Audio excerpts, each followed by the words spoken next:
Hello, welcome to the stream. Happy Tuesday. Welcome everybody. We're back. We're gonna play some more video game. Welcome, welcome, welcome, welcome, welcome, welcome, welcome, and hello. Let me say hello and welcome. Welcome and hello. Dana Chrysalis, welcome, hello. Happy to hear you're back home, safe and sound. Hope your trip went well. Hope TwitchCon was a lot of fun.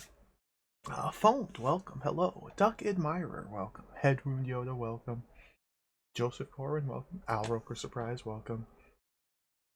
Zetubera, welcome. SGBU, welcome. Looks kinda bad, welcome. Selt Samuel, welcome. Good morning. The Diggler Dirk, welcome. Biffraction, welcome. Welcome everybody. Welcome, welcome. Hello, hello, welcome. We're gonna mix things up today. No more high octane, powerful electric guitars and insane action rampage gaming. We're gonna turn things down a little bit and play a nice, relaxing, spooky, scary horror game with no pictures, probably no music, maybe some sound, and just words.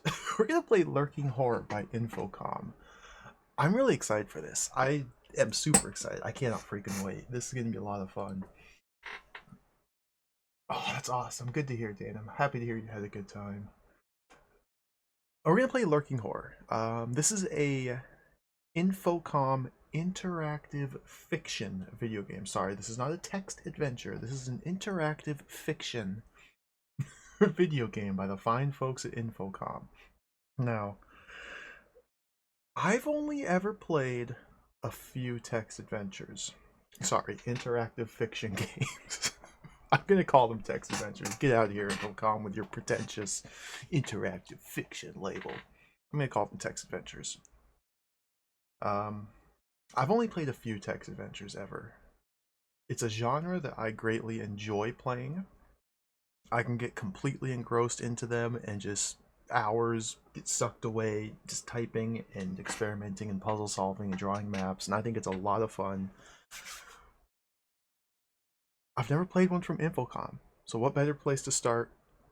What better reason than Halloween to play their only horror-themed adventure game?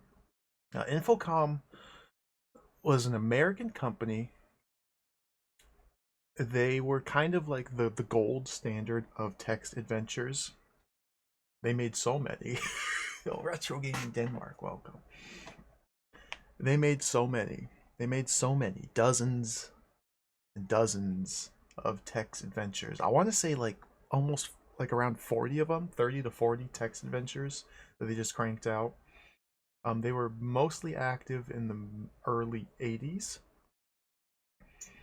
And then later on they got I don't know the exact history of their company, but basically they were really popular with Zork and those games, the Zork games.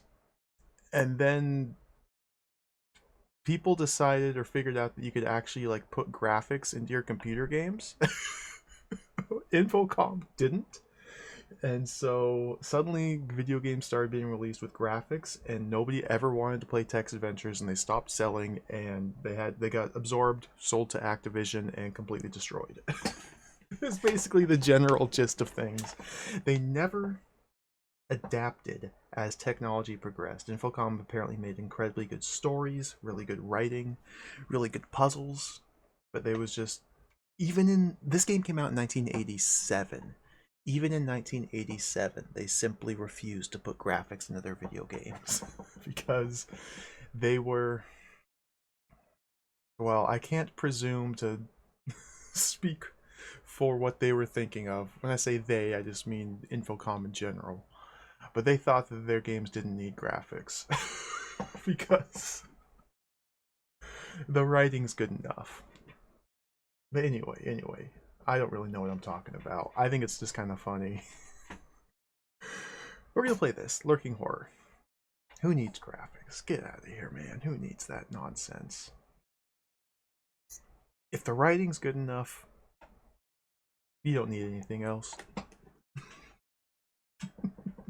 It was a different time. It was a different time. Oh, I've never played an Infocom game. I'm really excited for this. I know Zork is a lot of fun.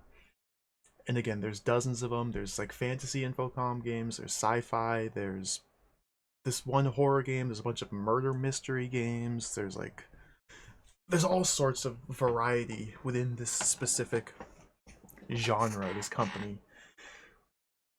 And we're gonna start with lurking horror. Might as well. No magic imp, welcome. Yeah, graphics, that people get over that. What will really persist and what will really stay is the writing. That's all that matters. So this box art's pretty cool. Whoa!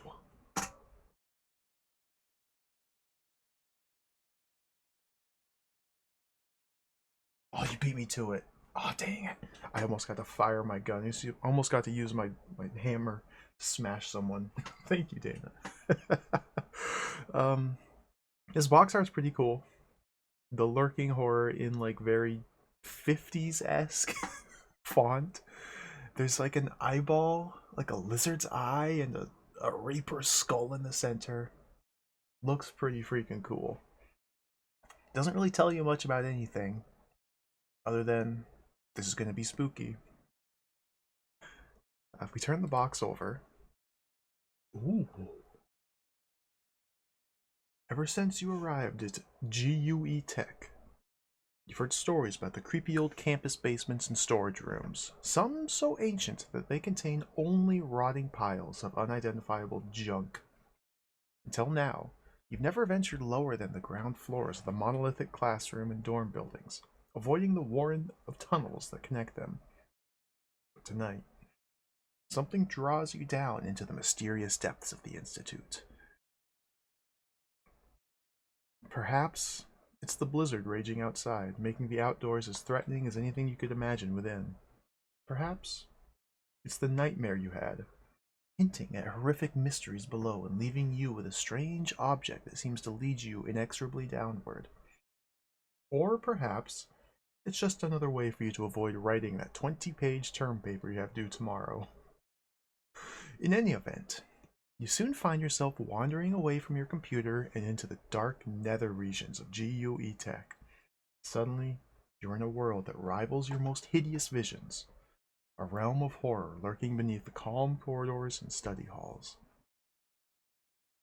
What is that mouse? I didn't realize that. I didn't look at that before. What? The ashtray too, man. Somebody was sitting there just chain smoking cigarettes. Gotta figure out these puzzles, man.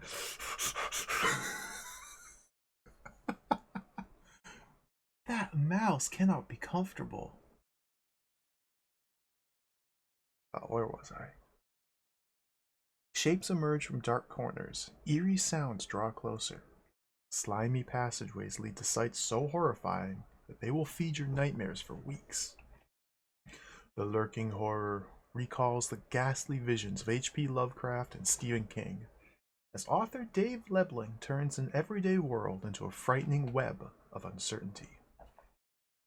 The numerous puzzles will challenge both first-time and experienced players, and Lebling's chilling descriptions will leave you with images you'll never forget. Yo, Alana Ray, welcome. I don't think that's a trackball. I think that's just like where your palm is meant to rest on the mouse. Hey, look, they didn't know what they were doing when they were designing it. That looks horrible, though.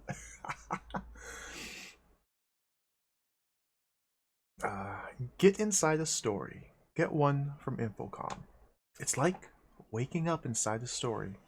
Infocom's interactive fiction takes you to the center of a world jam-packed with surprising twists, unique characters, and ingenious puzzles. For the first time, you're more than a passive reader. You talk to the story, typing in full English sentences. The story talks right back, communicating entirely in vividly descriptive prose. What's more, you can actually shape the story's course of events through your choice of actions. With hundreds of alternatives at every step, the horror can last for weeks and even months. Find out what it's like to get inside a story. Get one from Infocom. Because with Infocom's interactive fiction, there's room for you on every disc. Wonderful.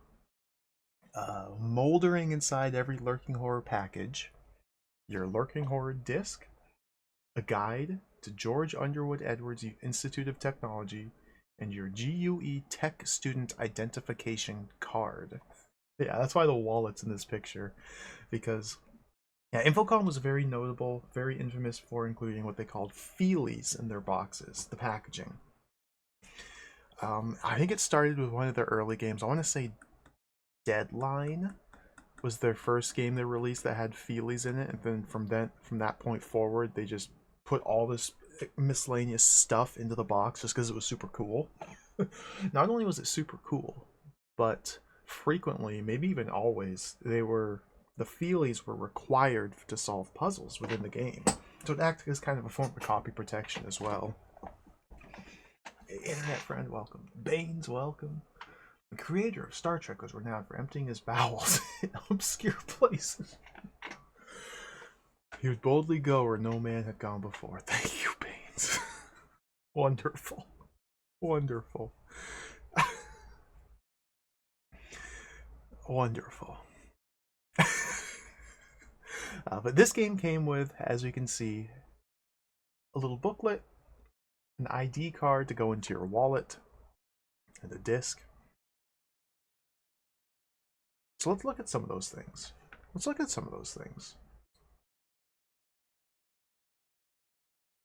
can start with, this game has two manuals. There's the technical manual for Lurking Horror, and there's also the GUE at a glance guide for freshmen. This is kind of like an in-universe manual, if you will, a feelie. It's meant to kind of flesh out the game world, environment, put you, the player, in the position of the player in the game, kind of set up the context a little bit. We'll start with the technical manual and just kind of skim through this, and then do the other one. Oh yeah, that's a good point, Magic Imp. So it wasn't listed on the back of the box, but apparently, where did I put it? Secretly included within this game was this little guy, a little rubber centipede. just because it's creepy, I guess. So we'll put a little rubber centipede. We'll put this right there. Have him keep me company. As far as I know, the centipede serves no purpose, like as far as solving puzzles or getting progress in the game. It's just there to like, there's bugs in my box. Oh, this game's spooky. I wish I had one of those. I wish I had one of those right now, like a physical one that I could just keep right next to me, keep me comfort.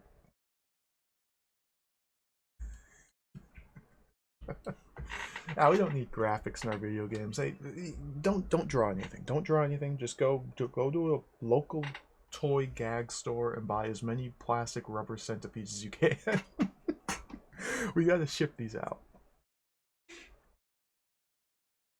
Let's read the technical manual.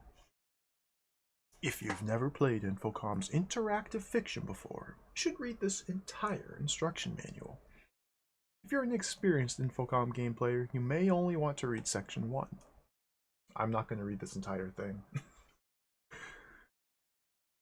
So it's funny, even though I haven't really played many text adventures, I'm quite well familiar with the conventions of the genre, because I read a lot about them, which may sound weird, but I really like reading about games.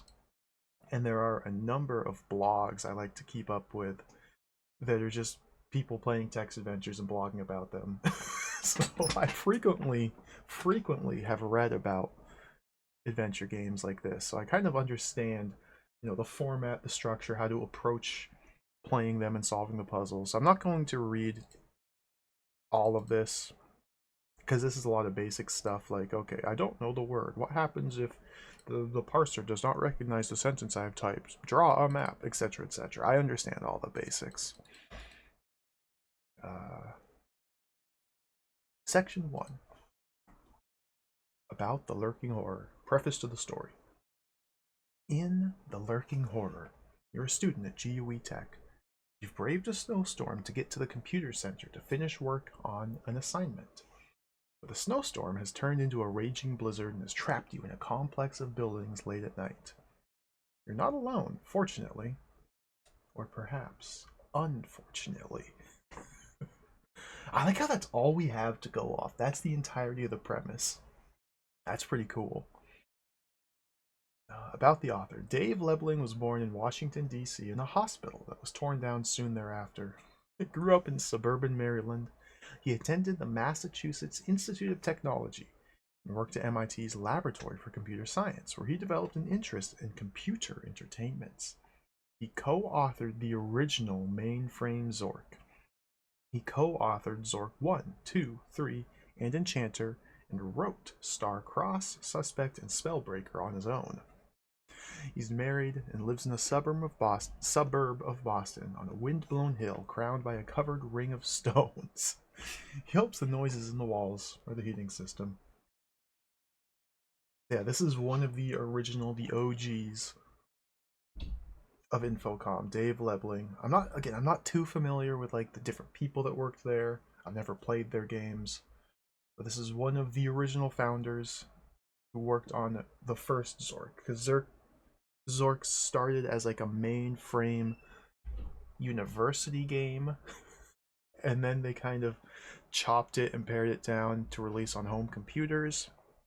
And Zork 1, 2, and 3 take elements of the mainframe Zork, plus with their own things.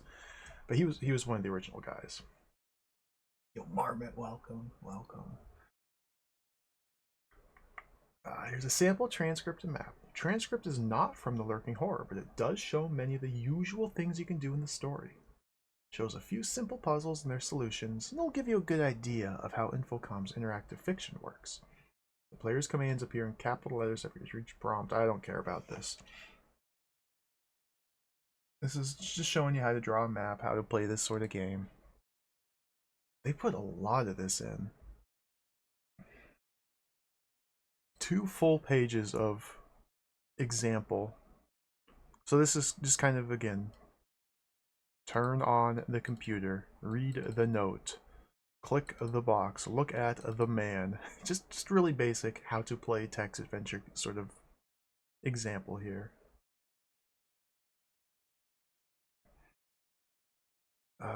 Section 2, about Infocom's interactive fiction. An overview. Interactive fiction is a story in which you are the main character. Each interactive story, such as The Lurking Horror, presents you with a series of locations, items, characters, and events. You can affect the direction of the story by moving from place to place, using the objects you find, and interacting with the other characters. An important element of interactive fiction is puzzle solving. You should think of a locked door or a ferocious beast not as a permanent obstacle, but merely as a puzzle to be tackled. Find the key that unlocks the door, or figure out how to tame or defeat the beast. In The Lurking Horror, time passes only in response to your input. Nothing happens till you type a sentence and press the return or enter key. So you can plan your turns as slowly and carefully as you want. To measure your progress, The Lurking Horror keeps track of your score. You may get points for solving puzzles, performing certain actions, or visiting certain locations. A perfect score of 100 is your goal. Making sure you have fun and nightmares getting there is ours. That weird mouse is an early one made by Hewlett Packard. Oh, ooh. Look at that. Evolution of the mouse. Well, look, what, where can I get one of these? We'll save that article for later. Cool. That looks fun. I'll read about that later. I want to use that mouse. From here, it's just kind of, how to save, etc., how to quit, how to restore, how to type, the extent of the parser's capabilities. We understand verbs. You can do multiple objects in the same sentence, etc., etc., etc. Some special commands here.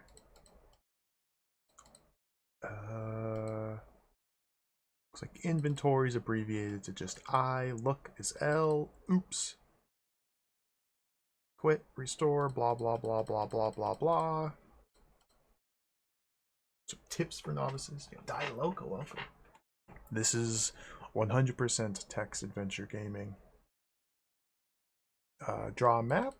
So most of today, I presume, will be spent simply drawing maps, which is fine by me. Exploring the game world, drawing maps, figuring out where the different barriers and obstacles are, trying to solve some puzzles. Oh, I can't wait. I love drawing maps.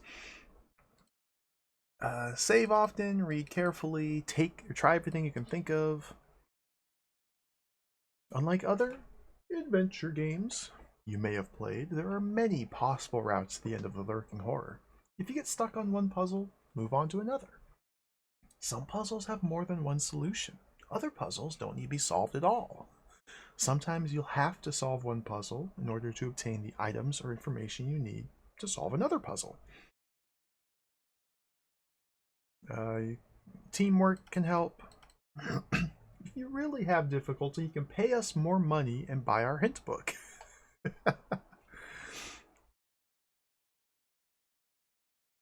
Common complaints is parser problems.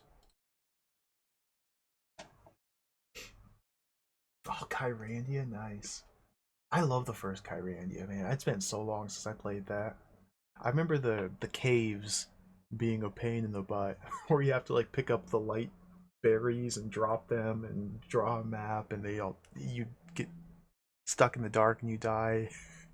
Game was so good. Hey, Smebble Bear, welcome. Son Goku, welcome. We're never satisfied. Here at Infocom, we take great pride in the quality of our stories, even after they're out the door.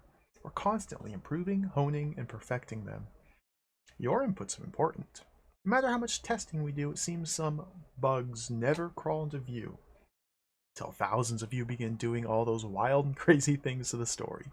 If you find a bug, or if you think a certain puzzle was too hard or too easy, or if you have some other suggestion, or if you'd just like to tell us your opinion of the story, drop us a line. We love every excuse to stop working, and the letter from you is just such an excuse. Right to Infocom. Attention, Lovecraft. So this is the second time they've referenced Lovecraft here.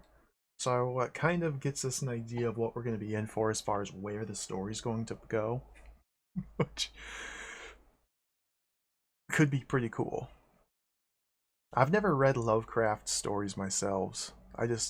You can't not be familiar with Lovecraft in this day and age.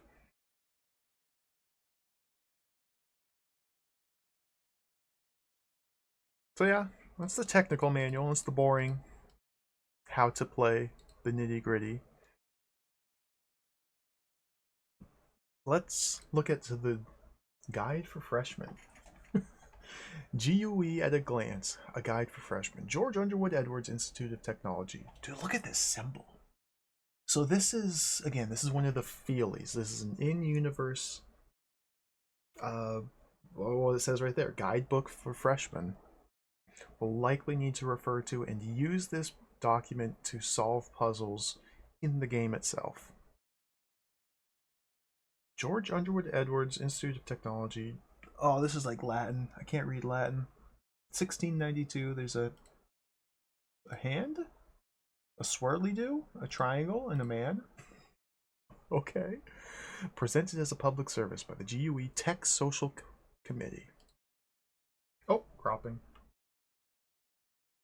Let me fix this.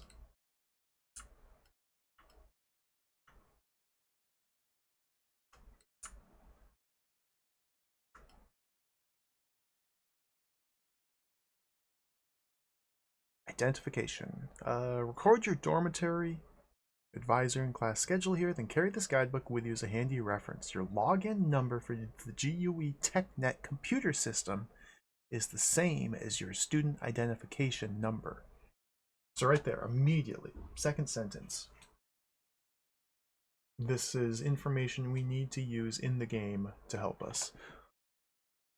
You'll also have a computer password, which should be kept secret at all times. It's best to memorize your password right away. Never write it down where others might see it. I wonder if we need to fill this out, like as we play the game with our character's information. I'm not going to worry about it. Yeah, it looks like we're not taking any classes. We're here at the university, but we're just here to party. We don't have any classes scheduled. Welcome to GUE. You've probably been waiting to go to GUE Tech for years, ever since you realized that science and math are more important to you than just about anything, except eating. And now, here you are, in a community of people who feel exactly the same way. Of course, the first thing in your mind is academics, whether you can get a seminar with that Nobel laureate physics professor, how soon you can have 24-hour access to the computer center, whether you can get credit through a work-study program. Most of these questions can be answered by your freshman advisor or the official student handbook. There are plenty of other questions, however, that you should also be asking yourself. Questions that your advisor will be hard put to answer. Questions like, where can you find the best pizza? Where can you find a date? Which dorm should you avoid? Should you subscribe to the meal plan? Where can you go if you're feeling out of control? This handbook attempts to answer some of these questions. Written by upper-class students, GUE at a glance, sometimes known as GAG, might tell you the things the administration would rather you didn't know. But we believe that you'd find them out anyway. That you'll be glad it's sooner rather than later. In spite of what your roommate will tell you, GUE Tech does not have the highest suicide rate in the country. However, it is a high-pressure school. While you're wondering what happened to the distraught student who used to sit next to you in introductory calculus, you might also be wondering how you're going to get through the midterms without cracking up. When things get tough, don't panic. Help is always available, and no one will think the lesser of you for seeking it. Visits to the counseling center don't appear in your permanent record, and complete confidentiality is maintained at all times. One thing that just might drive you crazy is figuring out how to get around campus. While we've provided a map to help you identify the main dorm and class buildings, probably won't feel at home until you've gotten lost a few times and stumbled back to familiar grounds. What's this? Caption here. Yellow text on white background. He who climbs the steps of knowledge stands out among common men like a blueberry in a pan of milk. From George Underwood Edwards. Okay. Omni ignotum pro magnifico is everything unknown for the magnificent. Whoa. That's kind of a spooky motto. I guess not necessarily. You can read it multiple ways. Cool, thanks for the translation. Hey, James E., welcome.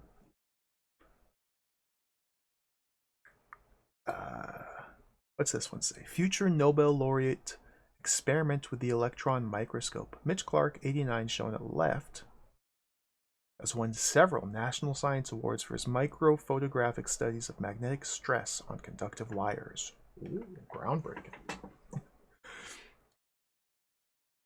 School traditions. Lock Day. In a bizarre twist on Caltech's Ditch Day, seniors leave school after locking the cafeteria doors with intricate electronic equipment. Underclassmen must undo the electronic puzzles before they can eat. Slug stomping. Watch for the first slugs of the year and step on them. Founders Day.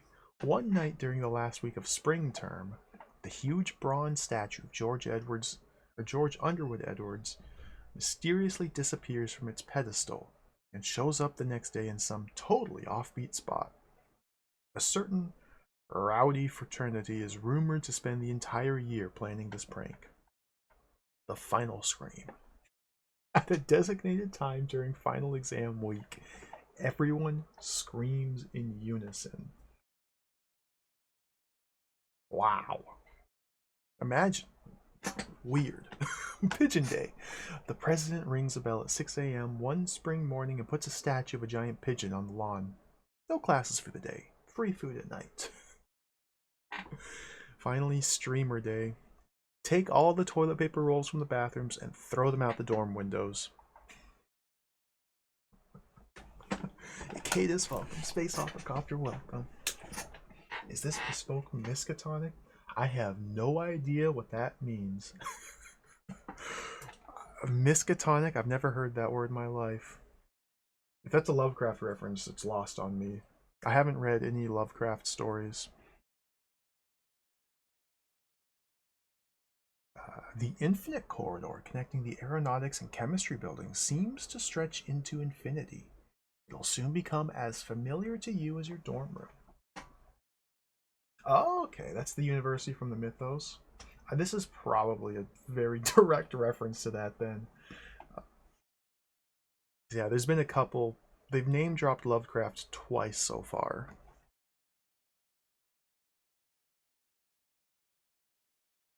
Large underground tunnels connect most of the buildings.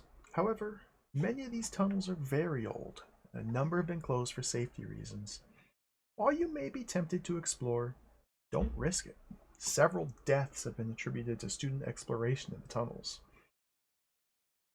Closed tunnels are off limits. They're closed for a reason. We encourage students to restrain their curiosity and keep out of them. You know those death tunnels under the school? Just don't go wandering and it'll be fine. just don't explore the death tunnels and everything's gonna be fine. Yeah, okay, this little centipede, this rubber centipede, was one of the feelies that came in the box. It wasn't listed on the back of the box, it was just kind of a surprise. So we'll keep it, it'll keep us company. It's usually easiest for new students to live in a dormitory and subscribe to the school meal plan, but easiest isn't always best. In the case of GUE's food service, it's worst. Food ranges from bad to inedible, and the cafeterias are only open for a few hours around each mealtime. If you haven't signed up for the meal plan, or when you're planning ahead for next year, consider roughing it. Dorm-sized refrigerators are easy to come by, and the area supermarkets carry a wide variety of both recognizable and exotic items. When you're looking for a hot meal, check our list of favorite hangouts. First-year students are usually stuck with whatever room they're assigned to. Elrod Bach is the best freshman dorm. Morani House is the worst. Best upper-class dorms are Berkowitz Hall and Luntz House. Chapelgate's well known to be a party dorm. It's a good place to be if you like to party. It's a bad place to be if you plan on getting any sleeping or studying done in your room. Most dorms are co-ed, with men and women housed on separate floors. A few of the smaller upper-class dorms are for men only, and Stella Barton Hall houses 15 senior women. You'll also want to consider GUE's fraternities and sororities. Pledging takes place the first week on campus. Since each house appeals to a different type, you'll need to look into all of them to find one that's a good match for you. For more information, contact the Interfraternity Council. Dorm furniture is strictly functional, and if you're lucky, less than 50 years old. Most students outgrow the dorm bookshelf within one semester. You can buy cheap but sturdy bookcases.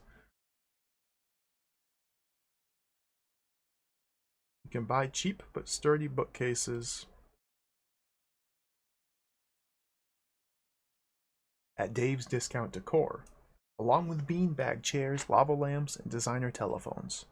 One current favorite, a glow-in-the-dark skull with gleaming red eyes, chortles instead of rings.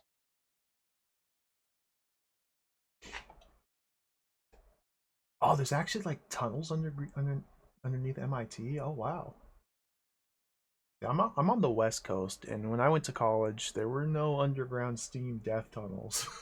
I picked the wrong school apparently. I didn't know this was a thing.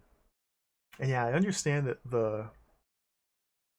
The what am I trying to say? The GUE, like as we see it in the game, is roughly modeled on actual MIT locations based on where Dave Lebling went to school at, which is pretty cool.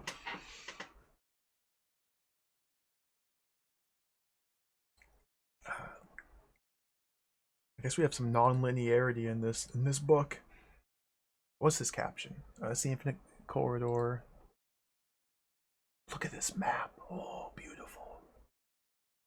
The bequest of George Underwood Edwards permitted the merger of several venerable institutions, including the famed Hopewell Academy of Natural Science, into the George Underwood Edwards Institute of Technology.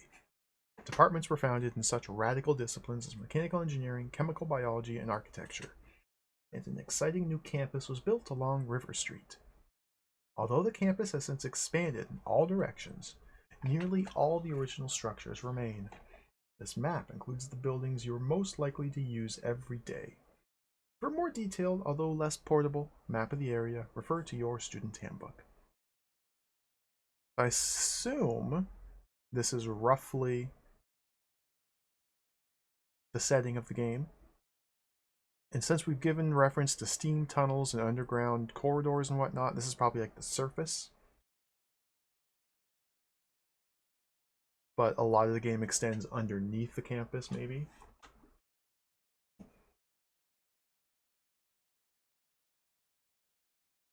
Yeah, okay, that's kind of what I expect. that's kind of the Infocom tradition.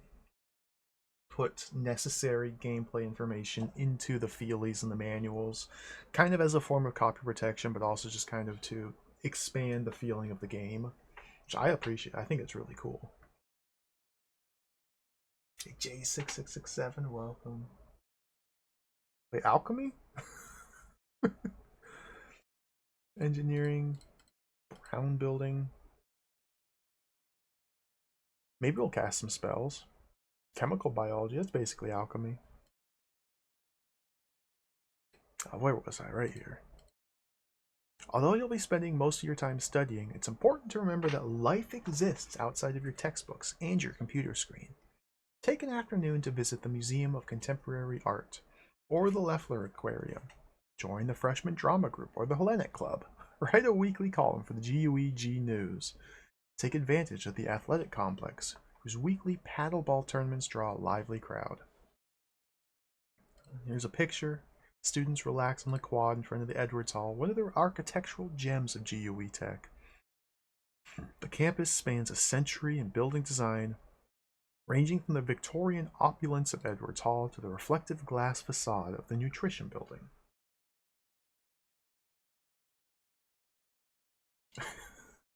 Some GUE Tech jargon.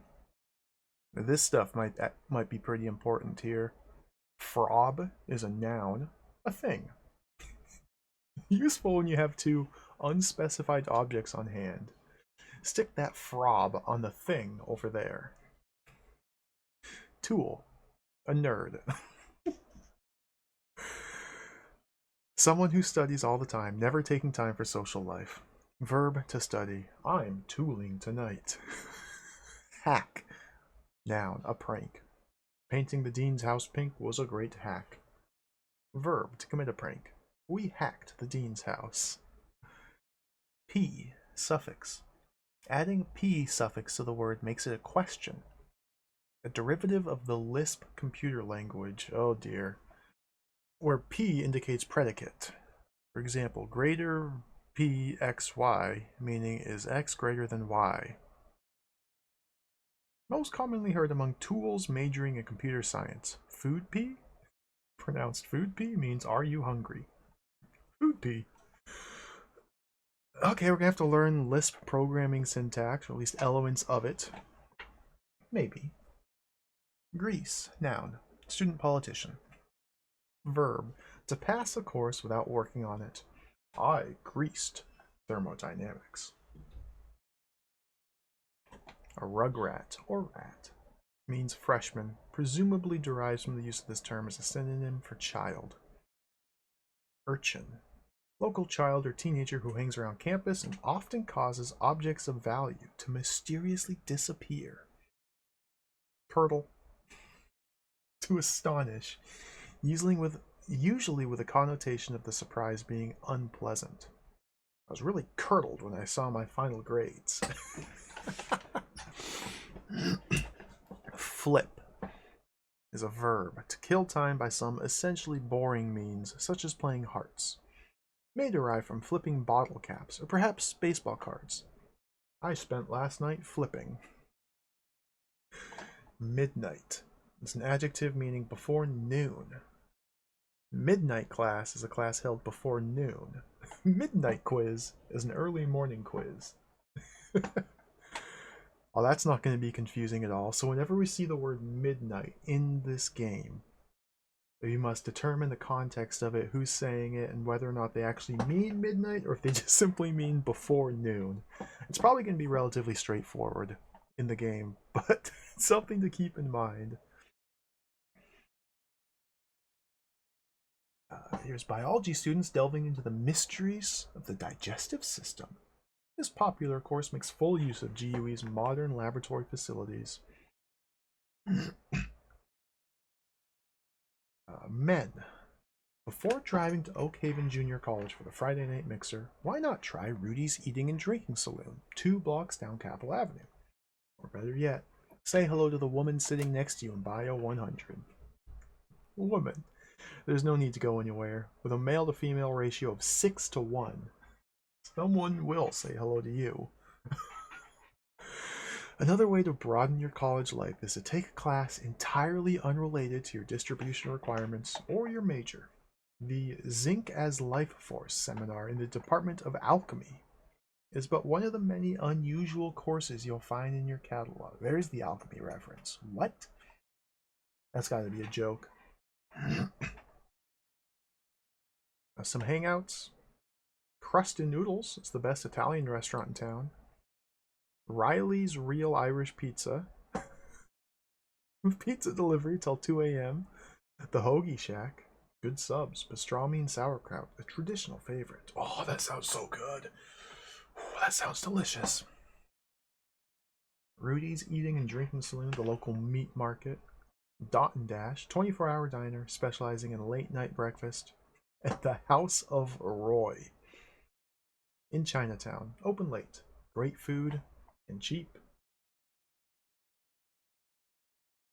I might go get a sub, a hoagie, later today. Oh, I'm thinking about it. Whatever you do, avoid Professor Hamstop's astronomy classes. He's a tenured bore. You can probably learn more by just gazing at the sky. Also beware of Professor Tiggy's Tiggy? Intensive metallurgy course.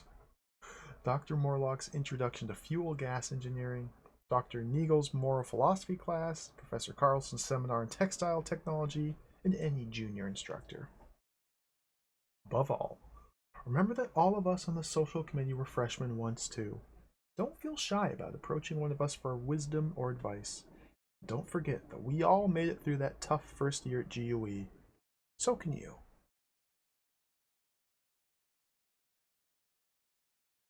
Here's the directory. I did not write these in here. Okay, so these are... Oh, there's a password. Look at that. Don't forget snacks for the Friday party. So I am positive that each and every one of these, maybe not each and every one of these, but this page is going to be very important because these, we can assume, were notes written in here by the character that we are playing as before we assumed control of him. So this Chris Liu at Chapelgate has a telephone number, well, an extension rather. We need to find the actual number, but now we have the extension. Or maybe not. Maybe we can just dial this extension. ChemLab T to T, Tuesdays and Thursdays 1 to 3, or Tuesday through Thursday at 1 to 3. Our lab partner, Mitch. Intro to Calc.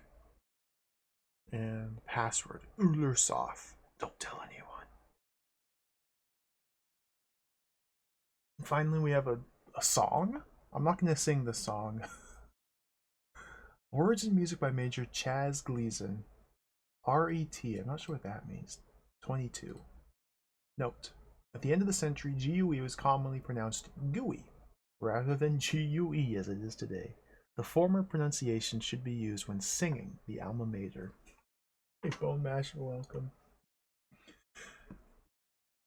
When Georgie planned his institute upon the river's neck, he little guessed the glories that would fall on GUI Tech. Chorus. So let's all toast our founder, raise high the glass of beer. There's nothing we would rather be than a GUI engineer. Our commonwealth of farmers held industry in check, till a school for engineers broke ground at GUI Tech. Architects built up the country, designing bridge and deck. The best were trained and tutored right here at old GUI Tech. But GUI's more than labs and texts, so let's say what the heck. On Pigeon Day, we'll take a break from class at GUI Tech. The GUI buddies that you make will long be at your back. Will long be at your beck. You'll not find dearer friendships than those forged at GUI Tech. So let's all toast our founder, raise high the glass of beer. There's nothing we would rather be than a GUI engineer. It's customary for the chorus to be sung only by seniors and alumni, while the tune's hummed by underclassmen. Final chorus is repeated with everyone joining in. That's that. In the back of the book is an ad for Murray's Limbo Bookstore. Serving the Institute since 1954. Thousands of used paper books and hardcovers in stock. Used textbooks in all subjects. How low can you go? At Murray's, the prices are always in limbo because Murray loves to bargain. Make him an offer. See how low he'll go. Murray's Limbo Bookstore at the corner of Capitol and Main. Open Monday through Saturday, 9 to 9. Capitol Avenue and Main Street. Wait, is that on our map that we have? No. Okay. Retired. Oh, RET. Retired, I see. Okay, yeah. I understand. Crunkman, welcome. Maybe. Uller Soth. It sounds like it could come from Eternal Darkness. This game has a lot of H.P. Lovecraft inspiration. It's very likely the same. Sheriff Ram, welcome. One last thing to take a look at before we actually start playing the game. We have this little guy. A little ID card. I should probably go like that. Got a little ID card here. Again, this came in the box. You can put it in your wallet, keep it with you. The George Underwood Edwards Institute of Technology student ID card. So this might be our ID number? We needed the ID number for something. Our login to like the computer network in the game. The individual whose signature and code appear on this card shall be entitled to all stated benefits of GUE Tech students, including the use of library and cafeteria facilities. Please present card when using said facilities. Card issued solely for your convenience. Do not allow anyone else to use it. Protect your card and code number at all times. Report any loss or theft promptly. Misuse of card, including bending, folding, spindling, or other mutilation, will result in loss of card privileges and other penalties as determined on an individual basis by the GUE Tech Discipline Committee. This is not a credit card. This card remains the property of, and if found, should be returned to George Underwood Edwards Institute of Technology. It's not transferable, blah, blah, blah, blah, blah, blah, blah, blah, blah. So this will probably be important, specifically this number right here. I'll just put that in the wallet over here. This will also be important. This one, probably not so much. So let's just leave this here. Put that back to there. Let's play the game. Let's play some text adventure gaming. So click that button. Okay, and we're instantly in. So I'm playing this. I'm using a specific interpreter. I'm not playing this on any old hardware. I'm not playing like the DOS version or the Amiga version. We're just simply playing the game using a modern Z language or Z machine interpreter. I have an interesting little setup here where the text is in the top half of the screen, then down here, this is my mapping. We'll see if this works. Hopefully this works nice. Room, room, room, room, room. Like, I played around with this on DOS and Amiga last night a little bit, and it literally just, you start the game and it launches directly into this screen. So this is really how it was. Let's start the timer. Let's start playing. The Lurking Horror. We're in the terminal room. Our score is 0. You've waited until the last minute again. This time, it's the end of the term, so all the TechNet terminals in the dorm are occupied. So, off you go to the old comp center. Too bad it's the worst storm of the winter. Murphy's Law, right? And you practically froze to death slogging over here from the dorm. Not to mention jumping at every shadow, what with the recent disappearances. Time to find a free machine, get to work, and write that 20-page paper. The Lurking Horror, an interactive horror. Copyright 1987 by Infocom. All rights reserved. The Lurking Horror is a trademark of Infocom. Release 221, serial number 8700918.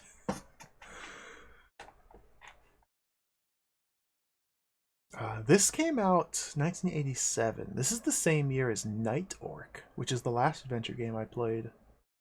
Night Orc was, I think, August or September of 87. So this was like right around the same time. God, Night Orc is so cool. Night Orc, of course, had pictures. Just static pictures. Which is better than nothing. Terminal room. This is a large room crammed with computer terminals, small computers, and printers. An exit leads south. Banners, posters, and signs festoon the walls. Most of the tables are covered with waste paper, old pizza boxes, and empty Coke cans. Usually a lot of people here, but tonight, it's almost deserted. A really whiz-bang PC is right inside the door. Nearby is one of those ugly, molded plastic chairs. Sitting at the terminal is a hacker whom you recognize.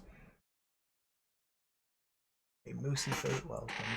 Now we're doing some text adventure gaming. A lot of relaxing, drawing of maps, and reading. So let's start. Let's get into it. Boom, room. This is the terminal room. So we're starting here. Mark that as the start room. So the way information is displayed is important here. So we need to get used to how to read this.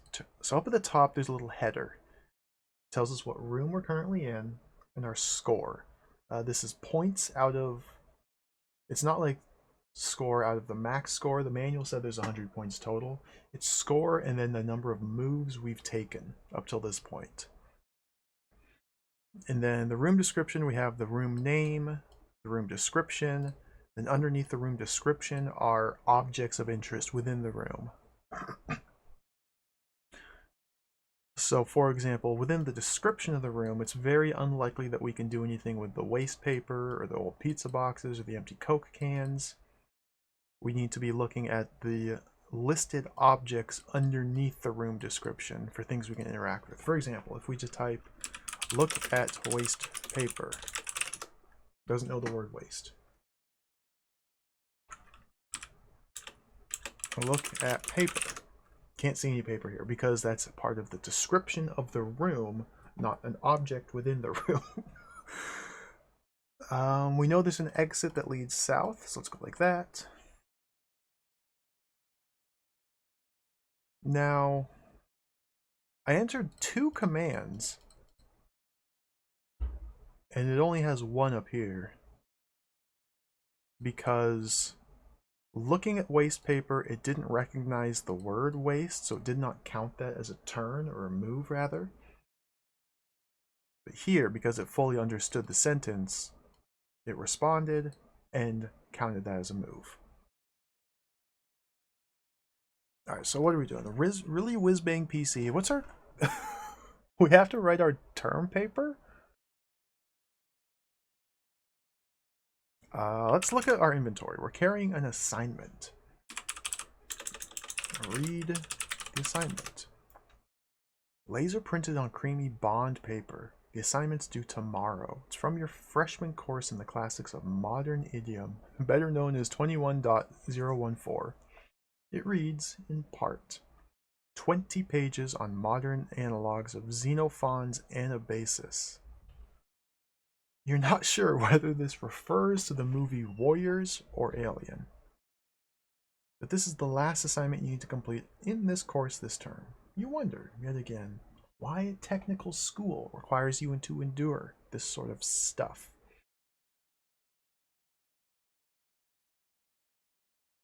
Okay. I don't know how I'm going to write this paper. I'm already feeling the stress of student life. I haven't done my homework. I didn't listen to the lectures.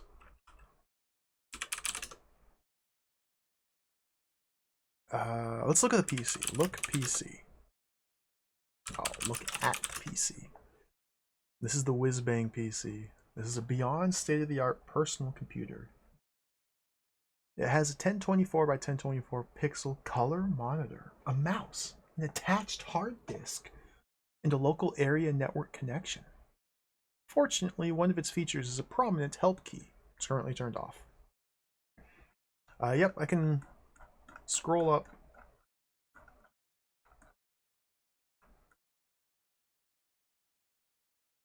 Which is one of the benefits of, again, I'm playing this with a modern interpreter rather than actually playing it on like DOSBox or on an Amiga or anything like that.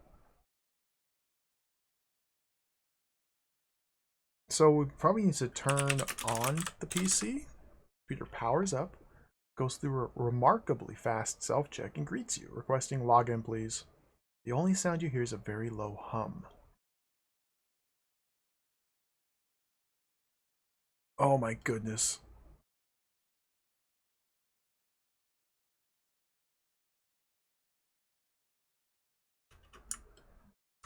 Fix this. So we just read this. Here's our first little copy protection puzzle.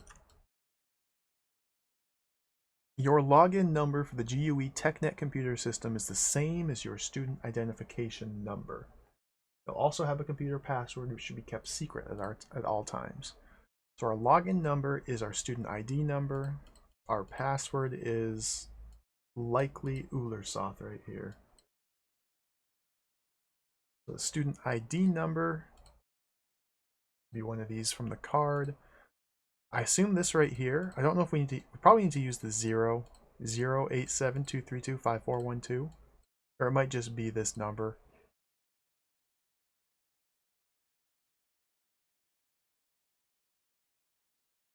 Let me juggle my windows here.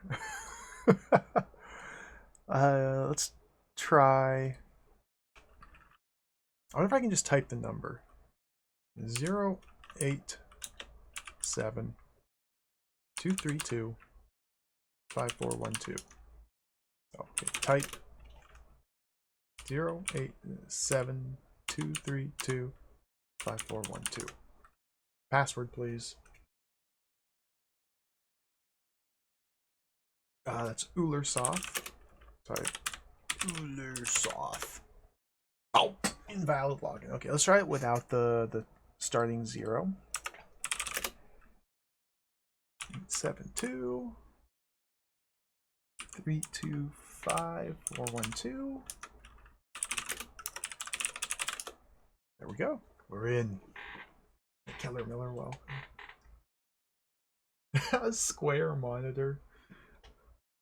I can't imagine that convention stayed around for too long.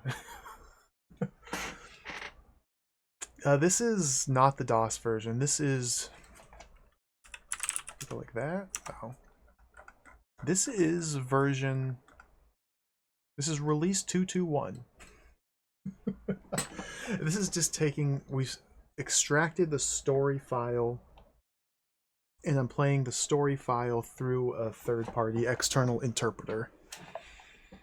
It's called Filfree, Filfre for those interested. Because Infocom, the way they made their games is they created their own. Again, I don't know the technical details. I might be incorrect here, but they created their own virtual machine, Z machine, which was portable, that would work on pretty much all different computer platforms at the time. And so when they made their games, they just simply made a game that would work within their Z machine. And then when they released it on different platforms, you would put in the disk and it would just boot up the Z machine, the virtual machine, and run the Z code. Or I think Z language, whatever they called their specific language or format that they type the games in. It was a way to make the games much more portable. So yeah, there's not technically a DOS version. Oh, look at that. There you go. Yeah. ZIL. Exactly. I couldn't have said it better myself. I tried and I failed. Thank you, Cadis. And they weren't the only people that did this. Infocom was not the only one. Scott Adams Adventure Games did a very similar thing. Sierra, of course, had their AGI and SCI game engines as well. So this is a very common practice for early adventure games.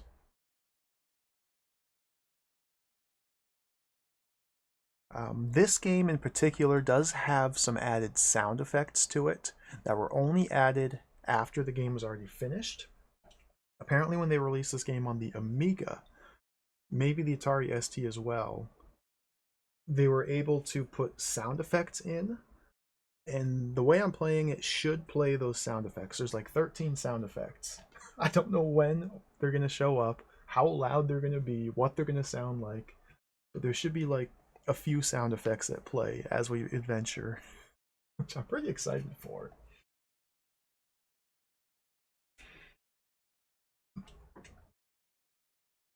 I hope they're loud and I hope they explode my ears and they come out of nowhere and they spook me. So where were we? Type Ulersoft. The computer responds, "Good evening. You're here awfully late." Displays a list of pending tasks, one of which is in blinking red letters with large arrows pointing to it. The task reads, "Classics paper." Some particularly ominous words next to it say, "Due tomorrow." And more reassuringly, a menu box next to that reads, "Edit Classics paper." So our goal at the moment is to write our term paper, although that's very boring and dry and likely not going to be the goal for very long.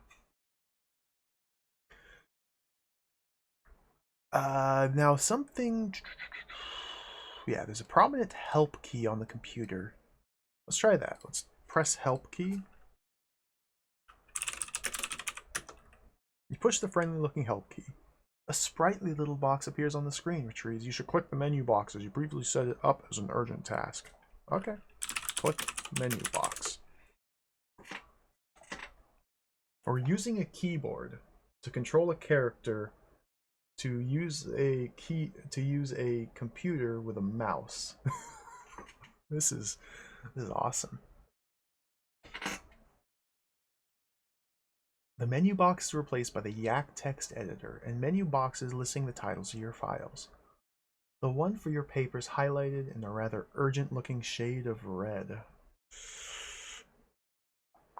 I don't want to type a paper, man. I don't want to type a paper. Do we get like context sensitive help?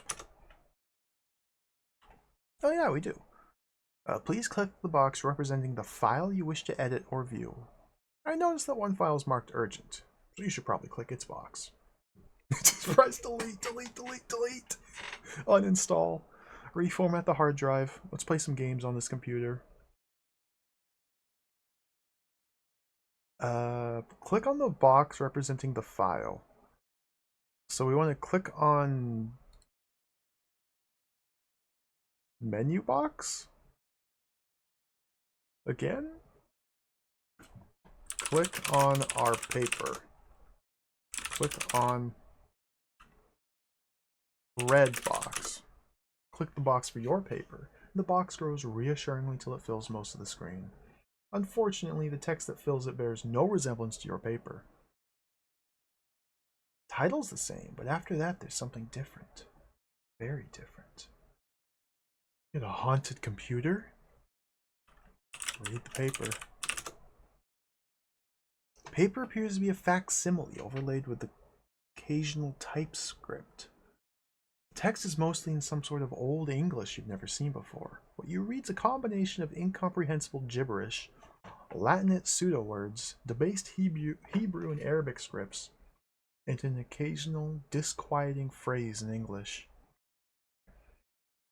As you look at it more closely, you find it hard to focus on the screen, but impossible to look away.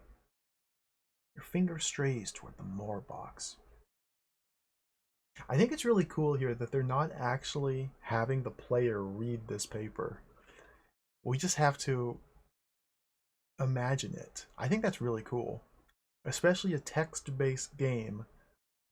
Our character is reading text, but we, the player, do not get the chance to read the text that the player that we're playing as is reading. This is really cool. Okay, let's click more. We touch the More box, and a new page appears. The second page is much like the first, but around the edges. Not when you look at it straight. It's almost readable. There's something about a summoning or a visitor. Click more again. Touch the More box and a new page appears. The third page is in the same script as the first, but laid out like a poem. There are woodcut illustrations which are queasily disturbing. There's a translation, or notes for one, typed between the lines of the poem. He returns, he is called back. The loyal ones, acolytes, make a sacrifice. Those who survive will meet him. Be absorbed? Eaten? They will live, yet die. Forever will be, is? Nothing to them. To him? His place, lair, burrow, must be prepared. His food, offerings, must be prepared. Call him forth. Invite him with great power. Only an acceptable, tasteful sacrifice will call him forth. He will be grateful, satiated. The rest is even more fragmentary. The fourth page is a photograph. You try to recoil from the screen but cannot. Fascinated and repelled at the same time, you wonder, is that a mouth? What is in it? Oh. Oh. This is awesome, dude. Click more.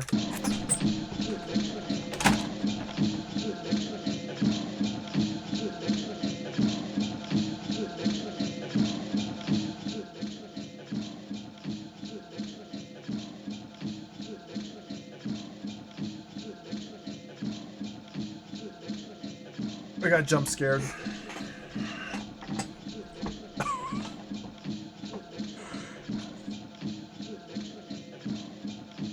It would appear as though the music is infinitely looping.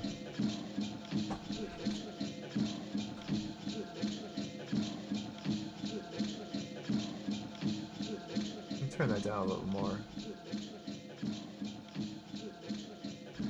We touch the More box and a new page appears. You faint. And when you awaken, you can turn the sound on and off. You're in place. This is a place. Things move about on the broken rocky surface. Harsh sounds split the air. Something sticky grabs at your feet. There is no color. Everything is drained of brightness, dull and lifeless. A path descends into a shallow bowl of black basalt. Okay, well, I know just from playing this last night, getting everything set up and working, that there's plenty of areas we can explore out of the terminal room. I never did this. I never, like, read this or used the computer when I was playing this last night. So this is all new. So now we're in place. I guess we put this, like... We'll just make sure it's very far removed. I gotta relearn how to use this program. I always do this every time I boot this up. Go like that. This is a faint at computer. Wait.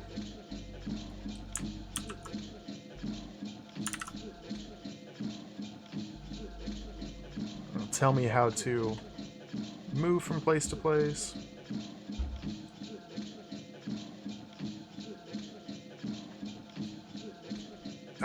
So we have a path descending into a shallow bowl of black basalt. Now again, because all of the text and description for this area is in a single block, that means there's no objects to interact with here. It's just an empty room. For gameplay purposes, it's an empty room. Obviously there's things in here. There's sounds, there's sticky things grabbing at my feet, no color, etc, etc. But for the gameplay purposes, it's just an empty room. So let's go down. It got louder. We're in the basalt bowl. You're in the bottom of a deeply cut, smooth basalt bowl. Dimly seen shapes crowd you on all sides. Ahead, in the focus of the movement, it's a rock platform. So this will be the salt bowl. Let's put that down here. Go like that.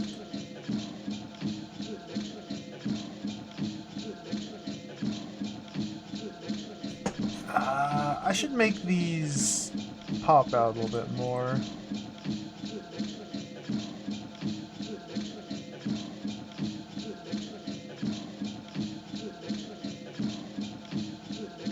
Is that better? That's a little better. Let's move.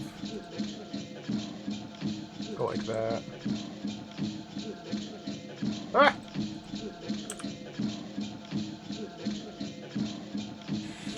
Okay, at the bottom of a deeply cut, dimly seen shapes. Can we, like, look at the shapes? No. Ahead, at the rock platform.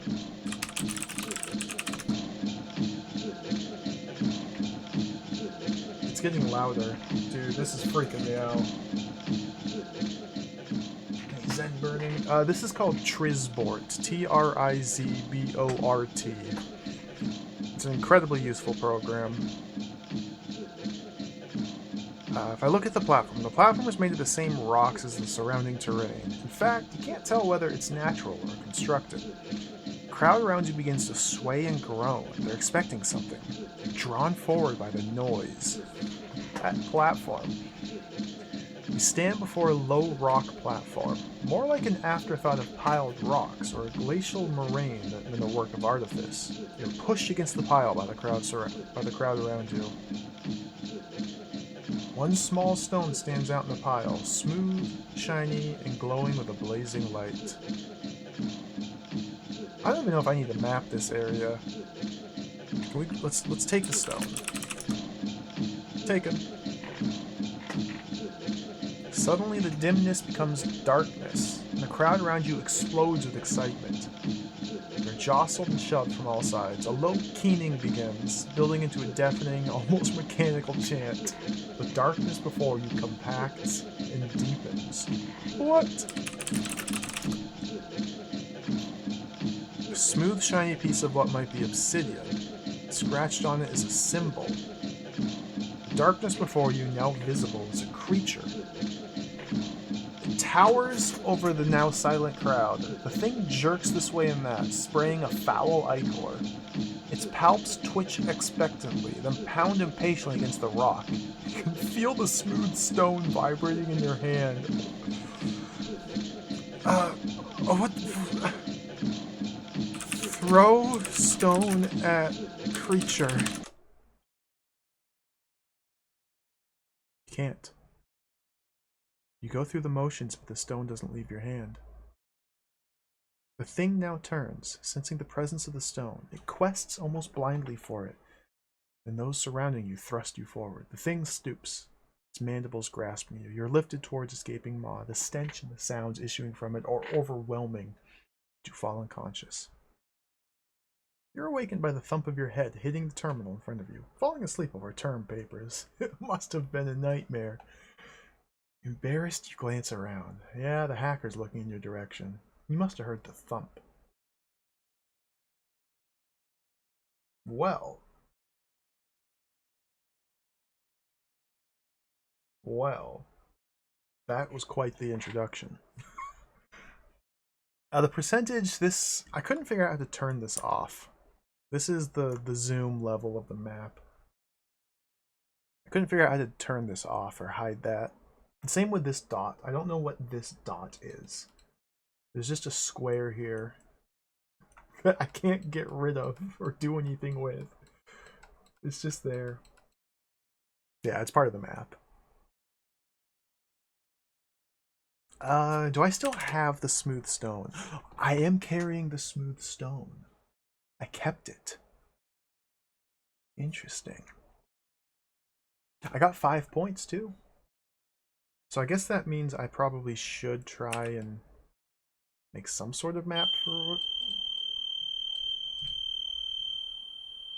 I don't know what that is. Okay. I don't know what that beeping was. It's coming from like another room. So what was this place called? At the platform. At platform. In the platform room there was the stone. Okay, let me fix this again. I didn't get everything all set up perfectly. So we can list the number of objects within rooms. That just kind of, we moved there, it just kind of happened. It was like,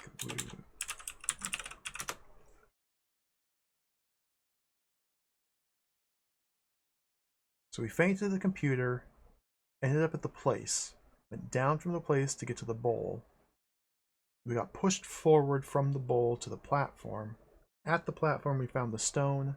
We only had, like, things just kind of happened without our consent.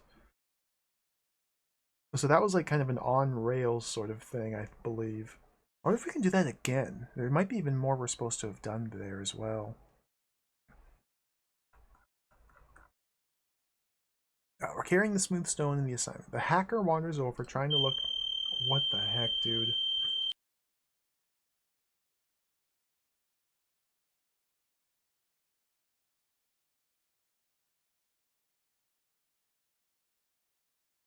Okay. I don't know what's going on. The house is haunted. The hacker wanders over trying to look nonchalant as he takes over your chair. Losing, huh? He asks wittily. He glances at your terminal, which displays a pattern of snow and unusual characters. He appears somewhat excited.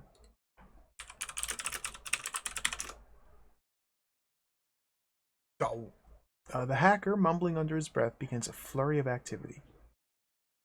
First, the screen returns to something nearly normal, then windows begin popping up like toadstools after a rain.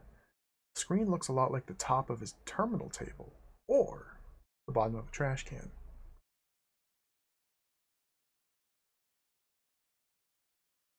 So he's fixing it for me.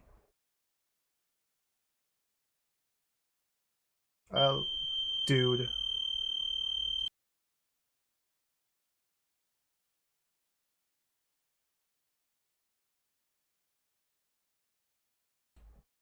I'll be right back. I have to go investigate this.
Okay, I think it stopped.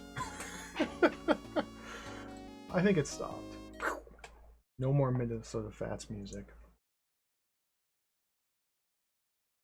This is very appropriate for the game. Very appropriate for the game. Alright, let's get back into it. Where the heck was I? Oh, I forgot to pause the timer. Oh well.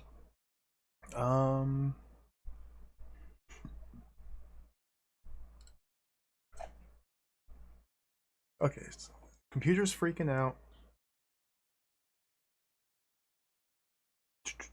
Let's try and examine the stone that we picked up. The smooth stone. Can I read the stone?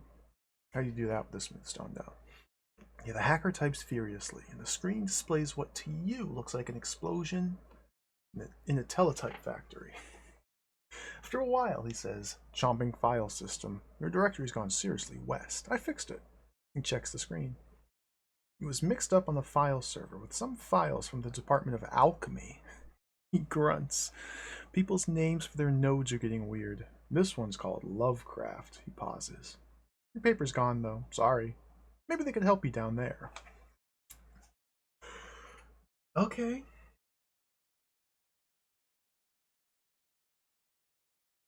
The Department of Alchemy.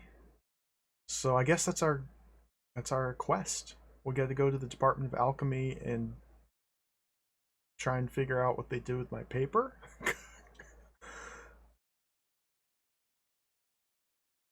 Cool. If I examine my stone, I'm still fixated on this stone. Wanders back to his terminal, returns to his hacking. Scratched on it is a symbol. Can we examine the symbol? Here we go. The symbol, on close examination, appears to have been carved into the smooth stone, perhaps with a claw. The symbol is like nothing you've ever seen, and yet somehow you know it has meaning. That's really cool. Again, I like how this game is multiple times now has done this. In a medium where the story is told purely through text, it is intentionally not explaining specific things that our character is looking at. I'm sure that's kind of like a Lovecraft sort of style of writing, where I know a lot of Lovecraft is like indescribable horrors that he attempts to describe anyway. So here it's just some indecipherable eldritch symbol, and we use our imagination to fill in the blanks. A symbol, this stone, very mysterious, very mysterious. Okay, so I guess now we have to make our way to the Department of Alchemy. That's probably the next goal. Let me see if I can use the computer some more. Look computer. Computer. Click the menu box. Hey, well, the one for your paper. So if we click that again, click red box, nothing happens. Your paper's lost, reminds the hacker. It doesn't seem like there's anything else we can do with the computer, at least not at first glance. The attached hard disk. Local area network connection. Okay. Let's look at the hacker. Look at the hacker. Sits comfortably on an office chair facing a terminal table, or perhaps it's just a pile of old listings as tall as a terminal table. He's typing madly, using just 2 fingers. I used to do that. But achieves speeds that typists using all 10 fingers only dream of. He's apparently debugging a large assembly language program, as the screen of his terminal looks like a spray of completely random characters. The hacker's dressed in blue jeans, an old work shirt, and what might once have been running shoes. Hanging from his belt is an enormous ring of keys. He's in need of a bath.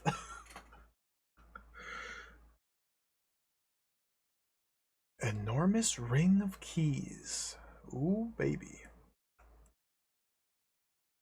What else is in the room that we're in? We have there's chairs, there's the PC, and the hackers. Let's add those objects to this room. Chair, PC, hacker. And the hacker has a ring of keys.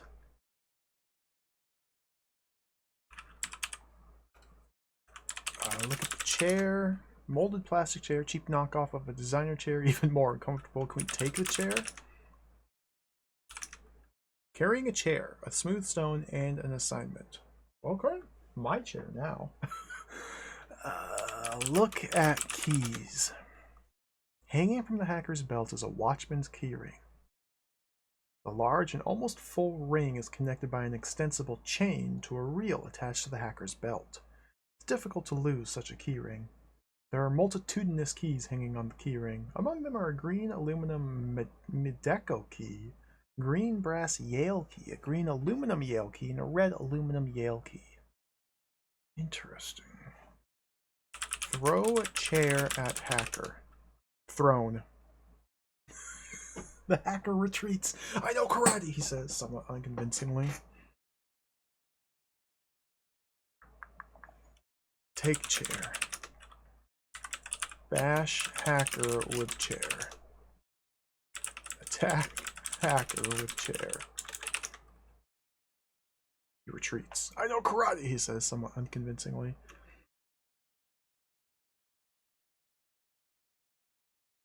Steal keys. Take keys. Hey, no snarfage, loser. You determine that this means stop. Okay, so this may be a red herring. Although I suspect we're going to need his keys. We'll just leave this here for the time being. Let's start exploring. We're back at school. We're holding a chair. Let's begin exploring. Exit leads south. Well, actually, before I do that, let's see if I can look at anything else in this room. Banners, posters, and signs festoon the walls. Look at walls. It looks like a wall. Look at banner. Read banner. Look at the poster. Now look at the sign. Again, it appears as though objects listed in the description of a room are not to be interacted with, although when we looked at the hacker, the ring of keys was kind of included in the description, but this is separate from a room description. This is examining an object. The hacker is considered like an object in this room with us, and that tells us about more objects we can look at. Okay. Let's go south. The hacker prevents you. You can't walk off with that. It's tech property. Throw the chair at him, and now leave. Second floor. This is the second floor of the computer center. An elevator and call buttons are on the south side of the hallway. Large, noisy rooms to the north. That's where we just came from. Stairs also lead up and down for the energetic. To the west, corridor leads into a smaller room. So this is the second floor. Attach that.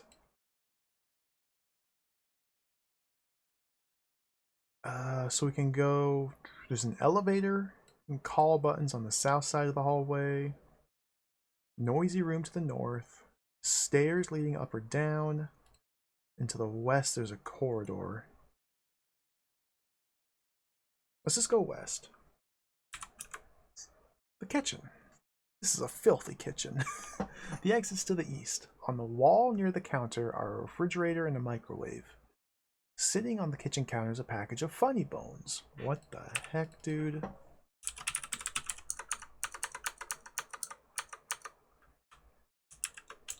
Package of Funny Bones. The heck is a Funny Bones? Oops, don't be in out.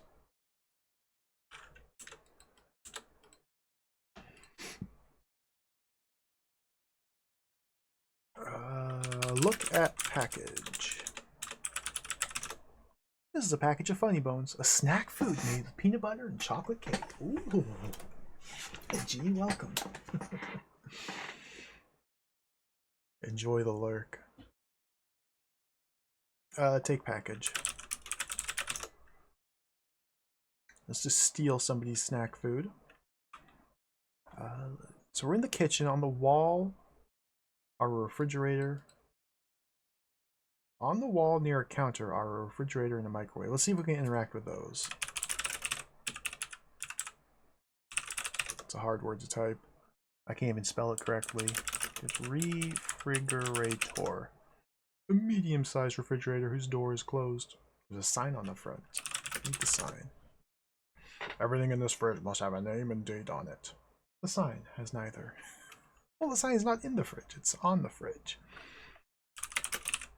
Open fridge. Opening the fridge reveals a 2-liter bottle of classic Coke and a cardboard carton. Okay, so I'm wrong. The room description can have objects listed within them that are separate from the list of objects. Okay, so we do need to pay attention to everything, basically. 2-liter bottle of classic Coke and a cardboard carton. Look at bottle. Oops. Bottle. Take bottle. Mine. Look at the carton. Cardboard carton with an incomprehensible symbol scrawled on the top. Ooh. The symbol? Doesn't look like Chinese, English, or any other language you know. It looks oddly familiar. Take the carton. Open the carton. Reveals Chinese food. Look in the carton. Contains Chinese food. Interesting, interesting. So there's the Funny Bones. There's a fridge. It has Coke and a carton inside. Shinjin Meng, welcome, welcome. Are Funny Bones a real thing? Cool. I wonder if we can eat them. Eat Funny Bones. Yeah. You tear open the package and devour the delicious food-like substance. I've probably just soft-locked the game. But we just ate them. I'm not too worried about, like, making progress or beating the game in one go or anything like that. That's not how these games work. For now, I'm just going to spend time just seeing what items are available, where they are, what the map looks like, etc., etc. Can I undo that? No. Can I oops that? I can't help your clumsiness. No, we ate the food. Okay. Well, it's mine. It's in my tummy. Let's look at the microwave. Microwave oven hangs over the kitchen counter. It has more complicated controls than your PC. There's an LED readout above the controls. Microwave is off and it's closed. Open microwave. Look in the microwave. Close the microwave. Close the fridge. Oops. The fridge. Closed. Hey, Duke, welcome. Food. Delicious food. Alright, I'm going to make a note that there's also a microwave in here. You may need to microwave something. Let's go east to the second floor. So from here we can go up and down or use the elevator.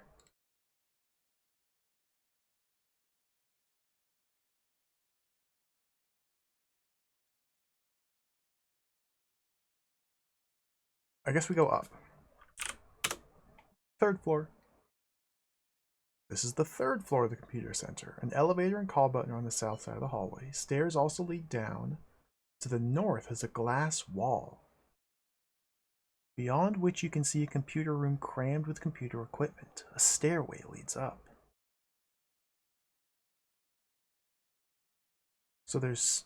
okay.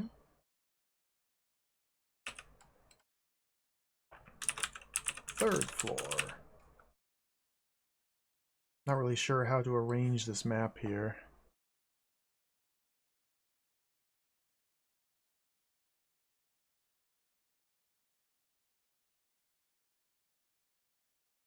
Should probably do something like... why is it defaulting to out in? This program. Up down. Let's go like that. I don't know what I'm doing. Let's put that there.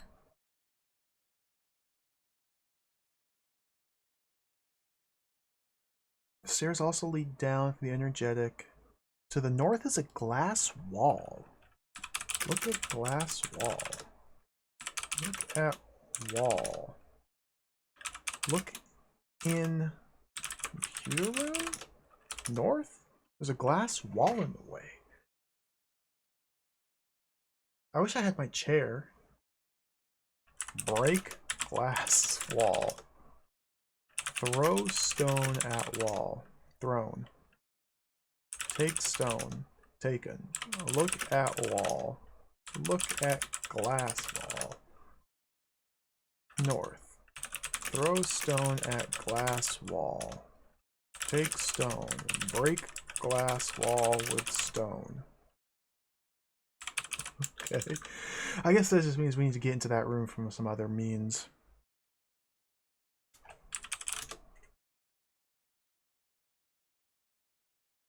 There's no east, no west, no south. Because the elevator's not here. No north because the glass wall's in the way. You can't just open the glass wall. No. Well, let's go up. This is the roof of the computer center. A door leads to the stairway. The roof is covered with tarred pea gravel and drifted snow. The wind howls around your ears.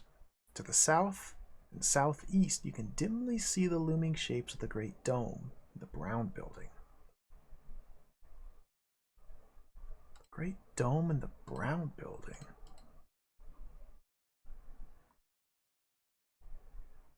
Okay, so we're in the computer center.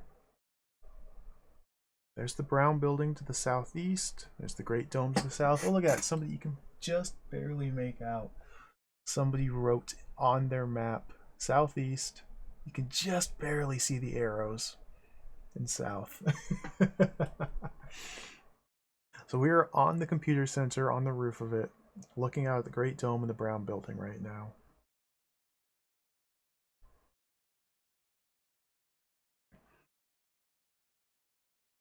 So I guess we'll go like this. I don't really know how to arrange this map yet. I'm just kind of making it up as I go.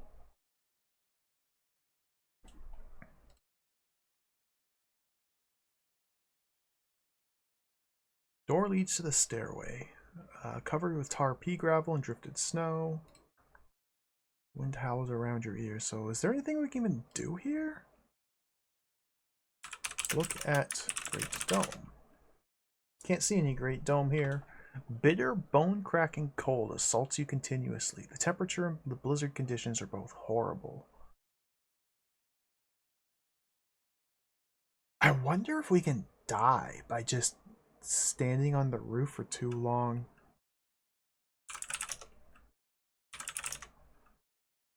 And feel the cold worming its way through your layers of clothing and biting into your flesh. Yeah. This looks like the sort of thing that'll just kill me. So let's see what happens. No longer feel the tips of your fingers. As for your toes, they've long since ceased to report. Your eyes are icing up. I think it's Z to pass time. Each breath you take is like swallowing knives. You are suffused with a warm, blissful numbness. It's marred only by the knowledge that before you wake again, you will die. You have died. At first you think maybe it was all just a bad dream, but no such luck. It appears to be for real. It's too bad. Although something gnawing on your nose thinks it's pretty wonderful, or at least fairly tasty. Got 5 out of 100. Well, okay. I never saved, so we gotta restart.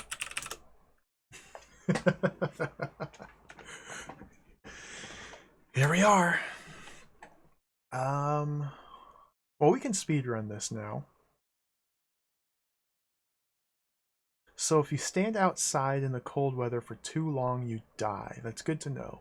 I assume that's why we're going to be wanting to be using the tunnels to navigate from building to building. There might be more stuff out on the roof to do. Let's first go back to the vision. You got to grab that mysterious stone. So first thing we want to do is turn the computer on. The login number is our ID card, which I forgot.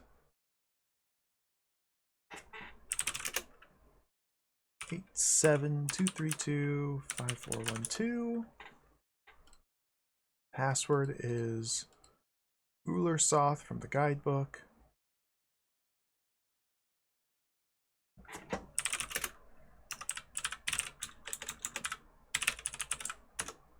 Okay. Now we click the menu box, click the red,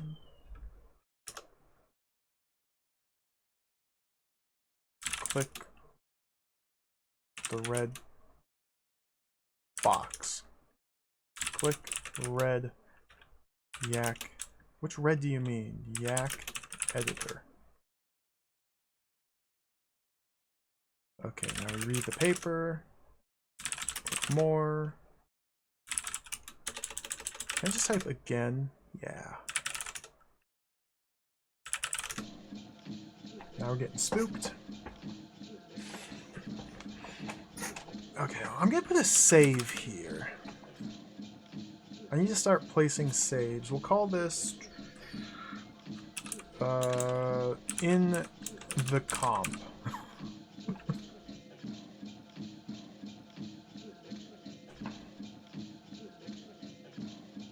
So let's see what happens if we just wait here. Something sticky grabs at your feet. There's no color. Everything's drained to brightness, dull and lifeless. If I just wait.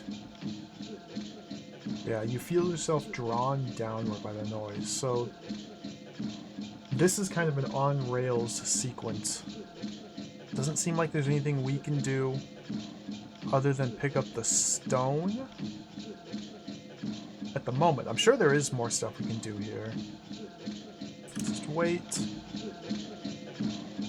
It's getting louder. We're going to take the stone.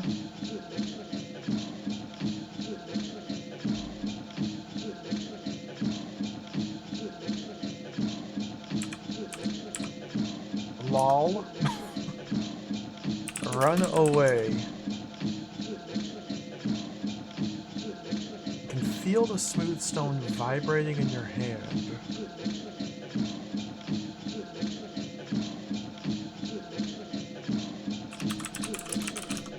Oh, oops. Stone.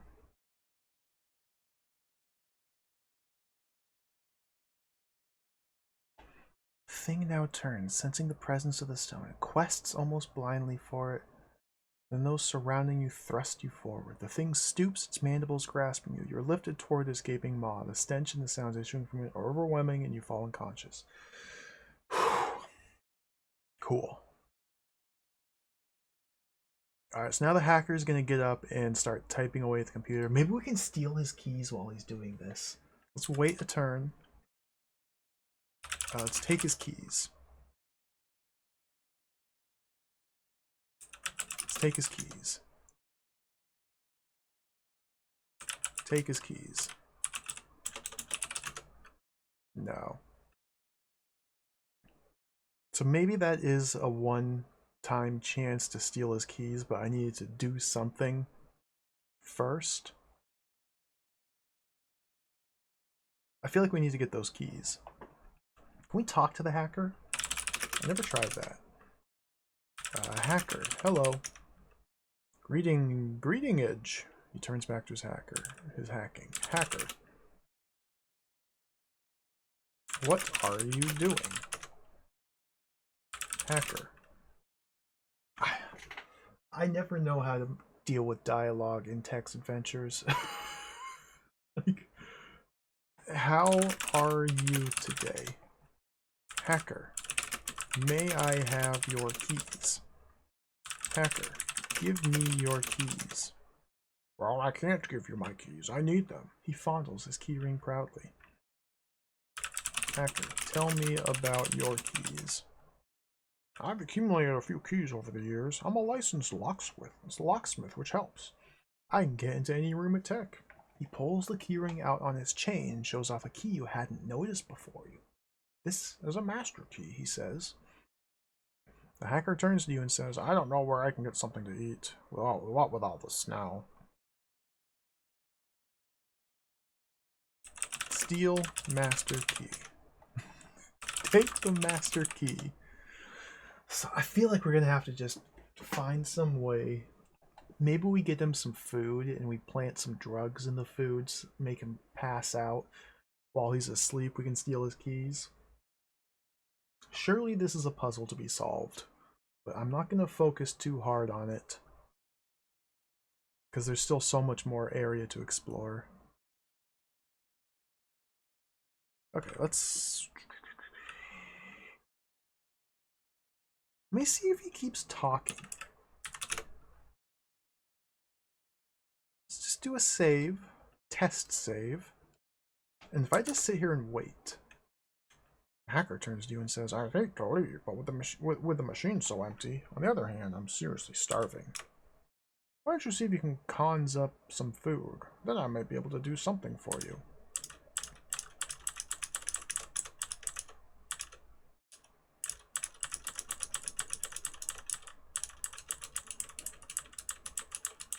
Okay, that's it. He sends us on a quest to get some food.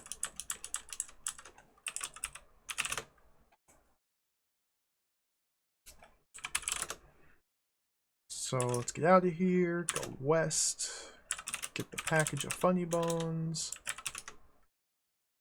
open fridge, take the bottle and the carton.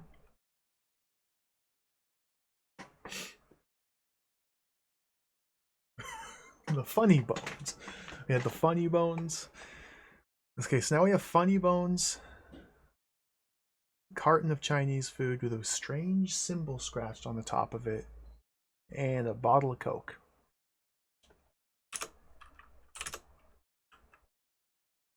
Let's give funny bones to the hacker.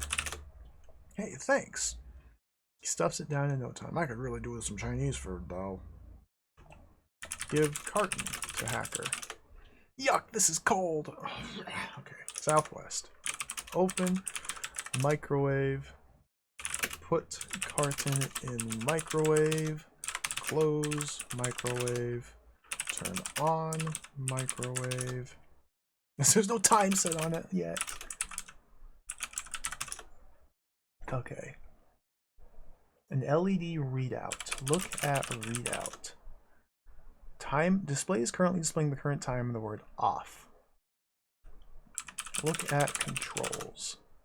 Controls are labeled 0 to 9. Warm, low, medium, high, start, clear, and stop. The timer display now reads 0. Oh my goodness, dude. What kind of puzzle is this? Tango Bunny, welcome. I haven't done very much mapping yet. My room got haunted. We've had some technical haunting issues to deal with. But this game's really cool so far. I'm getting into this. Okay, this might be the first proper puzzle. How to microwave food. Press high. Press. So we probably need to like manually input the time here. We'll do it for a minute. So press 1. Press 1. Press 0. Press 0. press start. Open microwave, take carton, look at carton. Is it warm? Is it cold?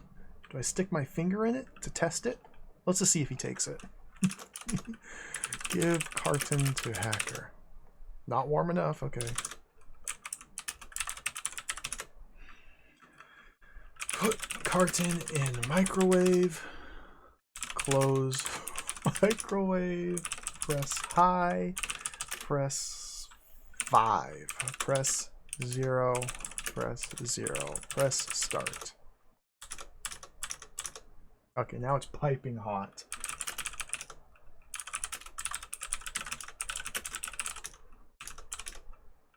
Give carton to hacker. Ah, serious food. He plunges into the food with all the delicacy and table manners of a shark at a feeding frenzy. Soon, a satisfied expression appears on his face. Now, what was it you were wanting? Cool.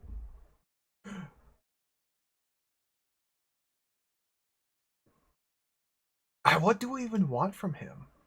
His keys. That's like the only thing I can think of. Hacker. Give me your master key. Can't see any your master key here. Hacker.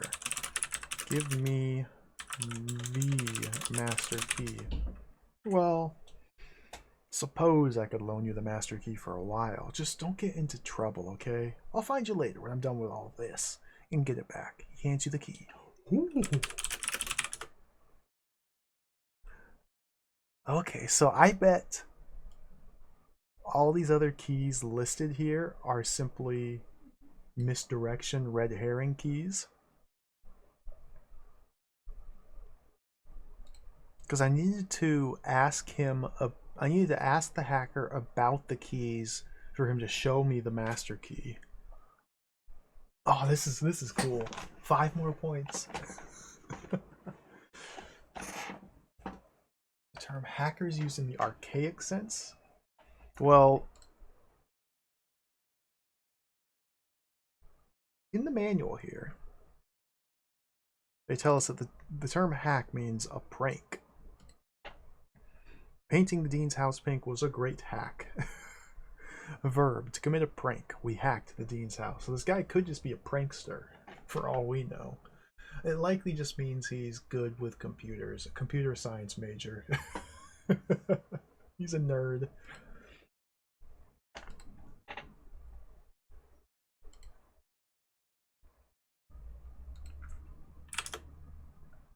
So we did lose the funny bones. So we're probably soft locked right now. Because I gave him the funny bones and he ate them and then asked for the carton. I probably could have simply microwaved the carton of Chinese food and given it to him and kept the funny bones. But again, I'm not going to worry too much about all that and optimizing everything and doing any of that until we kind of get a better sense of what we're up against, what we're trying to do.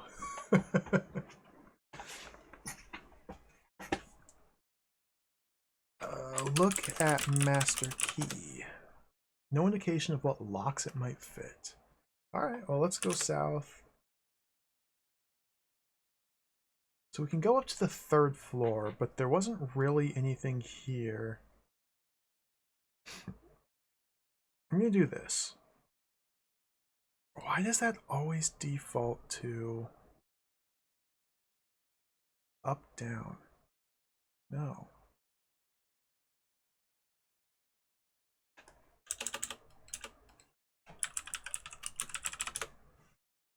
There's a glass wall preventing us from going north into a computer room. Either we have to break that glass wall to go into this computer room up here, or we have to go around it some way.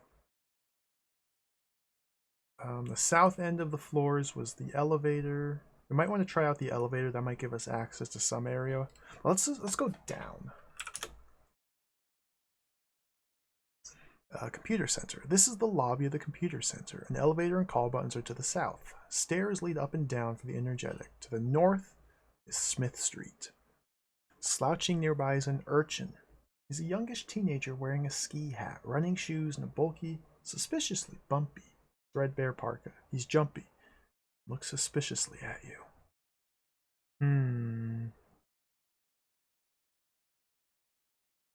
Let's put that there. It's still, dude, stop. One day I'll learn how to work this program. Like that.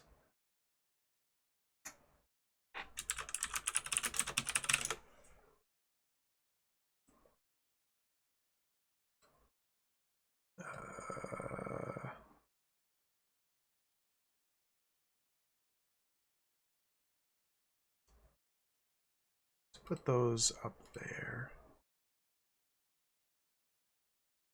So from here we can go north. Not down up, dude. Not down up. Not down up. We can go north to Smith Street. We can go down again.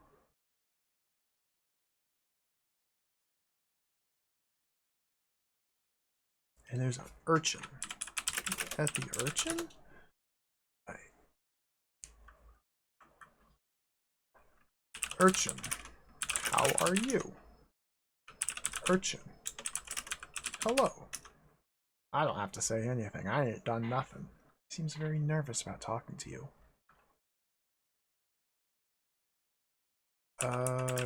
Examine the urchin? Yeah, it gives us the same thing as looking at him.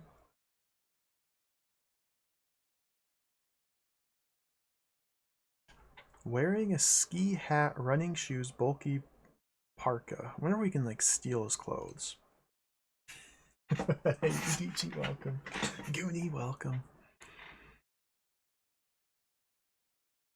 Mixing things up today. We're doing a completely text-based video game adventure here. No pictures, no graphics, only the barest, tiniest bits of sound.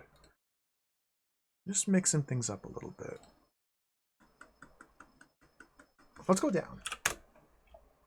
The basement. Bare concrete walls line a wide corridor leading east and west. An elevator and call button are to the south. Stairs also lead up for the energetic. From floor to ceiling run wire channels and steam pipes.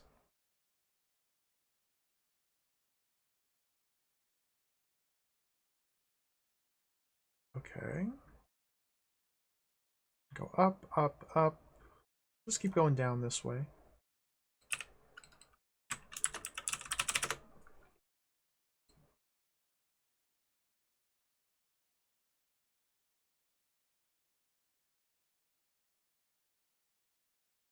Wire channels and steam pipes on the ceiling. And we can go east and west from here. I haven't used the elevator yet. Can we look at steam pipes? Probably not. Look at the wire channels. Okay, yeah, it's just description. All right, let's go west. The Arrow Basement. This basement level room is made of smooth, damp-seeming concrete. Fluorescent lights cast harsh shadows. To the west is a stairway. To the east, the basement area continues. There's a forklift here. Whoa!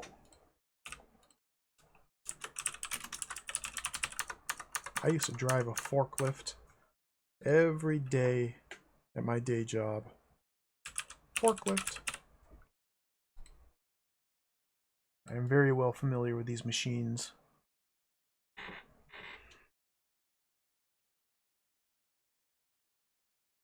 We can keep going west to a stairway. Now I'm curious as to the extent of the game world in this. Again, I've never played an Infocom game before. The last adventure game I played was Night Orc by Level 9, which came out at the same time. But that game had gigantic fields of empty rooms with nothing of interest in them, and then very key points of interest scattered throughout the big empty fields. I suspect here we're going to get a very different structure of game world, where there's not going to be many, if any. I'm sure there's going to be some, but there's not going to be many rooms that exist solely to traverse to get to new rooms. Likely Most areas will have something of interest. They'll be there for a specific reason, as opposed to in Night Orc, where it was just to create a giant space. Dude, Night Orc was incredible. That game was so much fun. I gotta play the sequels. I gotta play the sequels still.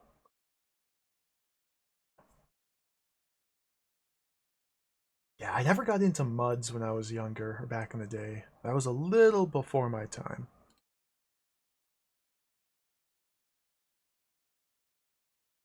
Okay, so we're in the Arrow basement. A forklift. Let's look at the forklift. Rusty old forklift. It looks like you can control it fairly easily, though. Enter the forklift. Get in, or look in the forklift. Open the forklift. Use forklift. Sit on forklift. Control forklift. Look at controls.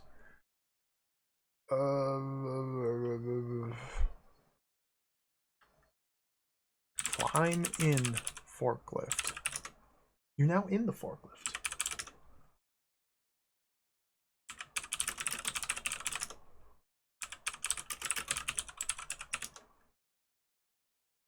Use controls. It looks like you can control it fairly easily. Examine controls. But you can't see any controls.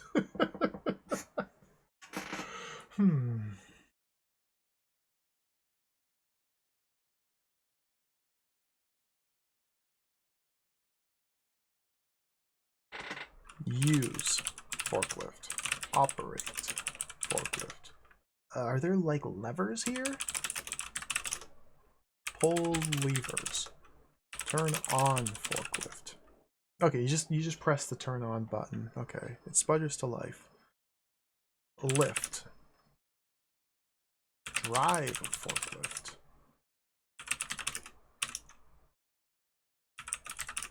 Dude, this is sick. We're cruising around in a forklift. Okay, we've gone east to the temporary basement while on the forklift. During the Second World War, some temporary buildings were built to house war-related research. Naturally, these buildings, though flimsy and ugly, still around. This is the basement, one of them. Basement extends west, stairway leads up, a large passage is to the east. So this is the temporary basement.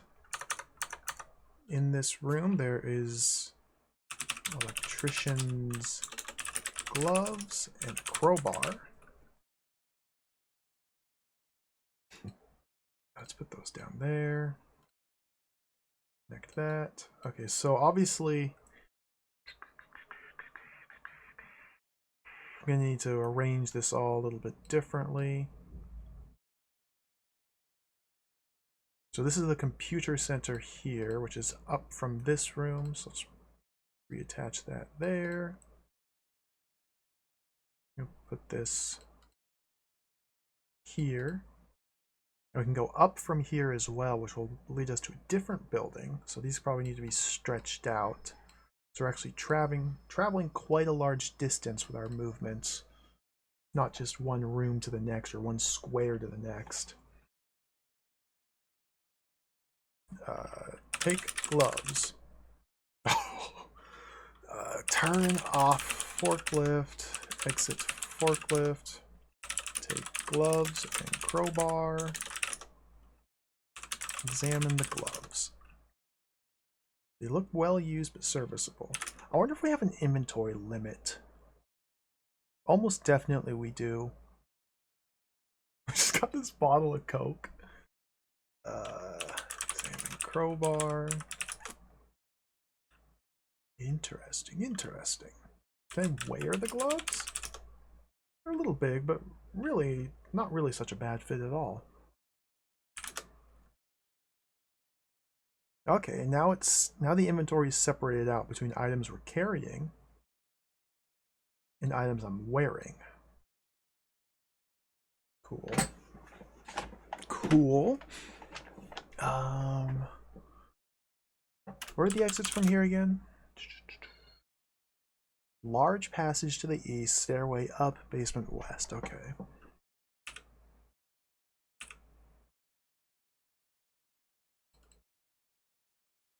Go up. East. Go east. It's pitch black. Okay, we need a light source. The forklift may have headlights on it.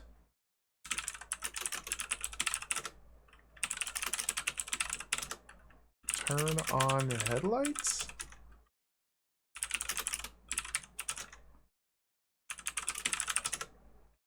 Can't reach the light from within the forklift. Pitch black. Okay, well, for now, I'm just gonna say this is a dark room. That's what the little corner thing means. I'm just gonna call it dark room, and until we find a light source, this is just going to be a big mystery. Now the forklift might be the light source, but again, I'm not going to focus too much on any given obstacle at the moment while we're still just exploring and figuring out the layout and all that stuff. Turn off forklift, exit. Can I do exit it? Can, okay. Let's go up. Pitch black! Alright, so this room is also pitch black. Interesting. This was described as a temporary building built to house war-related research. Naturally, these buildings, though flimsy and ugly, are still around. This is the basement of one of them. Okay, so until we get a light source, we can't visit this temporary building for war-related research or wherever this is. We could fumble around. We could just fumble around in the darkness. We could try and go north. There we go. We went north. To Smith Street. Runs west towards the computer center here. To the south is a dilapidated gray wooden building.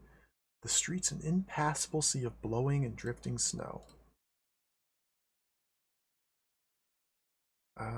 So we need to really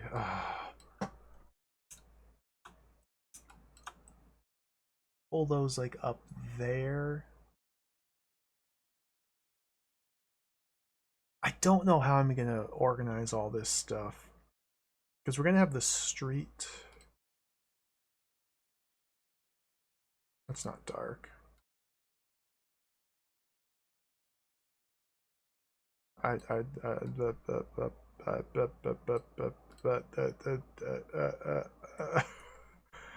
know. Speedy, pretty welcome. This is a program called Trizbort. Trizbort. I use it for all my text adventure game needs. It's incredibly helpful, incredibly useful. So we're in Smith Street. Let's go back into the dark room and see if there's any other exits. Can't go west, can't go east, can't go up, can't go south. Okay, so this is just a dark room. No other obvious exits. Let's go back to Smith Street. Save. Can we go east? Impenetrable snowdrifts block the street. No, the street only runs west. If we go west, now we're on Smith Street again. On the north side of the main campus area, at the moment, it's an Arctic wasteland of howling wind and drifting snow. On the other side of the street, barely visible, are the lidless eyes of streetlights. The street hasn't been plowed, or if it has been, it did no good.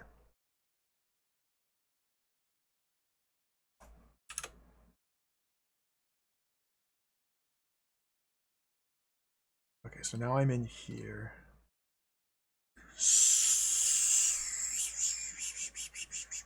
So we want to go like that. Trying to make all this make sense. That connects to there. This goes there. Something like that works, kind of, sure. This is the ground floor of the computer center, and go up to the other floors. The ground floor, this mysterious basement. Can't go east from there. Okay, let's keep exploring Smith Street. Go west. Never mind. Go north. Northeast. Go northwest. Go southwest. Go southeast. Go east. Go south. Do I warm up automatically? Northeast.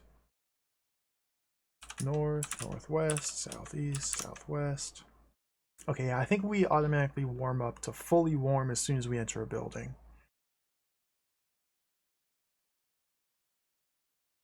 Looks like the only path left is down here.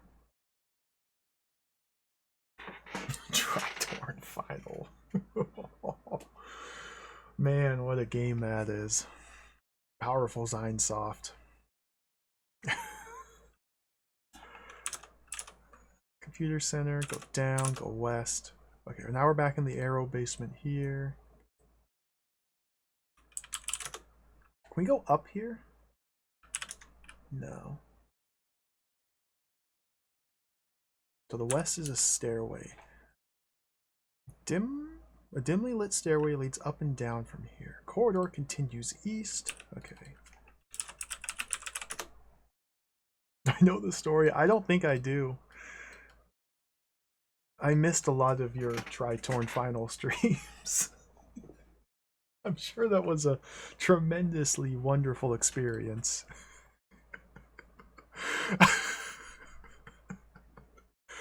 Let's go down. The sub-basement. This is the sub-basement of the Aeronautical Engineering Building. Stairway leads up. A narrow crack in the northwest corner of the room opens into a larger space. Interesting. Interesting.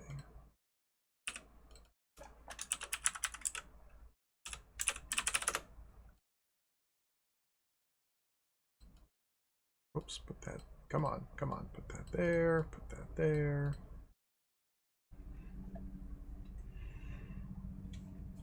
The original commercial release might not be finishable. Somehow, I'm not surprised. I'm sure the CEO, whatever his name was, Miyamoto, probably just had to bash too many heads. They couldn't finish it on time. After watching Macaw play that tug of war game too that was glitched out, was it that golf stream that was glitched out? It's just Zinesoft, not necessarily the mark of quality. There's interesting games for sure, but quality games, well, not really.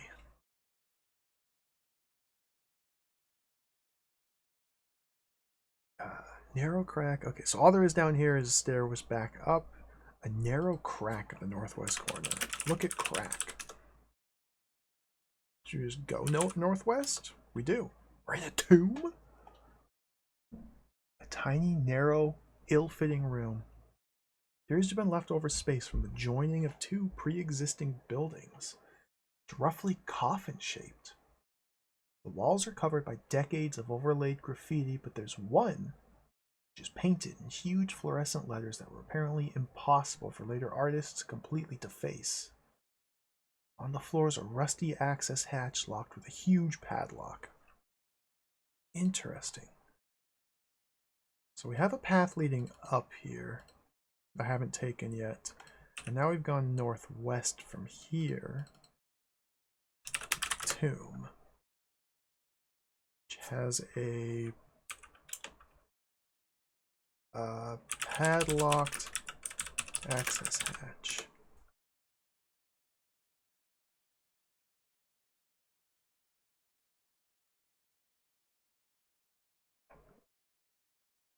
Who hacked and fixed it? You never know. Very mysterious, though. Maybe we can use our master key to open this hatch now. Look at the hatch. The hatch is made of stamped ridged steel. Ridged steel. It was originally painted institutional gray, but has been the victim of innumerable graffiti artists since. You can still make out the stenciled warning "authorized personnel only," which was carefully prefixed by UN. Unauthorized personnel only, and suffixed by "this means you," both in a disgusting fiery red. The hatch is locked with a padlock. Can we look at the padlock? Been spray painted many times by graffiti artists. It's currently fluorescent purple. In spite of the many coats of paint, the lock manages to be rusty and, in fact, almost slimy looking. Dude, sick! Padlock is locked to the hatch. Like, I love text adventures. I really want to play more of them. It's like, I can just get completely engrossed in these games and blink my eyes and 5 hours have passed. These games are so much fun. Especially when they're well written. Like, this seems to be very well written and very well made. Like, again, this is my first Infocom game, and I'm incredibly impressed already. It's easy to read. It's interesting to see where this is going. The way the story's been structured, where you get to instantly pass out your computer, and there's like some mystical, insane, like, ritual going on with some evil horror demon that tries to kill you, and then you wake up and just at school. Dude, this is so cool.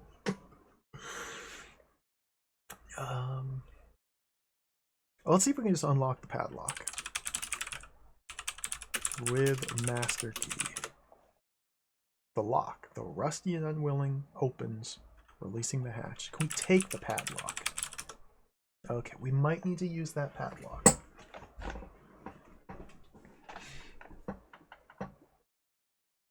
Yeah, I understand that, Bone Masher. That's why I just instantly had this mapping program up and ready before I even started playing the game, and I'm being very careful to notate all the objects and all the different rooms and the names and try and keep everything organized here because I forget everything too. This is kind of a way to visualize the game world in a way that makes sense and helps me keep track of things to do and places to go. Let's open the hatch.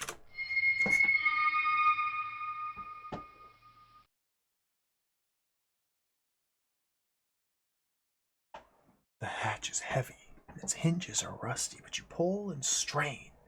It opens with a scream of metal. Revealed below is a rusty ladder leading down. Warm, fetid air coils up out of the hole. There's a burned out, no, smashed utility light set in the wall a few feet down. Dude, this is so cool. Save. Hatch.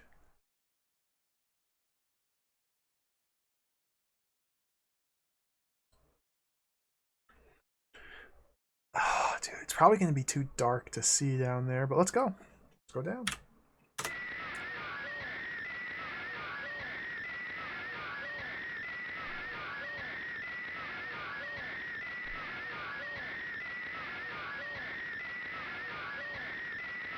Steam tunnel. This dank and grimy tunnel is largely filled with an imperfectly insulated steam pipe. The tunnel is uncomfortably hot and damp. You've gone from the Arctic to the tropics. The concrete tunnel has odd molds and fungi growing on its walls and ceiling. The floor is squishy, dude. Torn clots of insulation litter the floor. Along the ceiling runs a thick tangle of coaxial cable. The tunnel heads east and west. A rusty metal ladder leads up. You can hear in the distance a chittering, scratching sound. This is chittering scratches.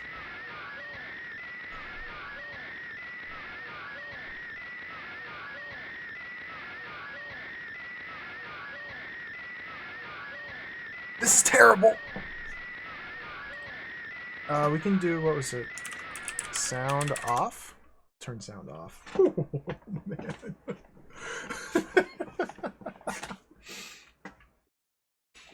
The sounds were only added after the game was made and released. They added sounds. My understanding was they added sounds when they ported this or when they released this on the Amiga. So the DOS version and most of the other versions of the game don't have sounds whatsoever. But when they ported it to the Amiga for whatever reason, they added just a couple sound effects that occur based on specific events that happen. And I'm not playing it on the Amiga. That's why I don't have a platform listed down below. I'm using a third-party interpreter to just run the story file directly, and it supports the sounds. The sounds are just, what are they? Little, what type of files are they? Let me look. Let me look real quick. They're .aiff files, whatever the heck that is. .aiff. I have no idea what that file extension is. There are a total of 1, 2, 3, 4, 5, 6, 7, 8, 9, 10, 11, 12, 13, 14 sounds. That's it.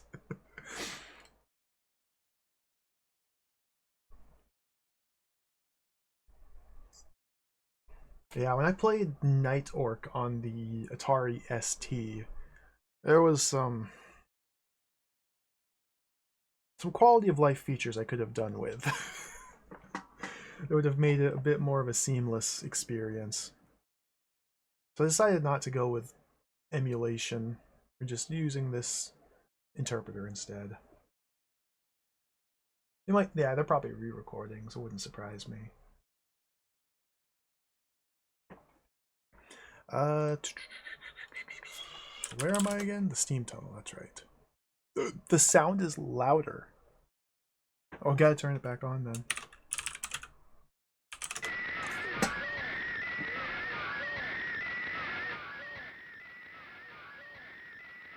Okay. We'll turn it down. I'll keep it a low.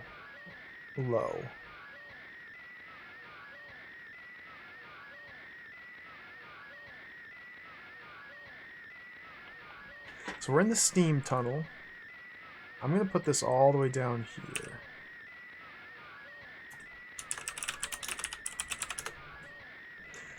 Heads east and west. A rusty metal ladder leads up. Torn clots of insulation litter the floor.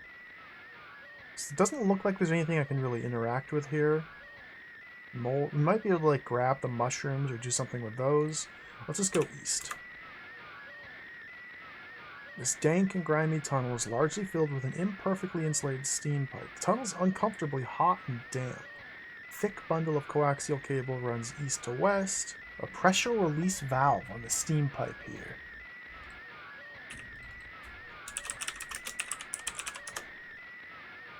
Steam runnel? No, no, no, no, no.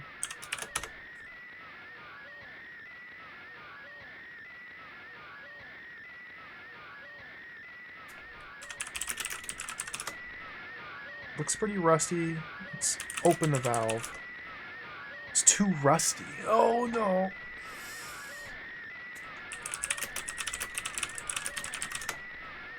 Make a note of that.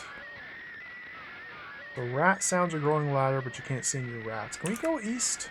Pitch black.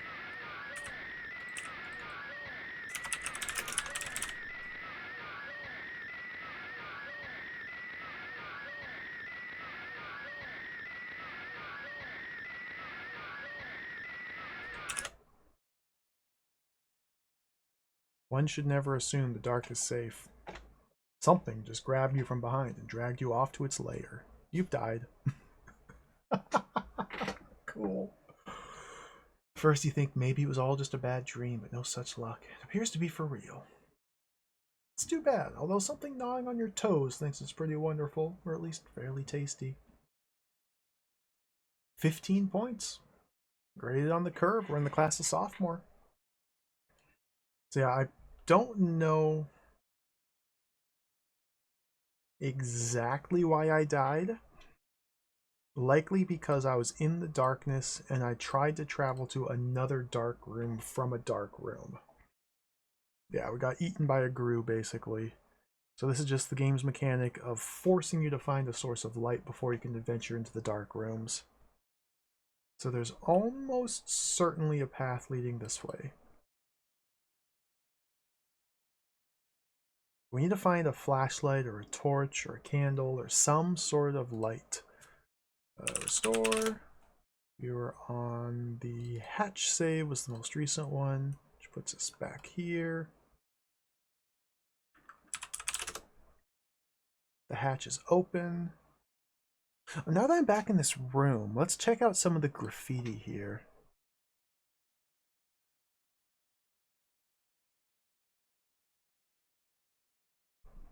I'm pretty sure the grue thing is from Zork, originally. Famous Infocom game Zork.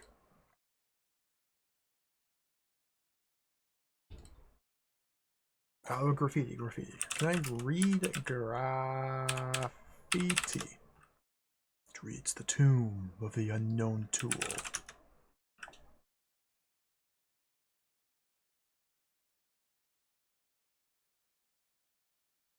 There's one which is painted in huge fluorescent letters. So I guess we're reading the singular piece of graffiti in huge fluorescent letters. Down. Beautiful music.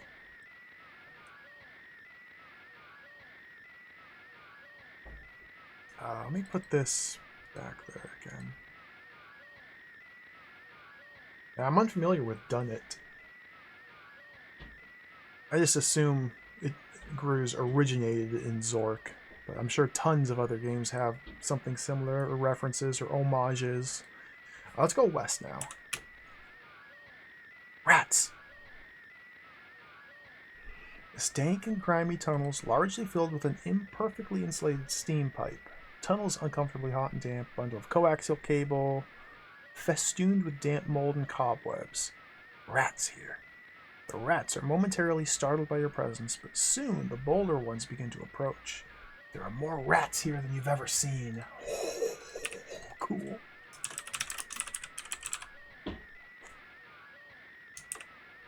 Rats.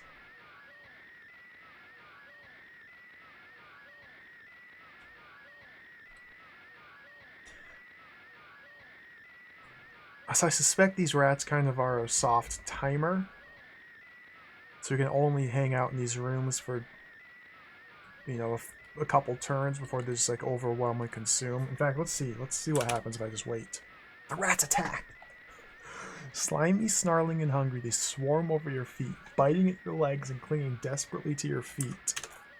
Troop of rats surges around you, scenting blood and the kill. There are rats clinging all over you, their nasty teeth biting down in a dozen places. Dude. A particularly nasty rat, wise in the ways of death, makes its way up your arm to your neck. For a moment it stares at you, its yellow eyes hungry. Then it reaches your jugular. As you lose consciousness, you think for a moment that you see the rat laugh, exposing its own neck, and on its neck is branded a symbol. Oh, how mysterious. It's the third occurrence of this mysterious, undescribed symbol. We have it on the stone rock that we found in our dream vision ritual. We found this symbol on the carton of Chinese food. Although that's not necessarily the same symbol, but the symbol on the carton of Chinese was, they couldn't describe it when we tried to look at it or read it. And now the symbol again showing up on a rat. Evil rat, a haunted rat.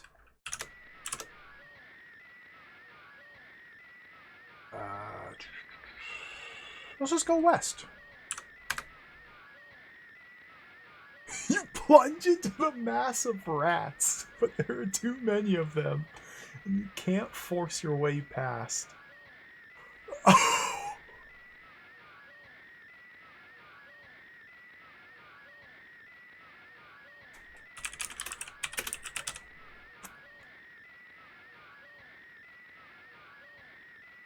put that right there. Too many rats preventing us from going to the west. So we need to get rid of these rats somehow. I died! Oh, wow!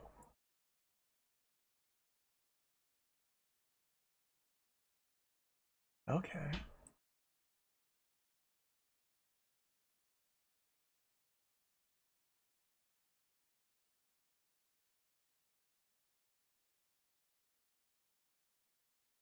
You ever just... too many rats? I do.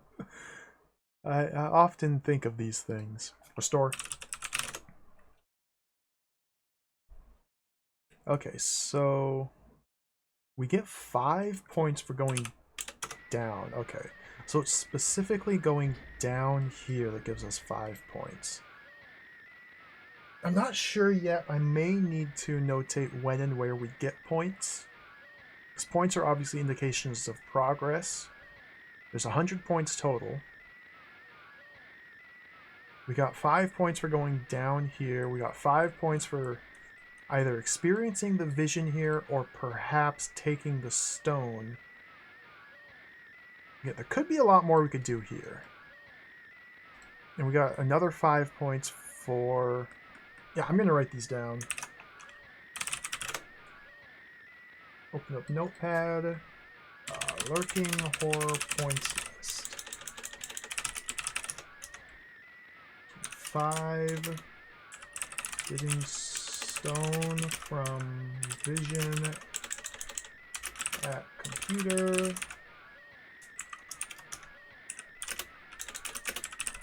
Getting master key from the hacker. And then going down into the steam tunnel. Hey, Counterfeit Bagel, welcome. How do you feel about IF games that can screw you over very early on? You won't know until hours later. I don't care. It's fine. I have no strong feelings about it.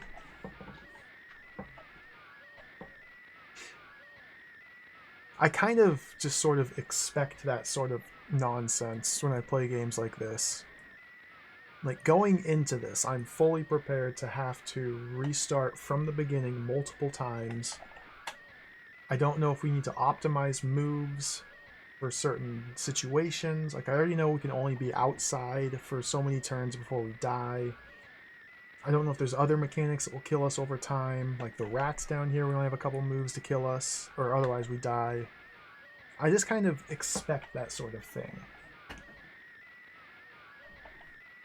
Like, there very well could be something else we have to do in the starting vision, dream, whatever it was. And if we don't do it that one chance, then we've lost forever.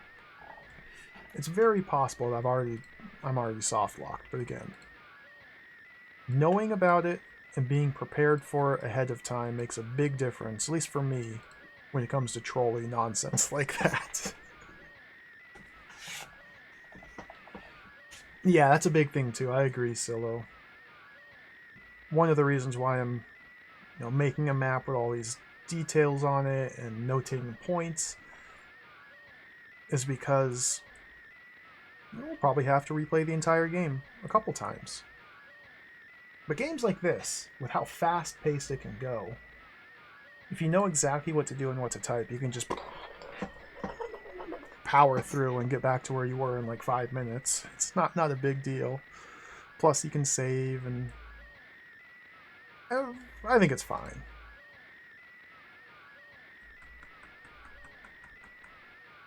I don't think the sound is fine. Let's get out of here. The sound is not stopping.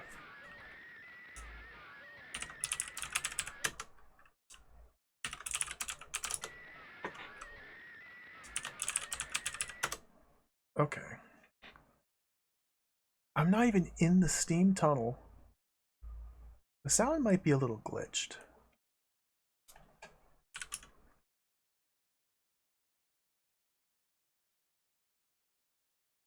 Let's go up from here. I haven't been to the aero lobby. It got louder, man.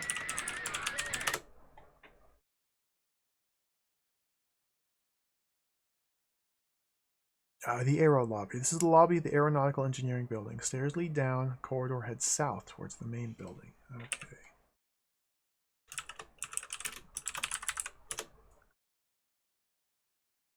Alright, now we're going to have to get a little creative. Because the aero lobby extends to the south.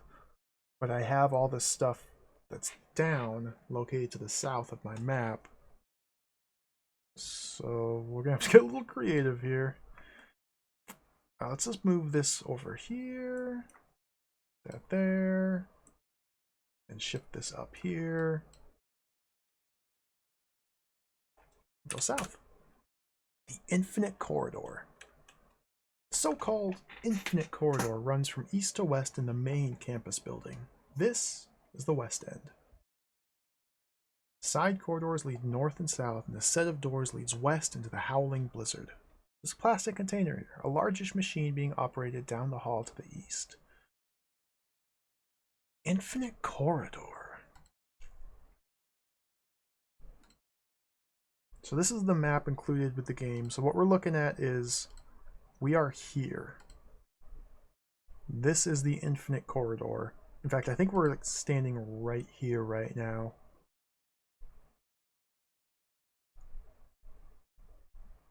There's the computer center, the temporary building, which is dark, Smith Street. Okay. Actually, I could use this map to kind of help organize my map. Dude, there's so many areas to explore. So now that we're in this main building, we should be able to get to the engineering, Great Dome, chemistry, the alchemy wing. The alchemy ring is our current goal. The nutrition hall should be accessible. Brown building's isolated.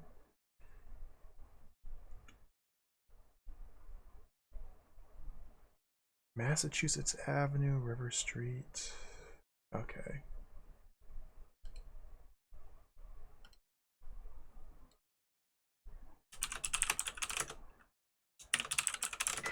Dude!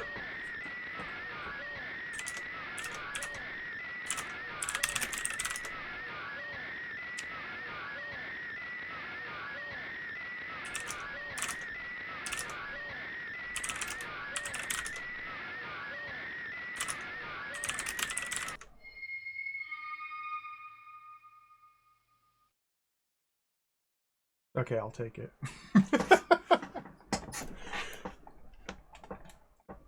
I guess a shoddy implementation of the sound effects. I don't know if it's shoddy per se, but going down to the steam tunnel causes the sound to play probably until we solve the rats puzzle and disperse them. Or we can overwrite the sound effect with a different one. So yeah, I can close and reopen the hatch to cause that sound effect to play to stop the rat party from playing. Alright, good. Very important puzzles to solve here. Where am I? We're in the sub-basement, so we go up again. We're in the aero lobby. Man, this is going to be a mess.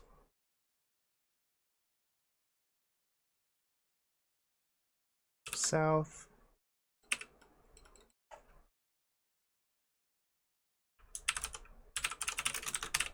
Infinite Corridor. Okay, the urchin wasn't here last time.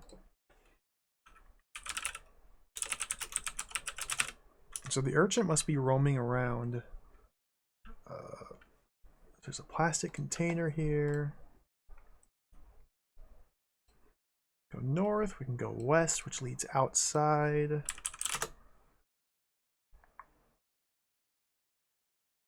Side corridors lead north and south. East, west. Okay, go south, go east. You're beginning to tire.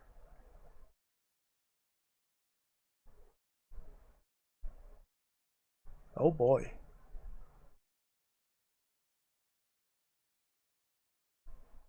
Interesting. We are beginning to tire. That makes me think we probably need to eat food or find caffeine or take a nap at some point. Or there could just be a hard number of turns that we have, period. So that happened exactly at turn number 200. I'm going to make a note of that. Turn 200. You are beginning to tire.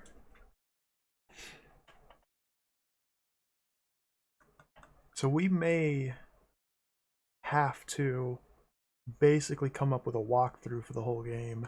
Worst case scenario, I don't know if that's worst case scenario. It'd be a fun little puzzle to solve.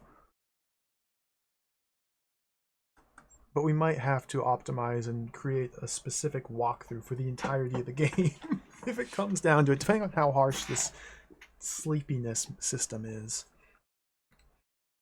Let's get the plastic container. Take plastic. Look at it. Look at it. A plain plastic container with something written on it. Read container. Froboz's magic floor wax and dessert topping. Froboz, that's a Zork word. Doesn't Zork take place in Froboz? I don't know. I've never played Zork. I played Return to Zork, and I played Zork Nemesis, and I did do a playthrough of the original Zork 1, but I just used a walkthrough and didn't actually play it. I just typed in commands and thought I was real clever.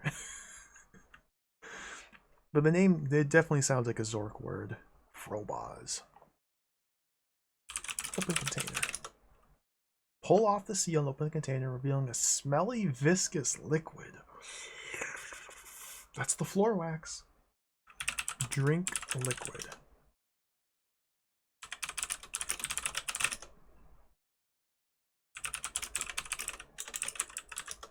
You can't drink that. Can't be refilled. So now we have an open container with floor wax in it, but we can't close. Plastic container, floor wax. Okay. What else is in this room? Urchin. Machine being operated to the east. So just visualizing the structure of this building. Let's go west first to Massachusetts Avenue. This is the main entrance to the campus buildings. Blinding snow obscures the stately Grecian columns and rounded dome to the east. You can barely make out the inscription on the pediment, which reads George Vanderwood Edwards. Vonder P. David Lebling. Hey, that's the author. Architect Russell Lieblich, sound engineer. West across Massachusetts Avenue are other buildings, but you can't see them.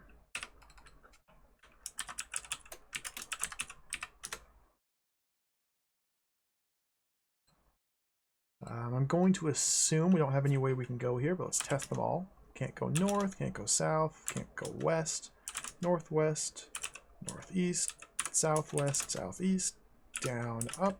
Nope, go back in.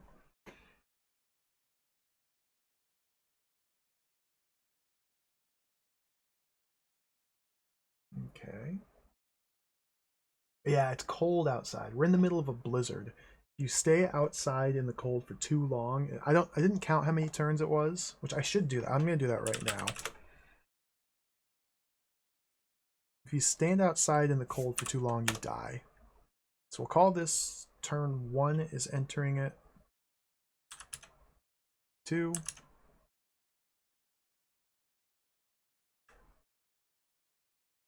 That waited for 3 turns. And then 1.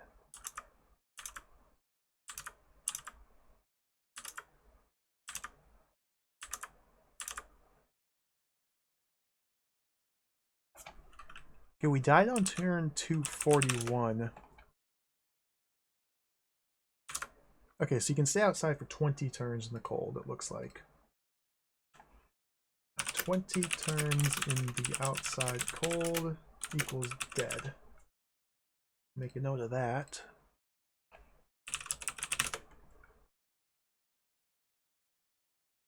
Let's go south. Engineering building. Extends a long way south from the Infinite Corridor. It too is full of closed, locked offices.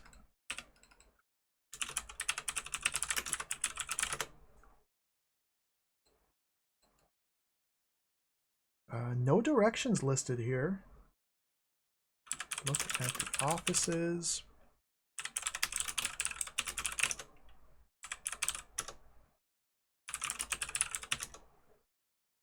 I have a master key.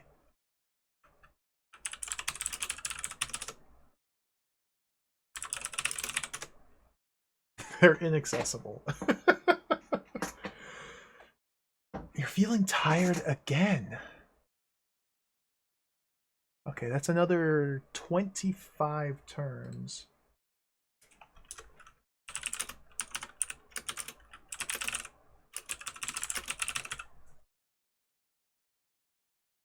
So I feel pretty confident that given enough time without fixing this is just going to lead to a game over. This is just one of the many different systems, timers that we need to manage. There's nowhere else I can go because everything's closed.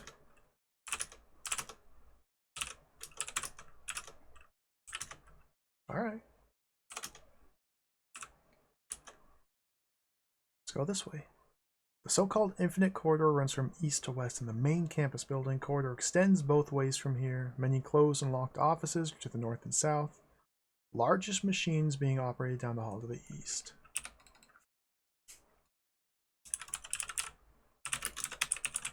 Infinite Corridor. This keeps going.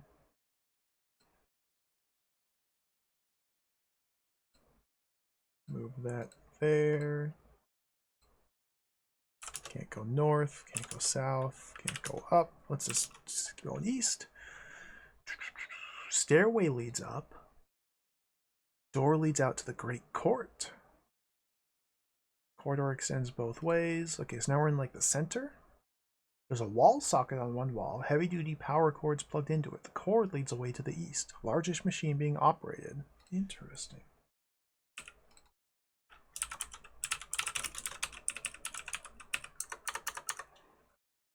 A wall socket.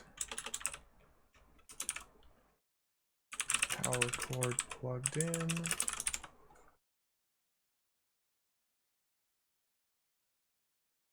We can go up from here. We can go out to the Great Court. So again, looking at the map in the game's manual, we are probably directly under the Great Dome here.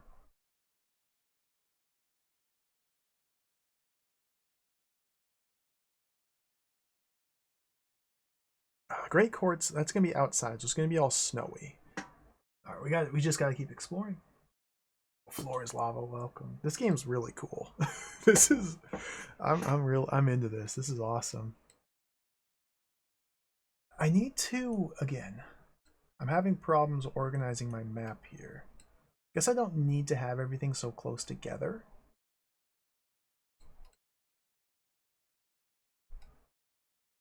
We can do like these tunnels kind of like that to spread things out. Traveling along the tunnel seems to be moving quite a distance. And this leads up here. Infinite corridor, infinite corridor. This is now the center of the infinite corridor, so let's put that there. Let's put that there. Engineering building, we're going to assume that's a little ways down. Massachusetts Avenue is outside. This is all underneath. Okay. From here, this is going to be out. Getting conflicting text. Let's put that there. I can just call that a wall socket. We can also go up from here, up, go east. Oh, retrograde Tom, welcome. Welcome, Tom and Raiders. How's it going, everybody? Thank you for the raid. Welcome. Let's get you a shout out. Welcome, Raiders. Welcome to the stream. My name's Bill. I like to play a bunch of cool retro games. We're playing a text adventure today. This is about as retro as you can possibly get. This is a lot of reading, some comfy text. This is called Lurking Horror by Infocom. This is the first Infocom game I've ever played. I'm very excited. Right now I'm just kind of exploring and drawing a map at the moment. Thank you for the raid. Welcome, everybody. Trizbort, yes, thank you. I use Trizbort to draw my maps. This game takes place on a college campus called GUE. We're playing as a student who is staying up late to write a term paper that's due the next morning. The game starts in the computer lab. We try to type our paper, but we find that the paper that we had been working on has been replaced with some weird, like, mystic text of some sort. We try to read it, and our character passes out, and we get teleported to some arcane, mysterious ritual. And just as we're about to die, just as some undescribable evil beast is about to plunge us into its maw and devour us whole, we wake back up at our computer and find that the term paper we've been working on is completely erased, which is due the next morning. So there's a hacker in the room with us who hacks the computer and figures out that somehow the files on the computer I was working on got mixed up with the files of the Department of Alchemy, because this college has a Department of Alchemy. And so at the moment, our goal is to make our way to the Department of Alchemy to see if we can figure out what the heck. And that's kind of where we're at. I'm just spending a lot of time exploring, drawing maps, picking up items, seeing what the heck's going on, dying multiple times, getting eaten by rats, freezing to death, tripping in the darkness. All sorts of stuff is happening. Yeah, welcome everybody. Thank you again for the raid. This game's really cool. We're currently... If you look at the game's manual, this is kind of a general map of the local college campus. We start here in the computer center. We can use some underground tunnels to make it to the aerospace wing of this main building. And now I'm in the process of exploring this main building here. So you can see the alchemy wings all the way down here. But before we go there, just taking our time to see the sights.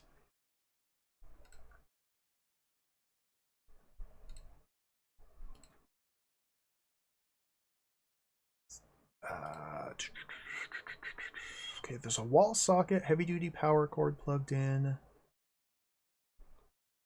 Let's go up to the Great Dome. Here, a walkway circles the base of a huge, ornate dome. Below is the Infinite Corridor. From stories of tech-exploring trips, you recall that there's supposed to be a ladder here. On the other hand, there's a shiny rope-like thing hanging near where the ladder used to be, leading upward. Interesting.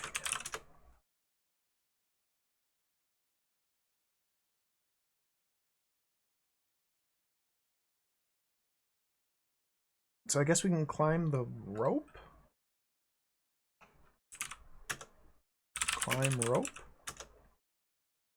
The wet stuff on the strand sticks to the gloves. That's right, I'm wearing gloves. I forgot about that. But doesn't otherwise affect you. You have a little trouble climbing up to the catwalk, but grab the rail just before your strength gives out. You heave yourself up onto the catwalk. You stand up on the catwalk. The gloves might have been what allowed me to actually climb that. I might have accidentally solved a puzzle. You stand up on the catwalk, catching your breath for a moment. Your eyes stray along the strand you climbed. It trails along the catwalk where it joins something large and squishy squatting at the far side. A single bright blue eye opens in the squishy mass, and the tentacle, For that's what it is. Retracts. That was not a rope we climbed. The mass almost flows through the spaces in the catwalk railing and drops to the floor 15 feet below. Before you can react, it's gone.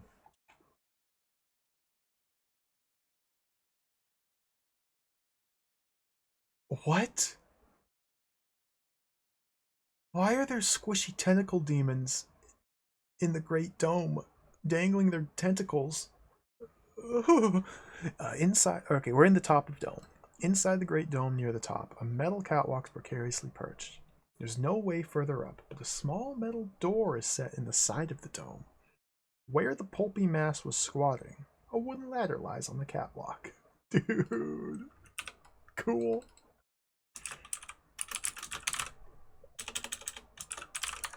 This is a new room. In this new room, we have a wooden ladder. Go up to reach it. There's a metal door here as well.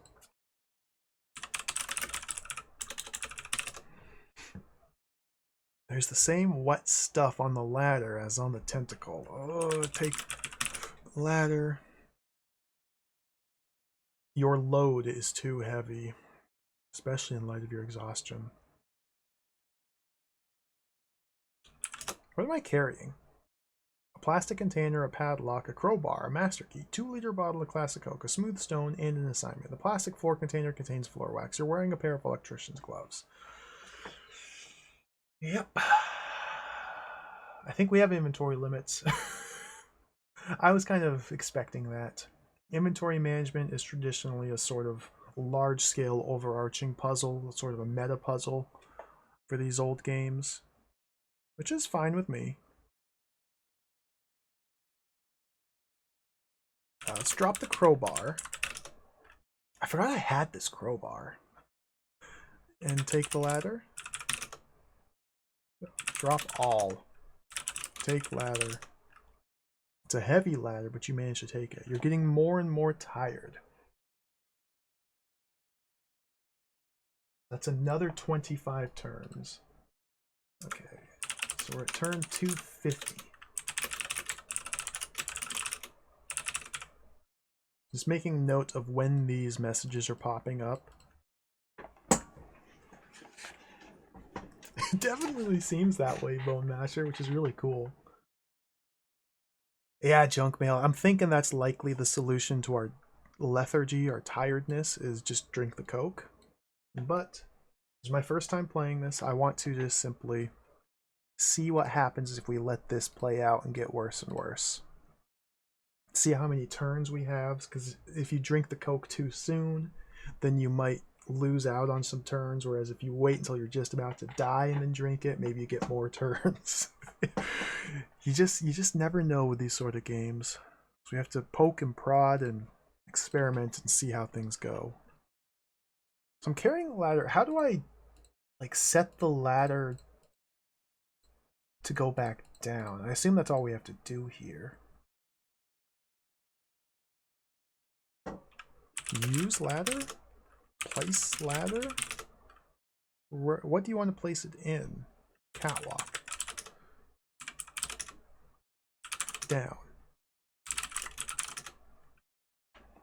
Like, I assume... Oh, parser. Text parser.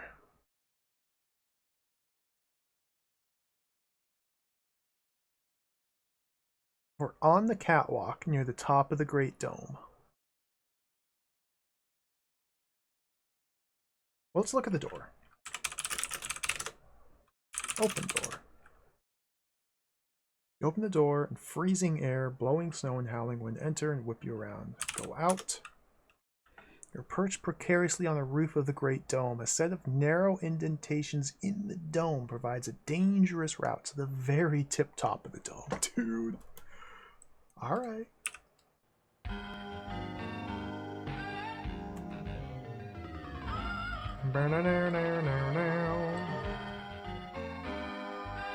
Out.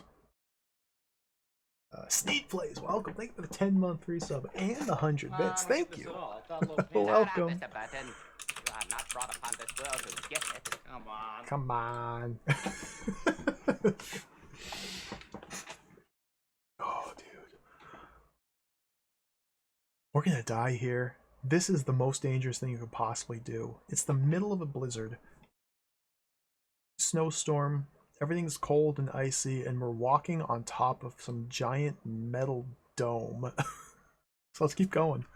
Up. Scramble up the icy surface of the dome, almost slipping a few times. Finally, make it to the top. On the Great Dome. This is the very top of the Great Dome, a favorite place for tech fraternities to install cows, Volkswagen Beetles, giant birthday candles, and other bizarre objects. The top is flat, round, and about 5 feet in diameter. It's very windy, which has kept the snow from accumulating here. The only way off is down. In the exact center of the flat area is a bronze plug. How very mysterious.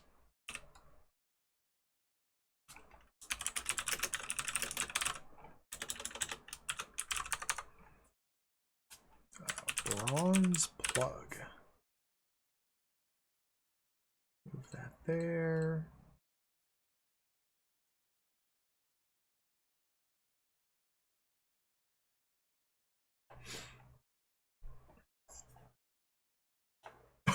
Underworld, no.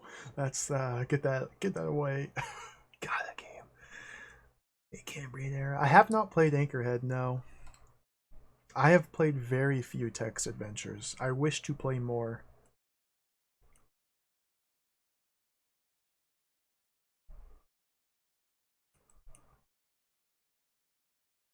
Bronze plug. A cylindrical bronze plug about 2 inches in diameter, set in the center of the flat part of the dome. I wonder if this is meant to be like some sort of lightning rod we have to construct. Although it's not stormy, it's snowy. I don't have anything to plug in here.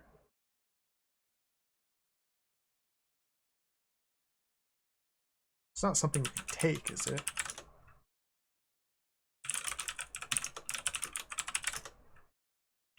You pry the plug out of its socket, revealing a cylindrical hole about the same diameter but somewhat deeper.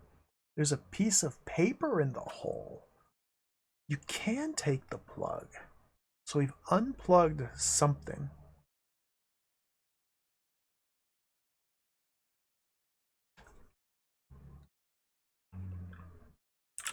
Paper.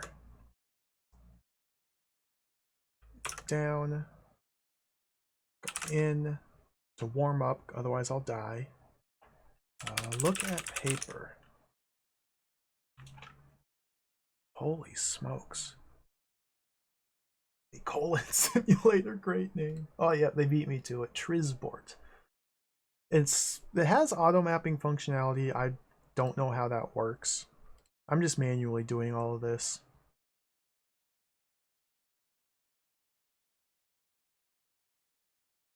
You unroll the piece of paper, read the shaky handwriting. I can no longer face what I've been doing. I can't sleep. I start at the slightest noise, and even dulling my senses with alcohol or drugs is no longer enough. I refuse to participate in what he is doing anymore. Either he is insane, or I am insane. Or, and this is what I fear most, the universe itself is insane. I've only one final warning. I am the only suicide, but I will not be the final death. The name signed to it's oddly familiar.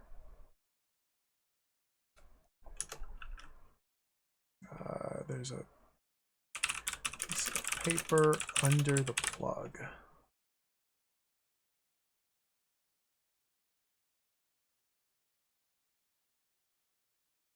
Interesting. Can we read the name? No.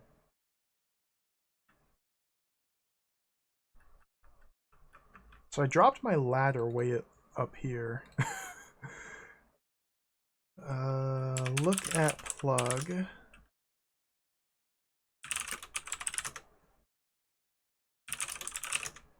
Go out.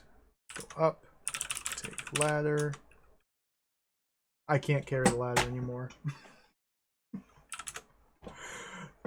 Oh, dang. So yeah, your carrying capacity decreases the more exhausted you get. Oh my goodness. I'm getting points. Oh, I haven't been realizing I've been getting points. I presume the piece of paper was points, and I presume climbing up the vine or the tentacle was points as well. Oh yeah, look at that.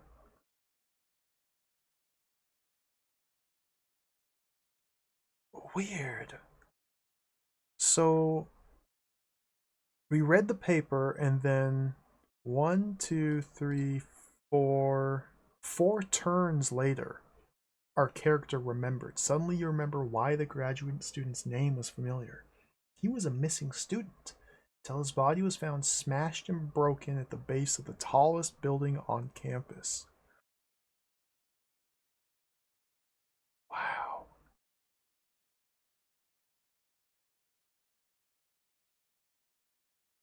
Oh, I'm stuck. I don't think we can get down from here because I dropped my ladder and I can't carry it anymore. Maybe we can drink the soda to get some more energy.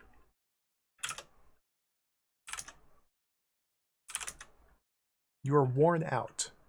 Okay, we got the "you are worn out" message appeared on turn 275.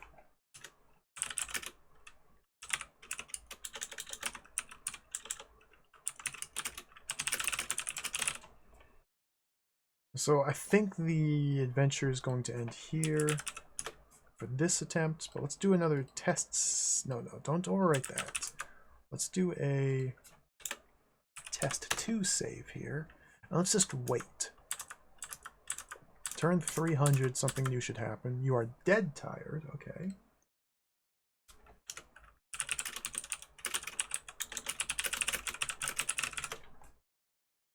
Let's wait another 25 turns. So tired you can barely concentrate. I just want to see how long this timer lasts. 325.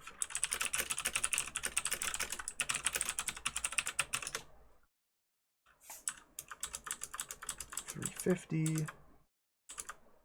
You're moving on your last reserves of strength. Oh dear.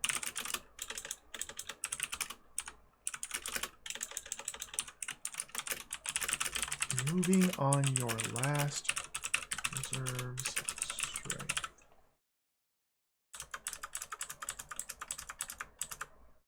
You're practically asleep.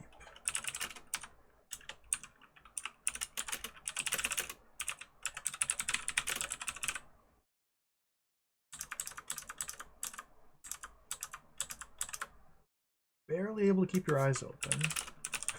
Come on.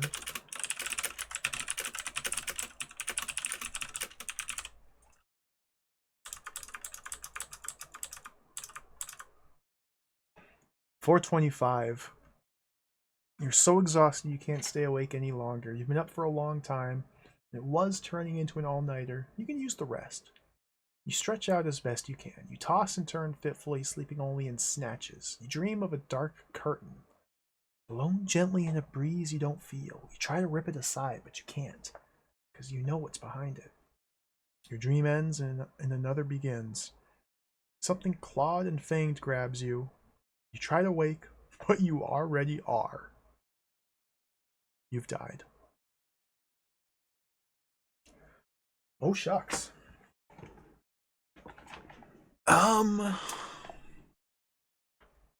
Okay, let's see what happens if we drink the soda now.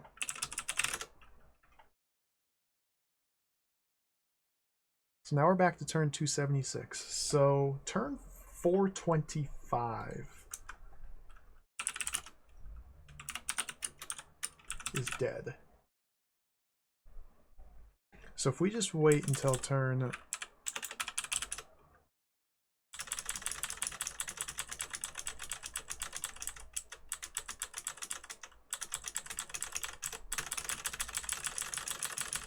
wait till like now, and now take bottle.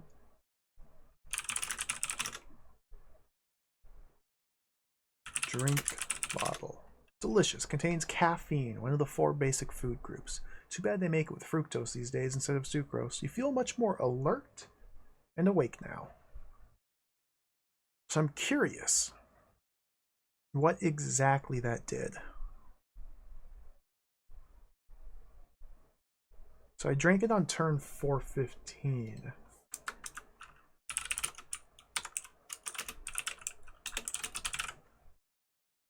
Did I drink all of it? Partly empty. Okay, so it's still... There's still another serving. Let's see if I can pick up the ladder now. I go out and up. Take the ladder. I can't!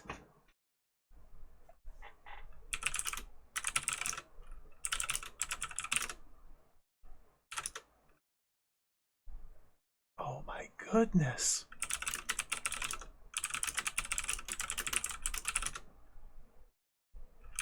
Open bottle. Drink bottle.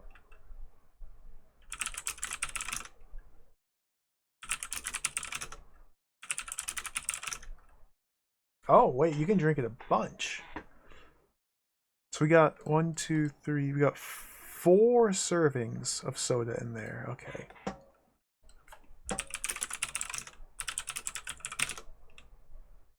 I still can't take the ladder.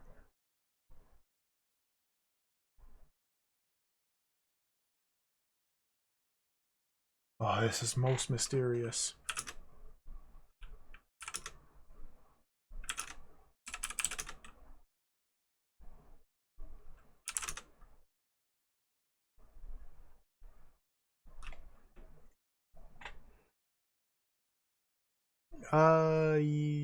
Yeah, Duke.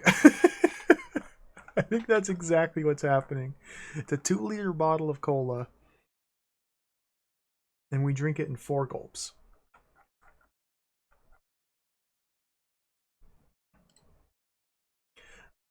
I think I'm stuck. I think I'm stuck here. I seem to be incapable of picking up the ladder, which I dropped out here on top of the Great Dome. And I'm almost positive I need to use this ladder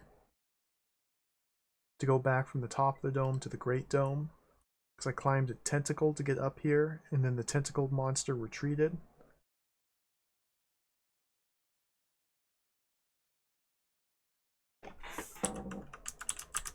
Let me just see what happens here. I'm going to press Z until I get another fatigued message to appear. Probably going to be around turn 620 or so.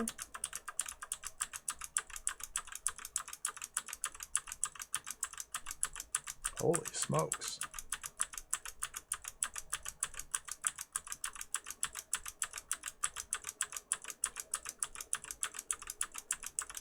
This is gaming right here.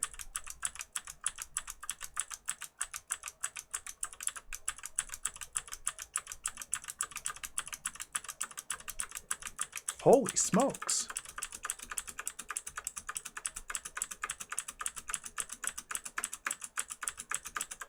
Wow.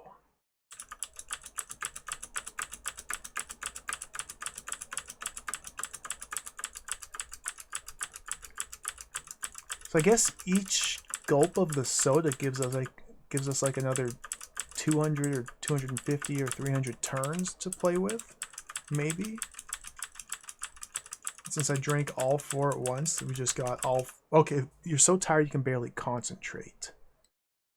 We got like 1,000 turns. And so tired you can barely concentrate is 100 turns away from death. So after we drank all 4 doses of the soda, we got roughly 800 turns, not 1,000. We got roughly 800 turns additional, so I can assume that each gulp of the soda gives us an additional 200 turns, giving us a hard time limit of like 1400 turns, give or take a few. Because we are 100 turns away from dying now, which would be 1328.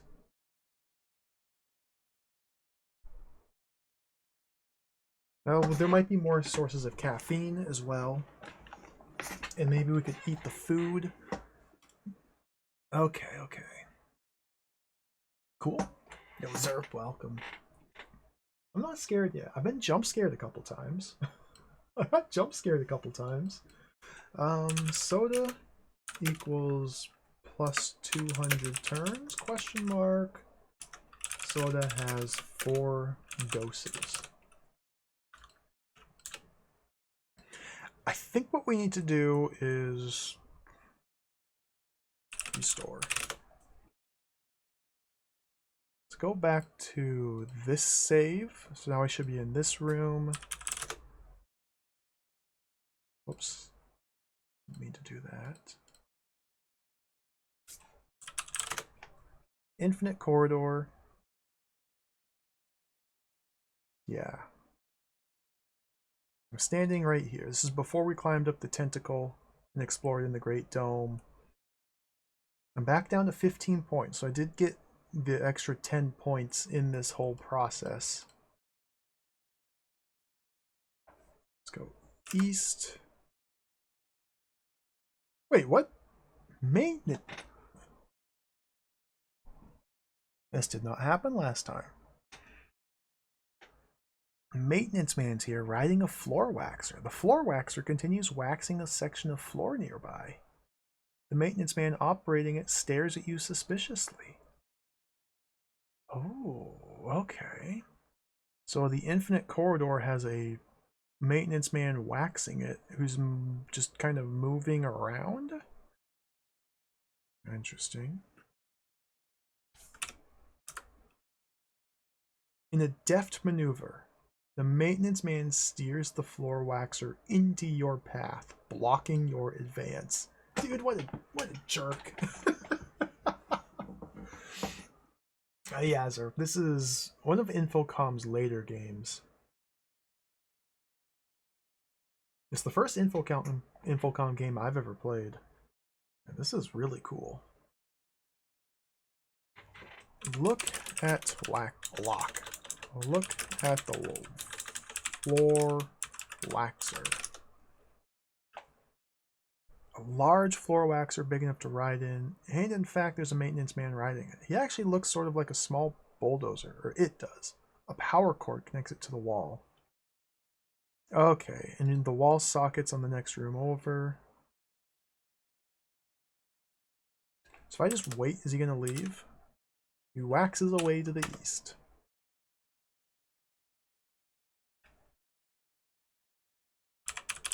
Look at the power cord. Whole power cord. It won't come loose! Use crowbar on power cord. Pry power cord with crowbar. It won't come loose.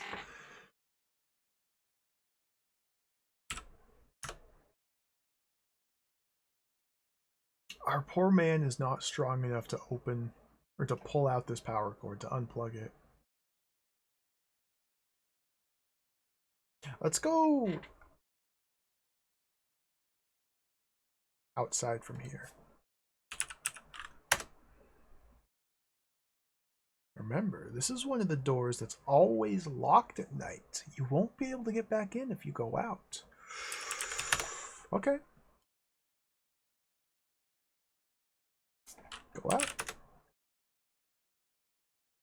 As you leave, the door closes and locks behind you. You enter the freezing, biting cold of the blizzard. We're in the Great Court now. In the spring and summer, this is one way.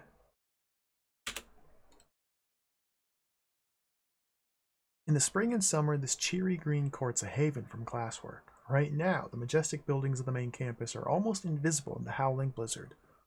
A locked door bars your way north. uh, can it go anywhere? West? East? North? South? Northeast?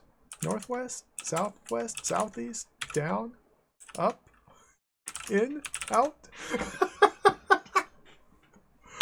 Well, we're dead. We were warned. Why?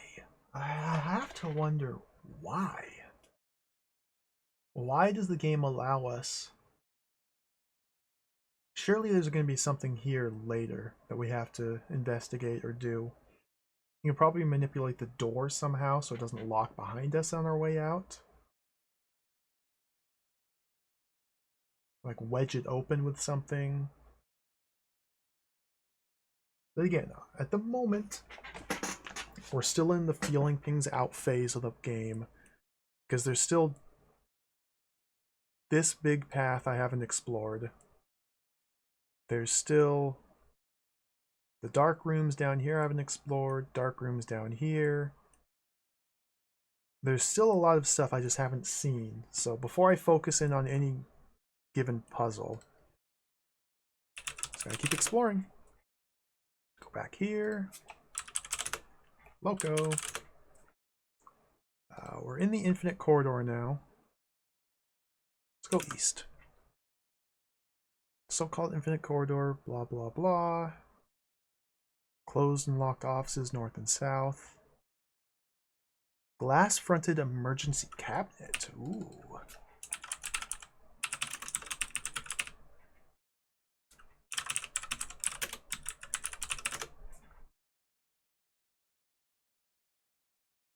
That there. Ah, come on.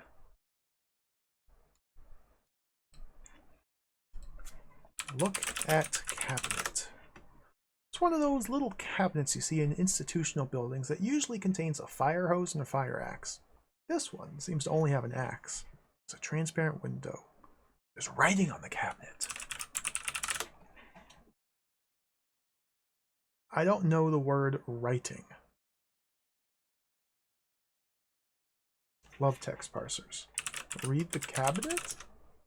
In case of emergency, break glass. Break glass. Wearing the heavy gloves, you confidently smash the glass with a blow of your hands. Take a look in the cabinet. Take the axe. Look. Axe. At the axe. Cool. Fire axe inside.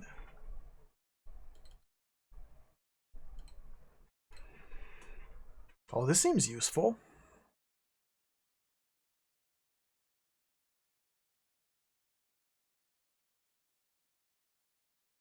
Floor waxers here again.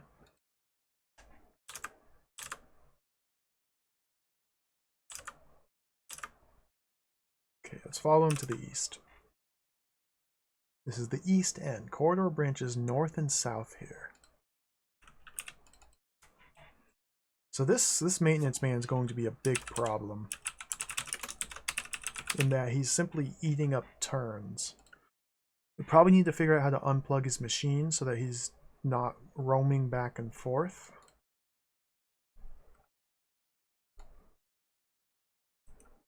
Goes north and south. And I didn't really try that very much at all, but his machine's plugged into the socket here. It looks like his range is just one end of the corridor to the other. And he just kind of goes back and forth. And if he's on the same screen as you, you cannot leave that screen, I presume is how it works. At least while his machine is operational and he's using it.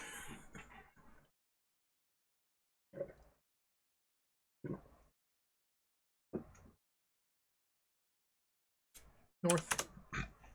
Yeah, he blocks us.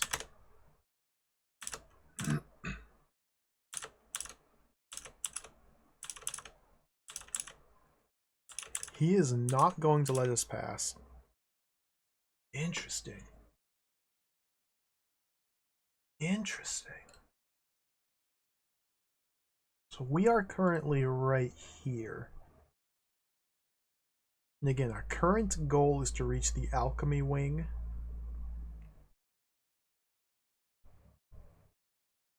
But we can't go north from here. We can't go... I haven't tried south, but we can't go south.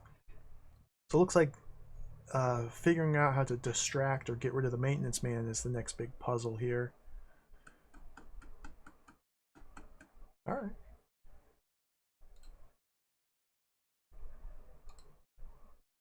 South. Attack man with axe. It can't reach him in the floor waxer. Attack floor waxer with the axe. Hold fire axe. Dope. Remove gloves. Hold fire axe. Dope. Drop all. Take axe. Hold axe. You already have it.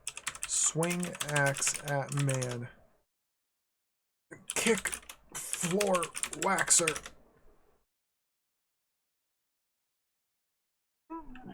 Attack machine. Ah, dang it. I'm going about this all wrong.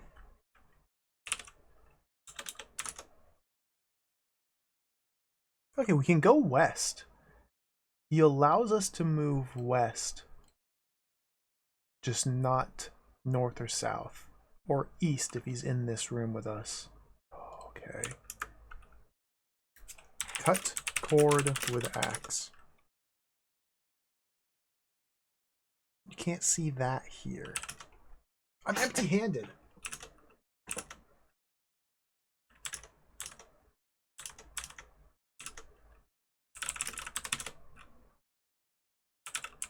Take Coke. Open Coke. Drink it. Drink it. Drink it. Drink it. Drop bottle. West. West. Cut cord with axe. The axe crashes against the floor. The power cord severs. The whine of the floor waxer slows, and the maintenance man jerks to alertness.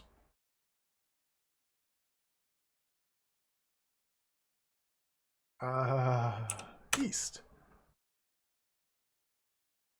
The maintenance man, growling foul-sounding imprecations, descends from the floor waxer and heads towards you. Is he going to kill me?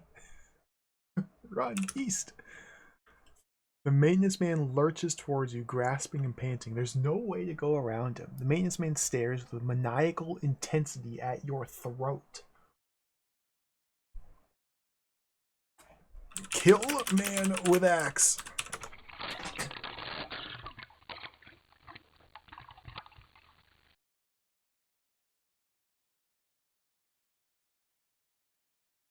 Fire axe chops into his chest where it sticks.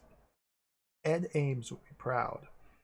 The force of the blow staggers him a bit. He looks down at the axe with a certain perplexity and pulls it free, the wound making a sickening, sucking sound. What? We just... What? It just axed him in the chest and he just doesn't even care. Maintenance man stares with a maniacal intensity at your throat. Do I have the axe still? Take axe. Attack, decapitate man with axe. Kill man with axe. The maintenance man stares. He grabs you by the throat, lifts you off the ground with one hand. The hand feels very cold. Just as you expire, you realize you've never seen him blink.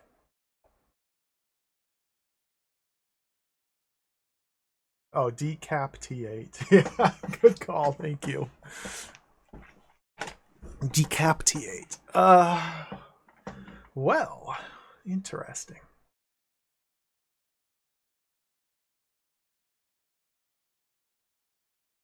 So we have a zombie maintenance man with superhuman power and resilience, who is actively trying to prevent our access to the eastern side of the building. This seems to be the first real puzzle that we have to solve, because there aren't really any other avenues to explore from here. Unless I've missed an exit, which is very possible. Like, we start here. Might be able to use the fire axe and take it back to this glass wall here and break into this secondary computer lab. I didn't do anything on the roof or really explore that very much.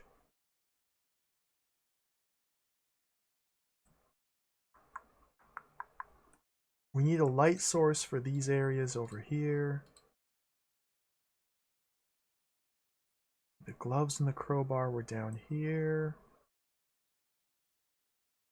The forklift. I haven't used the forklift. I'm guessing that the forklift is used for whatever's in this dark room or beyond it.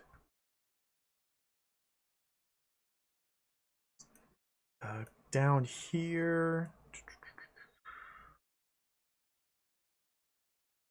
we have rusty steam release valve. All we had down here were rats. Too many rats blocking our path. A dark tunnel and a rusty steam release valve. I feel like we need to loosen up this valve so we can open it. And maybe the steam would release into the rats and spray them and disperse them, maybe? We need like WD-40 or floor wax, maybe? That seems incorrect. Or maybe we just need a light source to go east to get something to deal with the rats. Or maybe we need some sort of food to deal with these rats. There's a big mystery down here.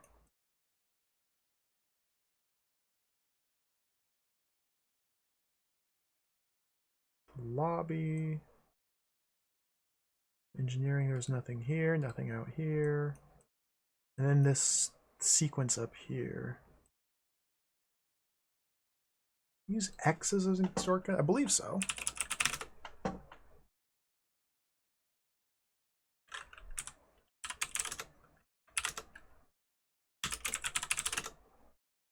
Yep, X is examine.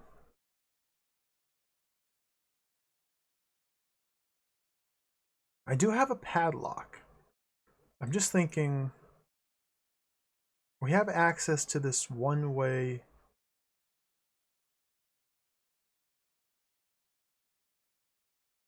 path to the Great Court.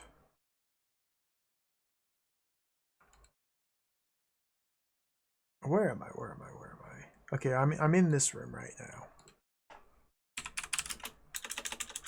Examine the door. All you can tell is that the outside door is closed. Open the door. It shuts automatically immediately thereafter. Can we unlock the door?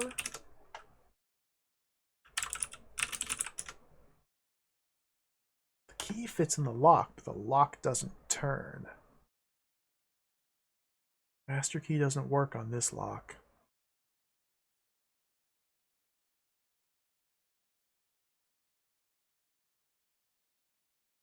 I'm just wondering if we could somehow lead the maintenance man outside and then lock the door behind him so he's stuck out here. Or maybe we have to do some like Looney Tunes nonsense and we have to use the floor wax to wax the floor and then have him slip on a banana peel. Step on a rake maybe? I don't...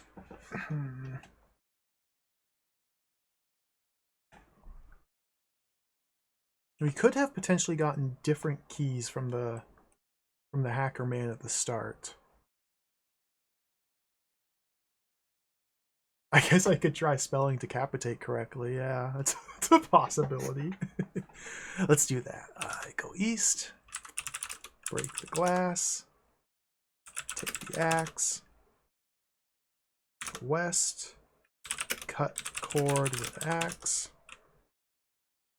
Okay, now the maintenance man's alive. Let's do a save here. Wait for him.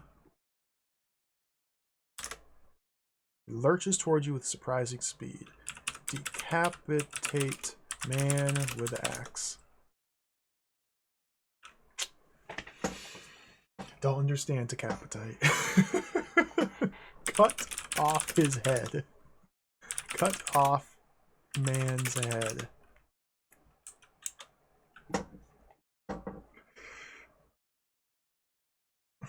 Up.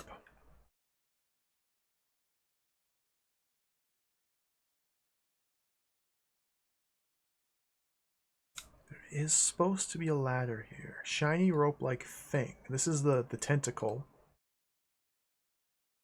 Which we can climb to go up. So the maintenance man waits patiently down below. If we go down from here... Dead.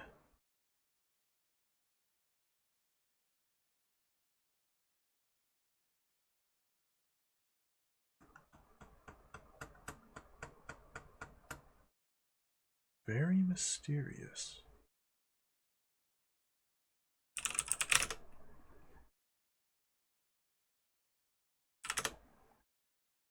Fire axe, plastic container with floor wax, padlock, a crowbar, master key, 2-liter bottle of Coke, smooth stone,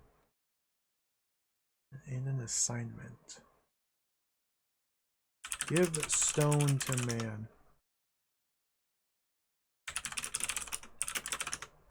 Doesn't react.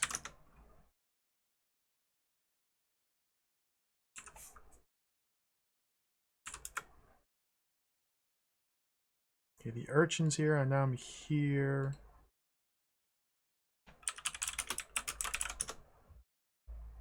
He's very annoyed with you. He just kills you, dude.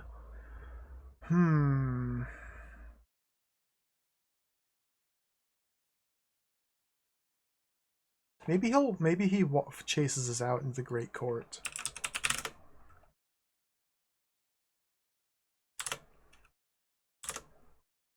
Okay, go out. Go out. Nope. And we're stuck out here. Break door with axe. No effect. Unlock door with master key. Securely locked. Oh, he's owning me. Completely owning me.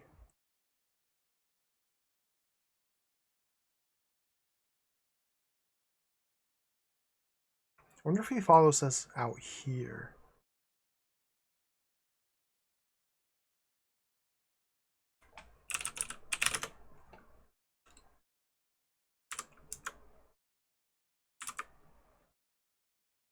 Some ways down the corridor. The maintenance man waits patiently inside, and as soon as we go back in, dead. Okay. Now it's very possible you were supposed to set something up before cutting the cord with the axe. Like, lay a trap for him. I feel like the floor wax is involved somehow. Or maybe we even need to cut the cord while he's in a certain room. Because he's just kind of riding back and forth.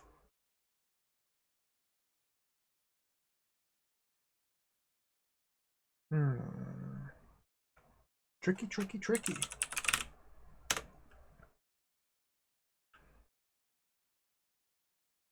Now notice we don't get points for cutting the cord. We get points for climbing up here and getting the piece of paper. We don't get points for cutting the cord. Or for punching the glass and getting the fire axe.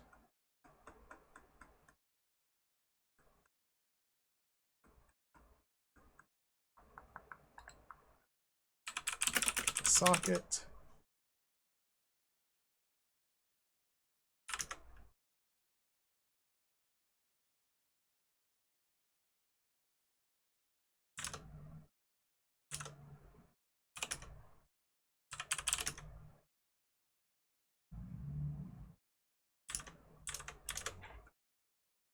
Okay, we're in the arrow lobby, And he didn't follow us. If I go south, just instantly dead. Yep, because he's just waiting.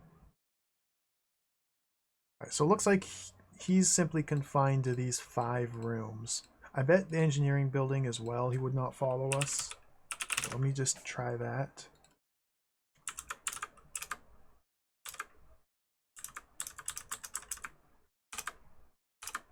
Yeah, dead.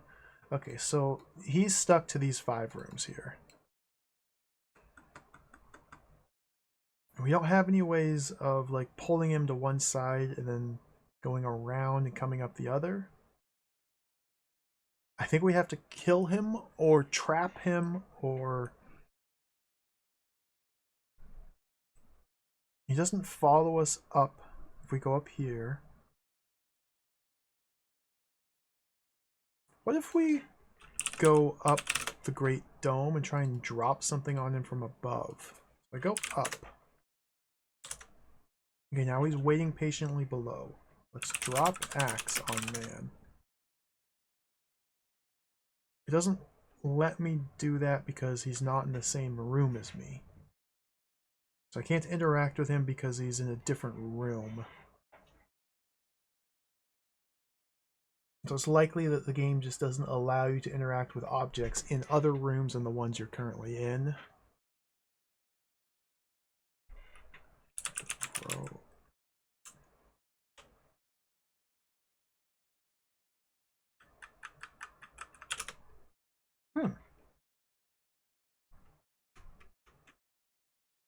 Let me try something real quick. We do a restore. Go east. Okay, the maintenance man's here. Coming after me. I'm standing on this tile. If we attack man with the axe.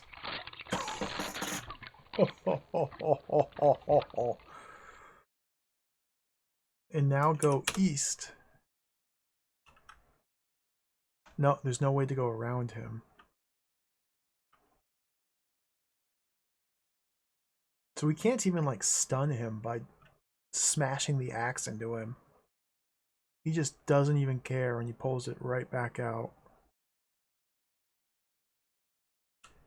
Chop legs.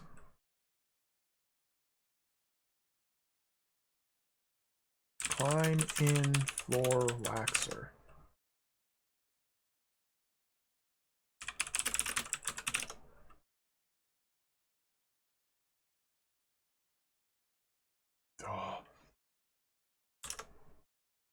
Oh, he can't kill me. I didn't think he'd be able to kill me while I was in the waxer, but of course he can.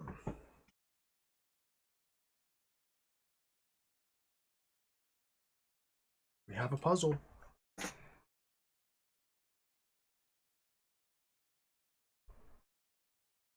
I wonder if we were meant to grab this bronze plug and plug it in down here. It seems unlikely.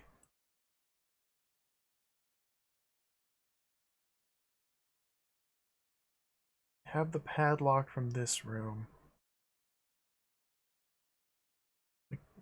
Allowing us to carry or pick up and carry around the padlock definitely seems significant.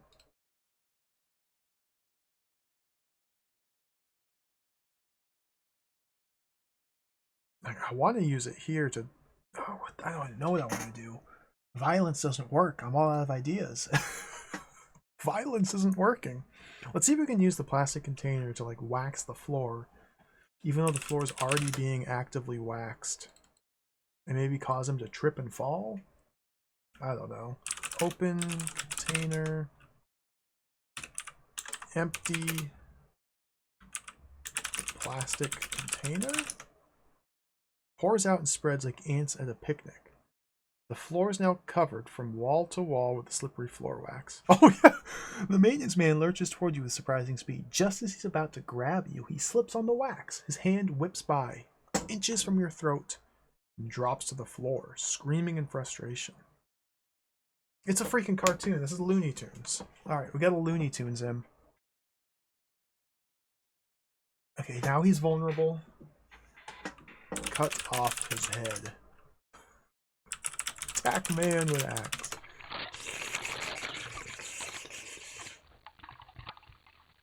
he doesn't care. The maintenance man continues slipping, falling, standing, and so on. He reminds you of a badly made wind-up toy. Wait, is he just permanently stun-locked?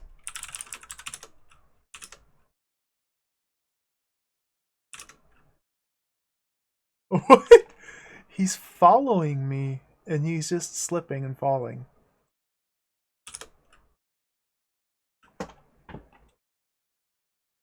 Okay. How insanely goofy is that? So we did get 5 points. Stun locking maintenance man with floor wax. It's 5 points. I guess that worked. Wow. Now it's very possible that this is only a temporary measure, and eventually he'll no longer be stuck. But we made it past him. We can keep exploring. This game is so cool. Alright, the chemistry building. Corridor is lined with closed, dark offices. At the south end of the corridor is a door, the light shining behind it. Something written on the door. Read the door. Painted on the door, in calligraphy indistinguishable from any other door at Tech, is the phrase, Department of Alchemy. You always used to wonder what was behind that door. Open door. Unlocked door. Master key. Doesn't turn!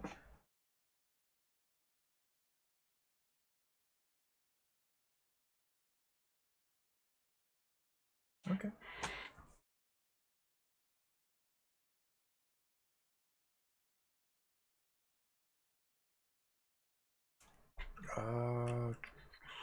Locked door.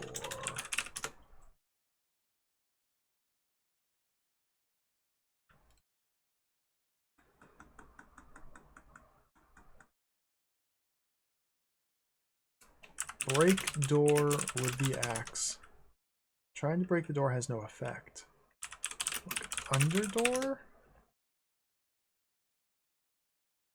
The door opens partway, revealing a professorial man in a white lab coat. He smiles. Good evening. I don't get many visitors this late. You're not one of my students, are you? He ushers you into the room without waiting for an answer, closing the door behind you. We're in. Maybe I was supposed to knock on the door, and me trying to bash it with the axe achieved the same thing? Or maybe you just have to wait for enough turns out there and he just senses your presence. Oh, very mysterious.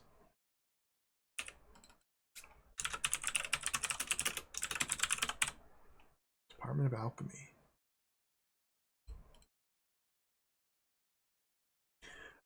This office is clinically clean, shiny, and modern. Looks like something out of a science fiction movie. Closed door to the north leads back into the corridor, and an archway opens to the south. Taped to the wall to the right of the archway is a sign-up sheet. The professor's here. Look at the professor. X the professor. The man looks like a professor. He's wearing a white lab coat, rather stained with chemicals, and a GUE tech class ring. He watches you with an ambiguously predatory air. The professor gazes at you in a bored and distracted way. Oh, make up your mind. Is it a predatory air? I guess it's ambiguous. It's either predatory or bored. It's hard to tell the difference between a predatorial gaze and a bored gaze.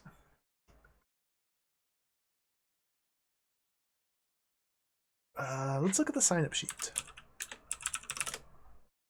Appears to be a sign-up sheet for the lab. Strangely, although few daytime segments are used, almost all of the nighttime ones are. Most seem to have been taken by two different people, the professor and another, presumably one of his graduate students.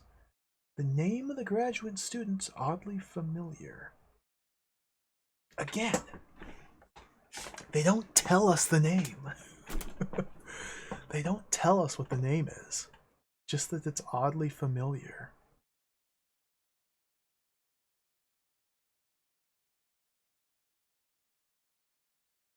Can we take the sheet? You can't take that. It's the only way we have to keep track of who's signed up to use the lab.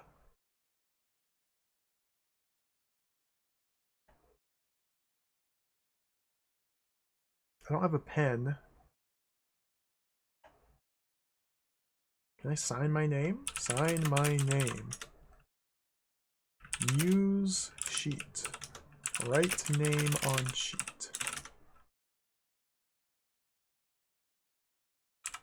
Okay, what else do we have in this room? The professor's here. Archway. This archway, part of the oldest section of tech, is between a lab and the headquarters of the alchemy department. To the right of the archway is a sheet of paper. It looks like a sign-up sheet. Suddenly you remember why the graduate student's name was familiar. He was a missing student until his body was found smashed and broken at the base of the tallest building on campus. That's the same guy. That's the same guy who left the note up here.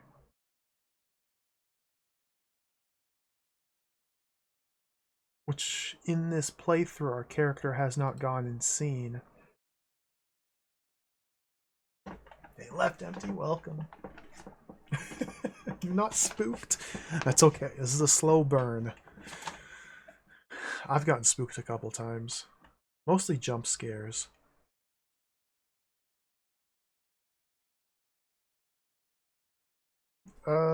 Professor. How are you? Professor. What's your name? Professor. Hello. Looks at you in much the way a cat looks at a mouse. Attack Professor with axe. With contemptuous ease, the professor prevents you. I'll take this, he says, just for safekeeping. He makes the fire axe disappear.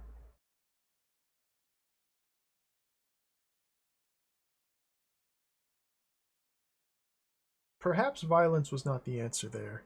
And now he has malign intent. It's not bored or distracted. South. The professor stops you, not too gently. Sorry, he says, though he doesn't sound too sorry. There are very delicate experiments going on in the lab. You might hurt something. All you can see before he guides you away from the archway is a great deal of odd apparatus and equipment. Yeah, it's another archway. We can't go down there. So we have to likely get into this Department of Alchemy without the professor in the room with us so we could explore beyond where we currently are. Can I even leave this place? Okay, you can. I lost my axe though, which is a disaster. Can I open the door and go back in? It's locked. Interesting. There's another path up here we need to go. So let's go north. The maintenance man's gone.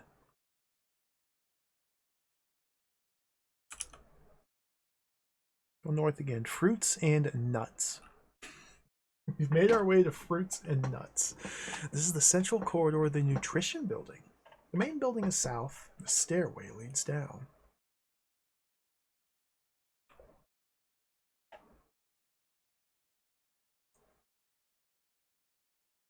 So we're here. We just walked into nutrition building here.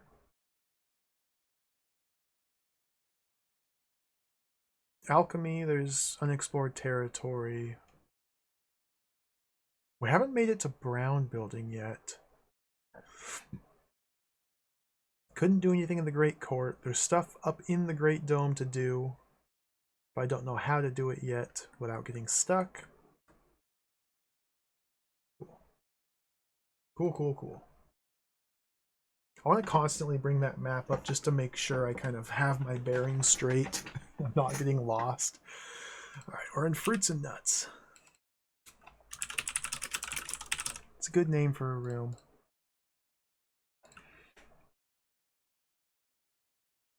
Now all we can do is go down from here. Okay, go down. This cluttered passage leads southeast. It's full of apparently discarded electronic equipment, old rusty file cabinets, and other detritus. Stairway also leads up.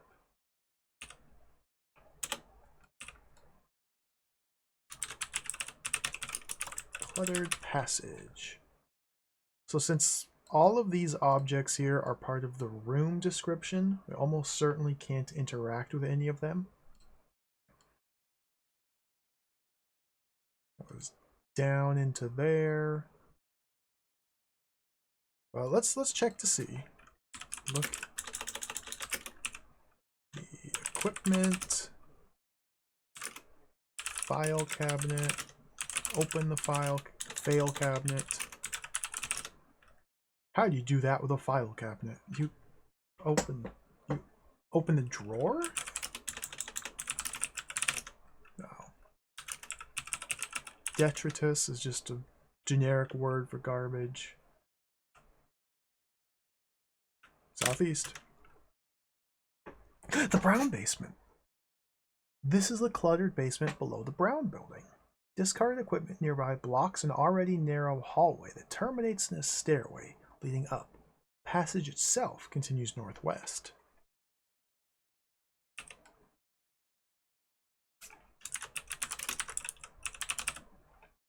Pair of rubber boots.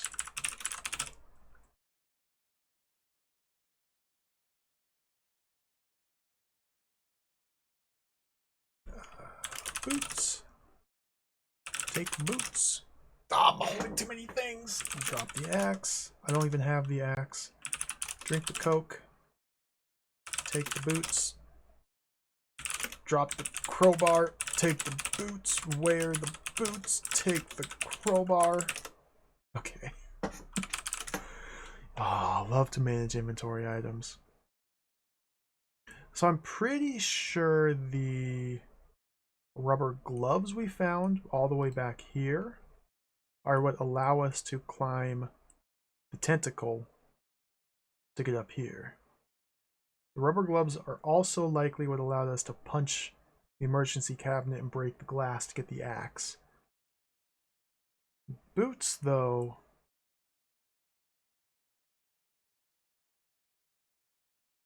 don't really have any clear usage for them yet.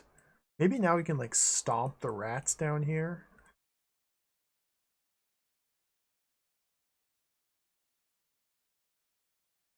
Let's keep exploring. Up. This is the lobby of the Brown Building, an 18-story skyscraper which houses the meteorology department and other outposts of the earth sciences. Elevator's out of order. I forgot about the elevator in the first zone. The elevator is out of order, but a long stairway leads up to the roof, and another leads down to the basement. A revolving door leads out into the night.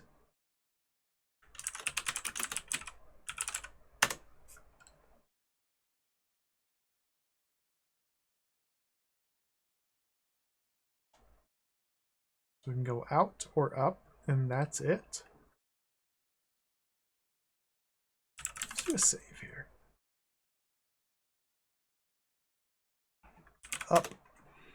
This is the top of the stairway. A door leads out to the roof here. You can hear the wind blowing beyond. It's a sign on the door.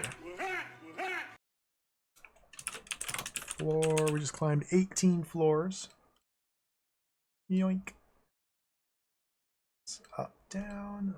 Mail, welcome. Thank you for the raid. Welcome, Mail and Raiders. How's it going?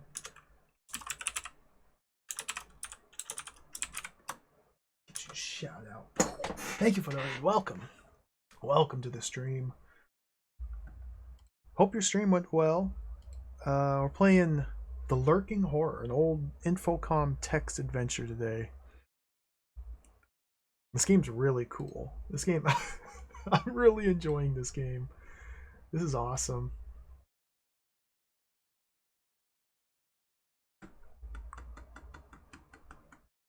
are currently just exploring.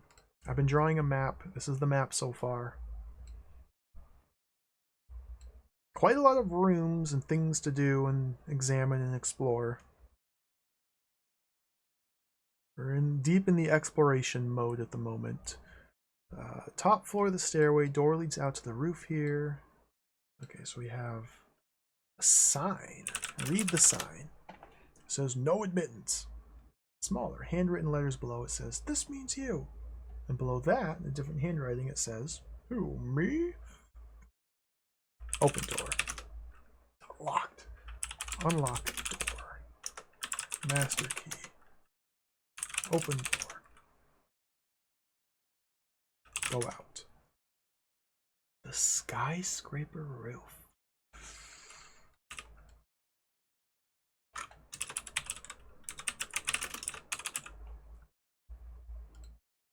Oh, baby.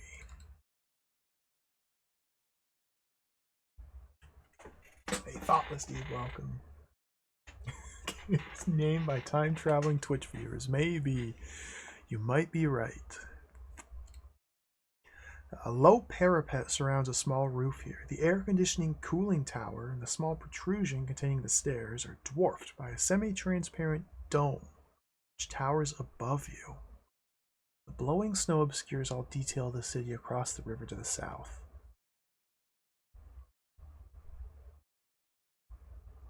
Semi-transparent dome. Large and semi-transparent. It's made of some sort of milky-colored plastic and it dominates the roof. You can climb up to the entrance via a short ladder. Okay, climb up. And we're inside. Inside a large domed area. Dome contains equipment that makes it clear it's a weather observation station. For some reason, it also contains a small peach tree. Wind whistles outside and snow blasts against the semi-transparent material of the dome. Something smashes against the glass of the dome. You turn and see a dark shape clinging to the outside of the structure. What? Are we gonna get got? Oh! What? Why did that happen?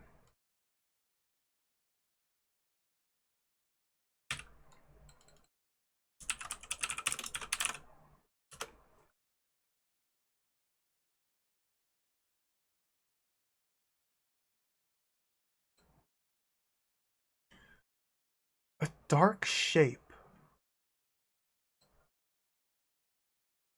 Small peach tree.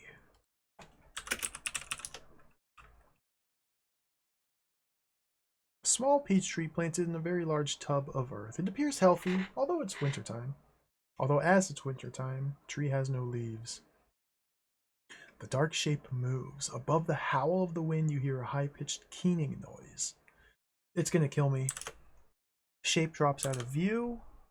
You hear on the ladder outside hard claws painfully climbing towards the dome entrance. The creature enters the dome, screaming viciously at you, its claws reaching out to grasp and rend.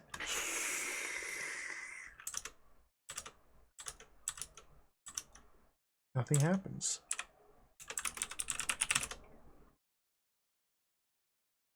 Like the black sheet flapping in the wind, the dark flyer is hard to see. Red eyes glow like coals on its scaly, bullet-shaped head. Human-like hands clench and unclench. Sharp needles of teeth project wickedly from its twisted jaw. It's just hanging out with me. It just wants a friend. It's just watching balefully and going like this and just it's just hanging out. Why is there a peach tree? What happens if we leave? Well, nothing.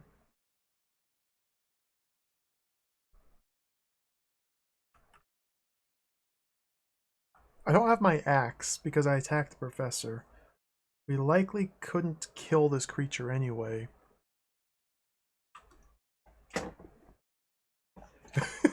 Yeah, I mean, As far as pacing goes for like an interactive fiction text adventure game like this, there's really no way. It feels like, and I say this from a place of ignorance because I haven't played many of them.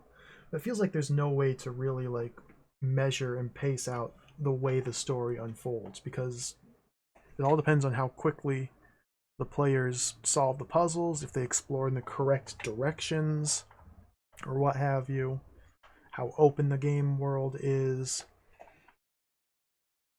It is kind of bouncing around a little bit. I do like the moments of just silliness and levity. It's very good not to just be completely dour and oppressive and spooky scary. It's nice to offset the horror with some silliness.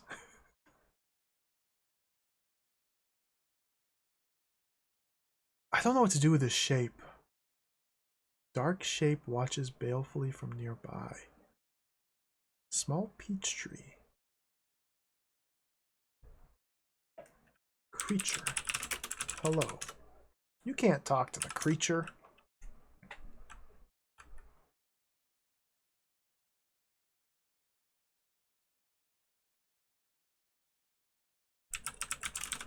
Attack creature with the crowbar. Hissing and screeching, the creature fends off your attack. Its head jerks from side to side, watching you. Kick creature. Punch creature. Creature, let me leave. I think I'm stuck. Interesting.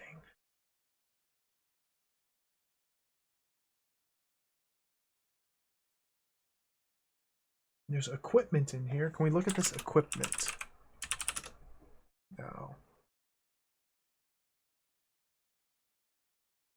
Peach tree.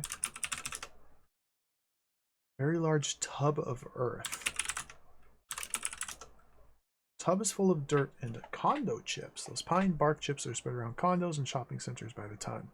The dirt's been disturbed recently. Dig in dirt. Oh. You root around in the dirt for a while when you encounter something hard. Further exploration reveals it to be a dried, chewed-looking human hand. Excuse me? Oh. I can't carry the hand. I don't have enough pocket space, dude.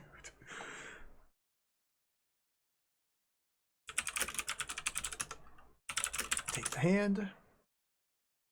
In a snake-like strike, the creature attacks. Its toothy jaws claws on your hand. Not your hand, but the mummified hand you dug out of the tub. The disgusting gobbling noise, the flyer swallows the hand, and then, using its wings to push itself away, it scuttles out into the cold and away. What? Oh, did I get points for that? I think I just got score for that.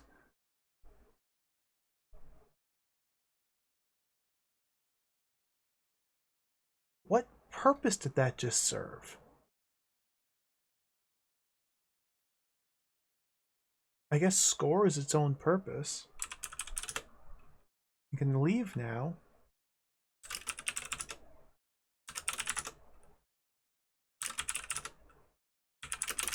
Anything else in the dirt? No. Huh. I think I got 5 points for doing that.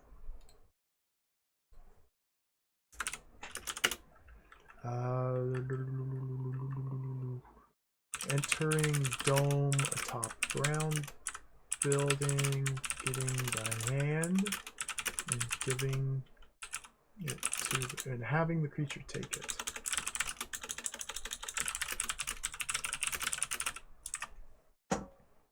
Weird. Like, we didn't get any inventory items for this whole sequence. The rubber boots we picked up in the basement.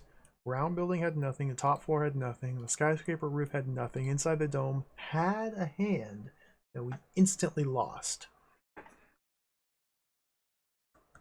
Which makes me wonder if there's something else I meant to do here in order to keep the hand. Can we take the tree? You won't get a passing grade for that idea. Take the tub. Push the tub. Move the tub. Under the tub. Padlock. What am I doing? I'm typing so many commands, it's like I'm in DOS. No abs, nerdy, welcome. Oh, nice. This game is really cool. I'm really enjoying this so far.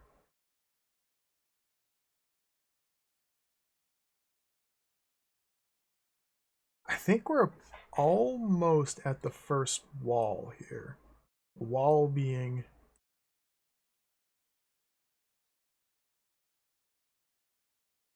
all the available paths have been explored, and now we're forced to solve puzzles. It seems like that's the case. Because the professor was in the Department of Alchemy. Alchemy didn't let us go south. We went up to the top of the dome and back. We never got back down from the top of the dome, so this needs more investigation.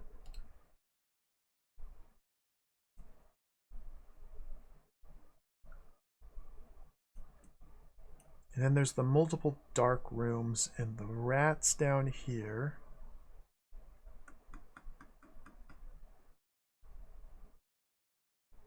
The maintenance man, dude, that was so cool. I think I've dealt with him, but I don't know for sure. These places are the most mysterious to me. Also the crowbar. Crowbar is like the best item you could ever have in an adventure game. I haven't used it or really found any place that would come in handy yet.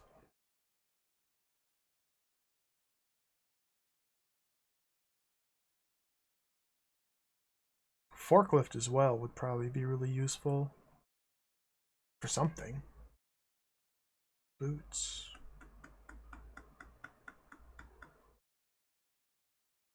Hmm.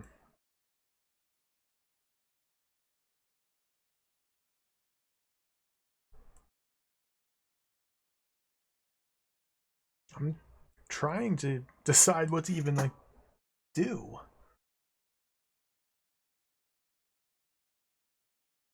Let's go back out.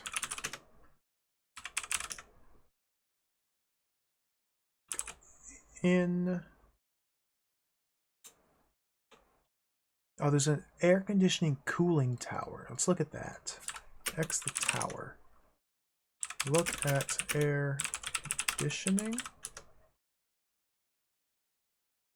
Look at the cooling tower. No, that's a nothingness. Okay. Like, all we did was climb into the dome, get trapped, a monster came in with us.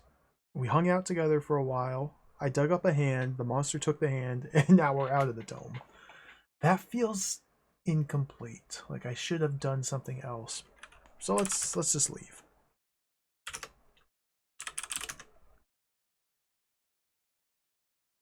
I guess here, wait, here at Brown Building, there's a way out into the night I haven't taken.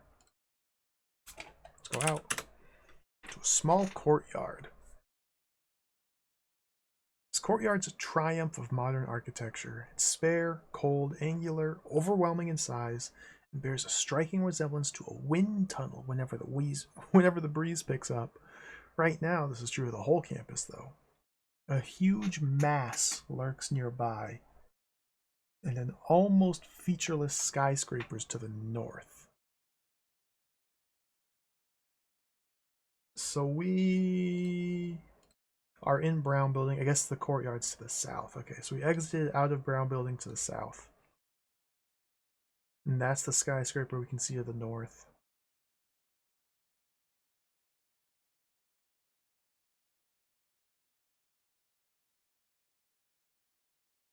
Very mysterious. A huge mass. Why is there a huge mass? Let's put this right here.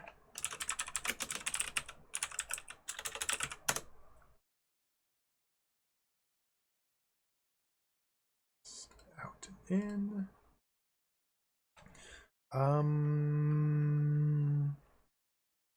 Check out the mass. You see nothing special about it. It's just a huge mass. You know, just normal.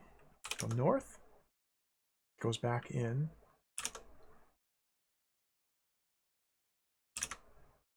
Can't go south, can't go west, can't go east, can't go southwest, southeast, northwest, northeast.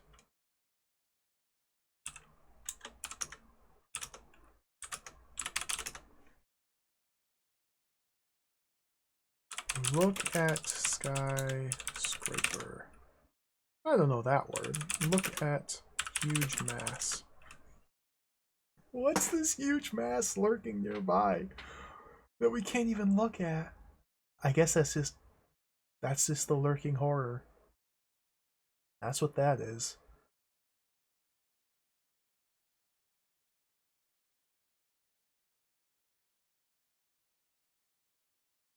So far, there's been no reason to visit these outside rooms. I guess this one for the points.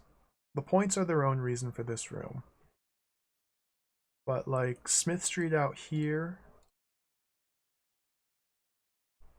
seems to be pointless. Mass Avenue over here seems to be pointless. The courtyard seems to be pointless.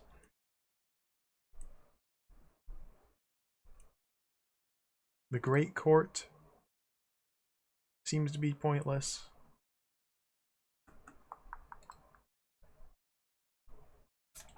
Go in. Down. Northwest.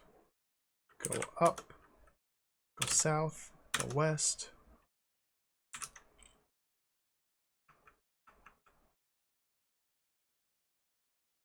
It's the socket.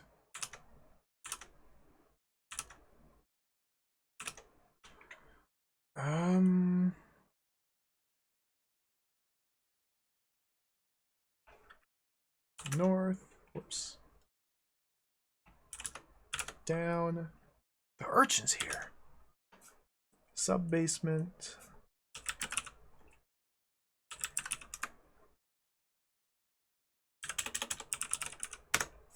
I don't know what to do.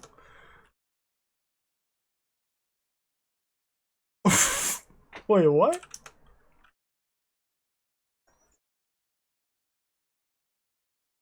And this plastic container of floor wax is too bulky to allow us to go into this tomb area here. The crowbar, perfectly fine. Drop container. Okay. I guess that's just the game's way of telling us floor wax is not the solution to the rats down here. Because if we go down, we get this lovely noise again.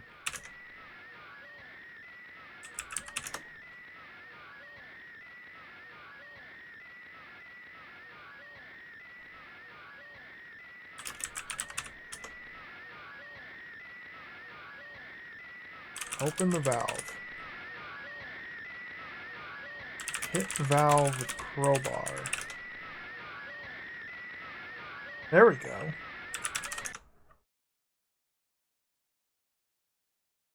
Valve screeches open. A jet spray of live steam issues from it, filling the tunnel in front of you.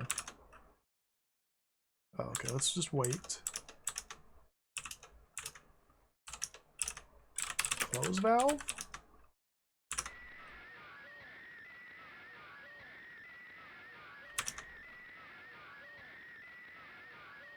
Huh.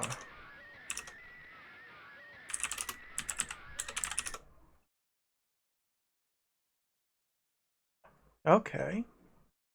The valve screeches open. A jet spray of live steam issues from it, filling the tunnel. The rats are caught in the full force of the blast. Horrible squeals can be heard from the midst of the steam cloud.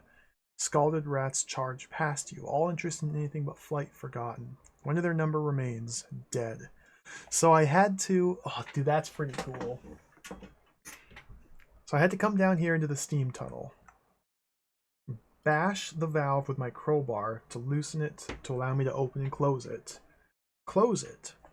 Come over here to this room to attract the giant horde of rats while they're chasing at me, chomping my feet, biting my legs, etc. I ran back over here, opened the steam valve, which sprayed steam all over this giant swarm of rats, and got rid of them. And now there's a dead rat. This rat appears you've been stepped on. A small trickle of blood has clotted around its mouth. Branded into its neck is a strange symbol. Who is branding these rats? The symbol, on close examination, appears to have been scarred into the hide of the rat. There's no hair growing on it. Although it looks like scar tissue, the color is wrong. Sort of purplish green. Symbols like nothing you've ever seen, yet somehow you know it has meaning. Take rat. As you take the dead rat, it moves, but then you realize that it's only lice and fleas bailing out.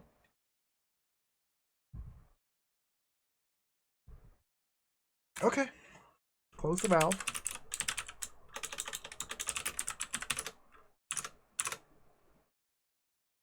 Oh, I got 5 more points.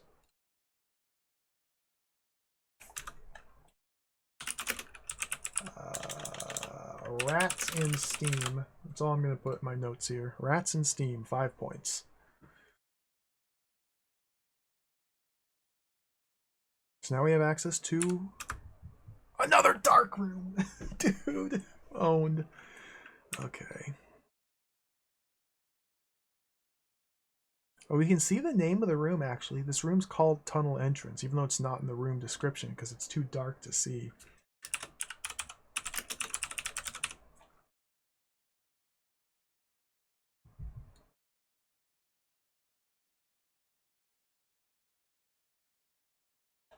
So now the next puzzle is light. We need to find a light source. Ideally a portable one, like a flashlight or torch, something like that. Or perhaps there's like individual puzzles to like restore electricity to these rooms. Maybe there's a light bulb we have to take and screw into the rooms. Because we have 2 dark rooms down here. And 2 dark rooms over here as well. Is that it? Yeah. Has there been any non-Euclidean geometry yet? Nope. Everything's been pretty standard and straightforward so far. I'm sure as we go deeper and deeper underneath the school campus here, though, things are going to get a bit more like twisted and eldritch and unfamiliar and confusing.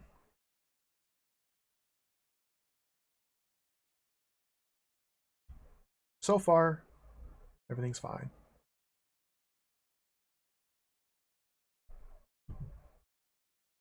I should probably make a note that on this square there is dead rat after killing them.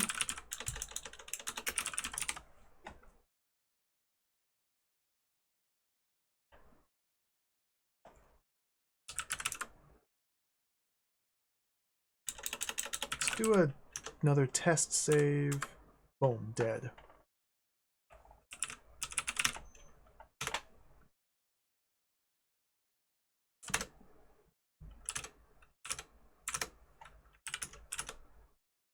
Dead. Now we can kind of cheat ever so slightly. I don't even know if this is cheating or not. But from this room, we're able to travel west, and we die instantly, and down, and we die instantly. Because if you're in a dark room, moving to another dark room, I presume that's just instant death. But we get to see glimpses of the names of the rooms which we die in. So I went down to the muddy tunnel.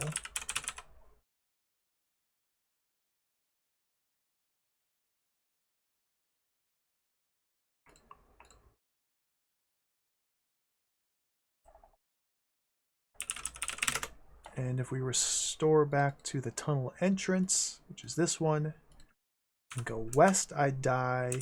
If I go west, we're also in the muddy tunnel, and I die again.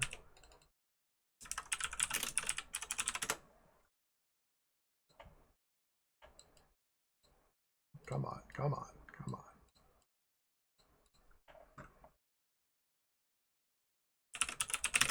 A light source. Okay, let's go east, steam tunnel, steam tunnel, steam tunnel. East one more time. Steam tunnel, but it's pitch black.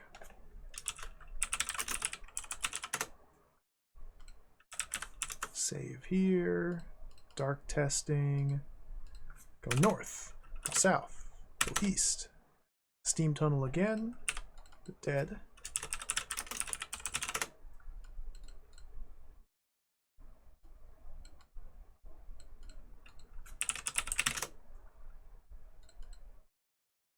South. Go down. Go up. Northwest. Northeast. Southeast. Southwest. Okay. A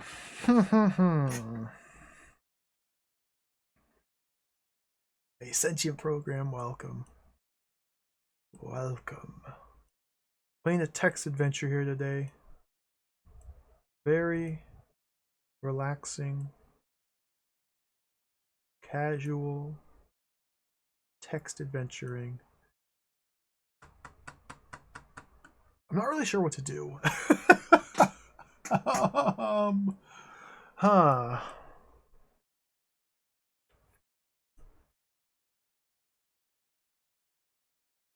Not really sure what to do.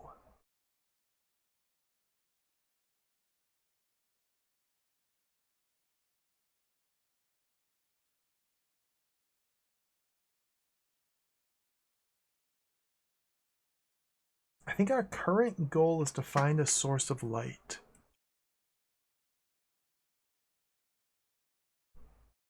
We might need to focus more on getting past the alchemy professor.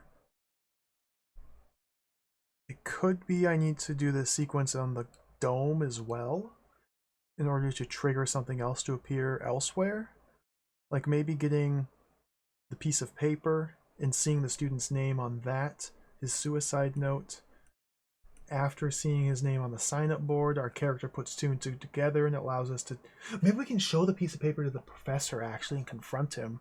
Since the professor obviously knows the student who signed up to use the alchemy lab. And if we find a note from that student talking about horrors being done by a mysterious him and a suicide note, then we probably have to show this piece of paper to the alchemy professor and confront him. So maybe this is actually the next sequence I need to figure out. Which, if so, I'm probably in a bad spot to try it. I beg your pardon? I didn't type anything. Let's head up there. Let's head to the Infinite Corridor, the Great Dome. Can I just go to Great Dome? No. This isn't level 9. This isn't Night Orc. We have to manually move there. So where the heck even am I? Steam Tunnel, Rusty Ladder, right there. Okay. Go up, go southeast, go up, up again. We're in the lobby now. Go south, go east, go up. Save here.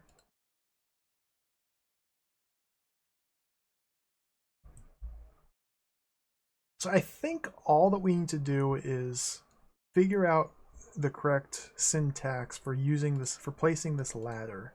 Because right now, we're in the Great Dome. A walkway circles the base of a huge ornate dome. Below is the infinite corridor. From the stories of tech exploring trips, you recall that there's supposed to be a ladder here. On the other hand, there's a slimy rope-like thing hanging near where the ladder used to be. Can we examine the rope? The strand is wet and glistening. It extends upward into the dome, leading to a narrow catwalk. Drawing the rope. The wet stuff on the strand sticks to the gloves but doesn't otherwise affect you. You have a little trouble climbing up the catwalk, but grab the rail just before your strength gives out. You heave yourself up onto the catwalk. Your eyes stray along the strand you climbed. It trails along the catwalk where it joins something large and squishy squatting at the far side. A single bright blue eye opens in the squishy mass, and the tentacle, for that's what it is, retracts. The mass almost flows through the spaces in the catwalk railing and drops to the floor 15 feet below. Before you can react, it's gone. Where the pulpy mass was squatting, a wooden ladder lies on the catwalk. We did get 5 points there. Okay. 5. Climb tentacle with gloves to the dome. Let me just see what happens if I do that without the gloves. Just out of curiosity. Restore back to my dome save. Drop the gloves. Climb the rope. You start to climb up the strand, but the glistening wet stuff begins to burn your hands. Get a few feet up before the pain is too much. Oh, gross. Drop back to the floor.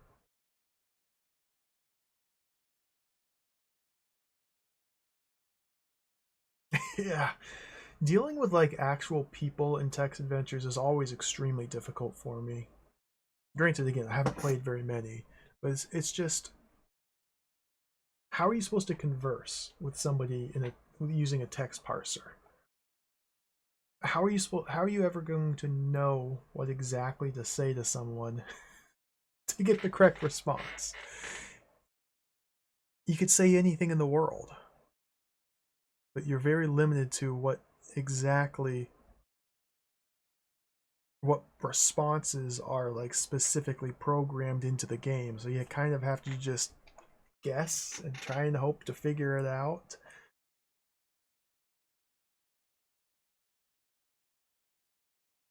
The NPCs in this game seem a lot more simple as opposed to in Night Orc, where there was just like the wandering NPCs everywhere that were constantly getting in your way and stealing items, and you could kill them and then they come back to life, and you recruit people and you get the dragon and stomp everybody. God, that game was so cool. That game was so cool.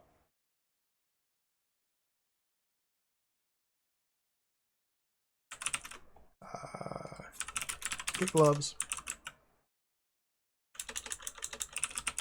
Restore. Climb rope. Nope, wrong save.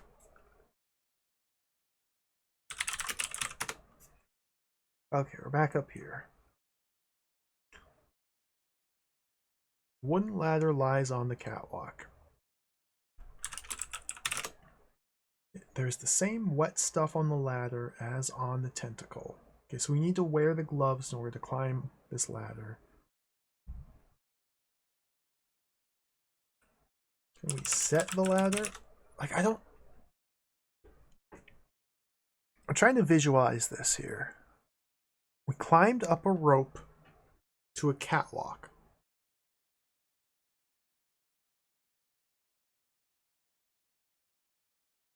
There's supposed to be a ladder leading from the platform down below up to the catwalk. We are now up on the catwalk and there's a ladder here. How would we place that ladder?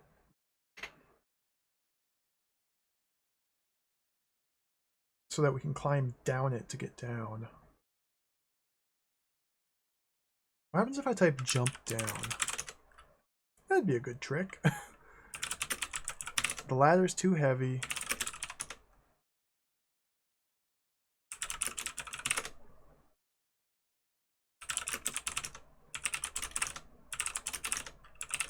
Okay, I just want to figure this out. Take the ladder. Okay. Just slam an entire 2 liters of Coke. So we have enough strength to pick up this ladder. Down.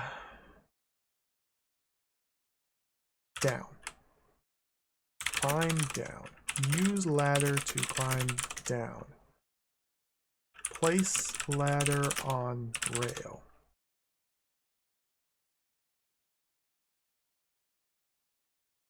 Hang ladder over the edge.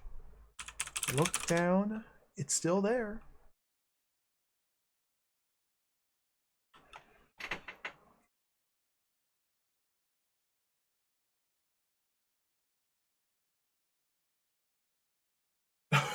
Set ladder. That doesn't mean anything. Could just be place ladder. What do you want to place the ladder in? The catwalk. Put ladder down.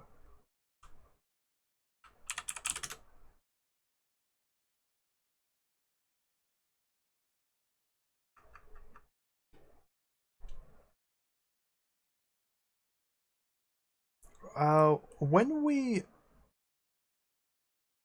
Oh, middle clicking on this is what causes that. Okay, I see.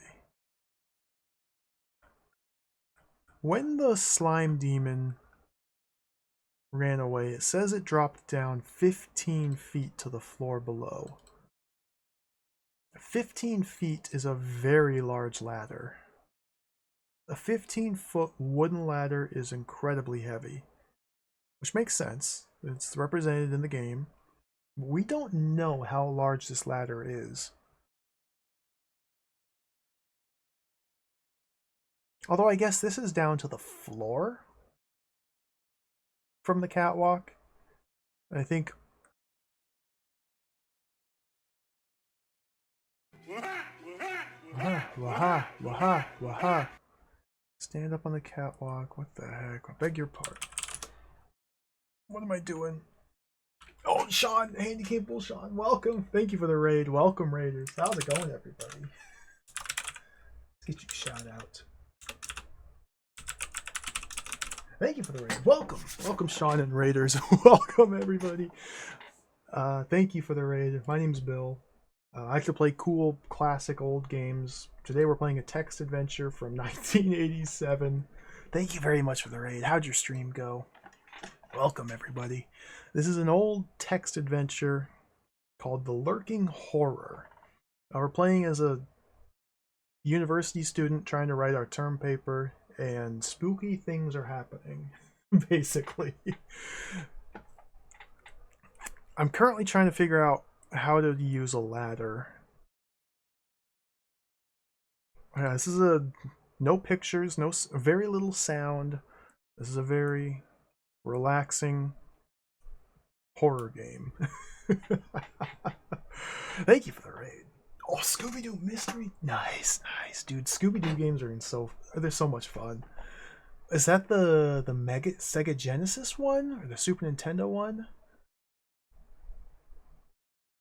There's like one of the Scooby-Doo games. It might be Scooby-Doo Mystery. Is like almost like a LucasArts adventure game. It looks so cool. Genesis, nice. I think that's the one I'm thinking of. I don't know what to do. Open door. We go outside. Perch precariously on the roof of the Great Dome. Can we look down from here?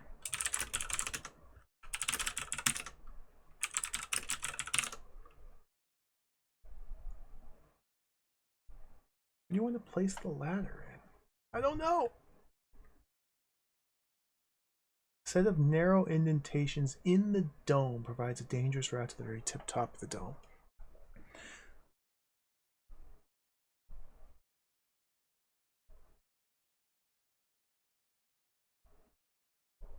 I don't know what to do. Go back in.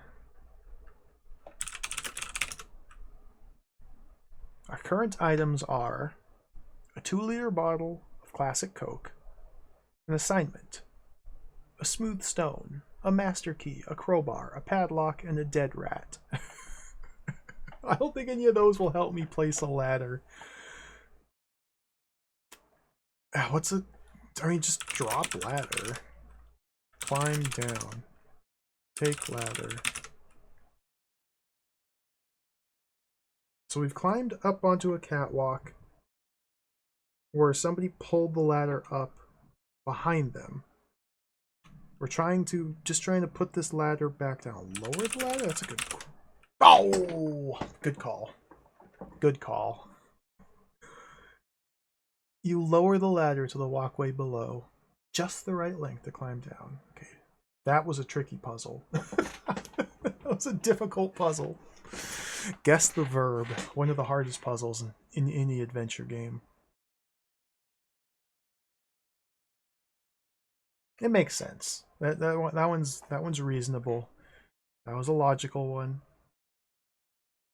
Okay, before we go back down, we need to go up to the dome and pull this plug and get the piece of paper.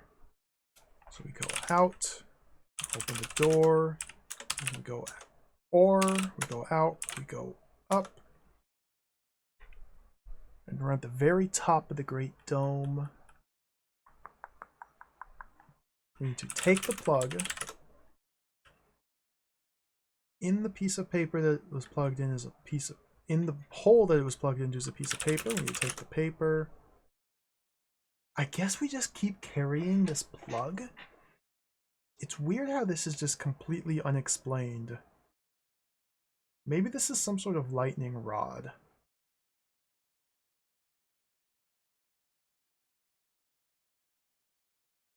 But we're on a giant dome on top of a building in a university.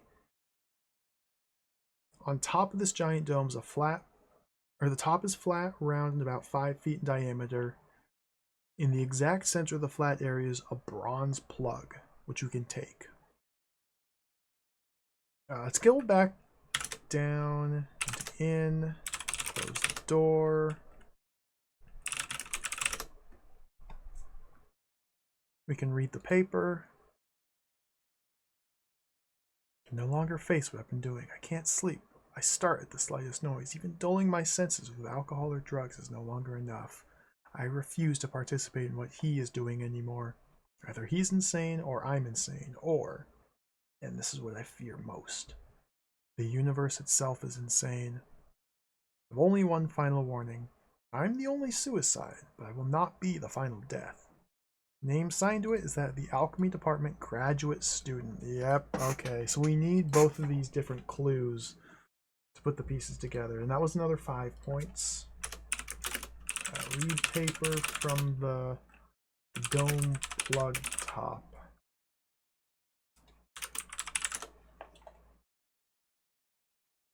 Cylindrical bronze plug, about 2 inches in diameter. Oh, this is really small. It's like an inch high and like diameter 2 inches? I thought this was... What does this do? Take all. Climb down. It's very possible we'll need to use this ladder elsewhere.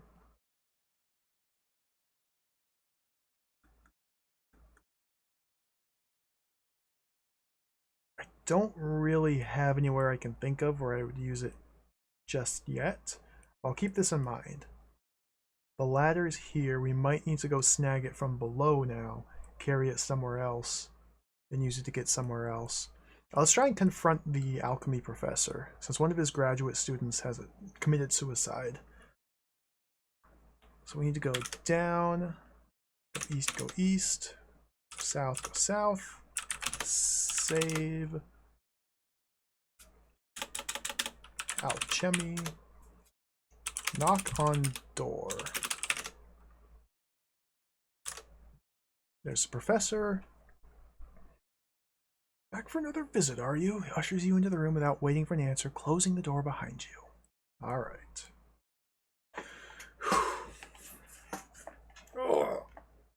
Dude, this game is so cool. Hey, Washa, welcome, welcome, welcome, hello.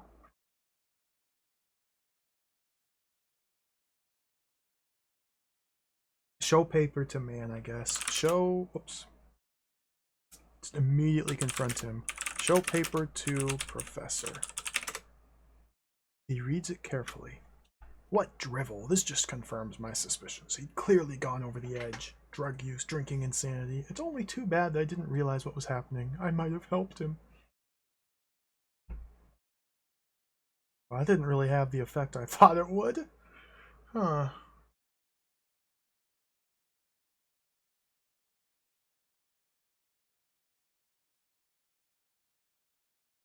Huh.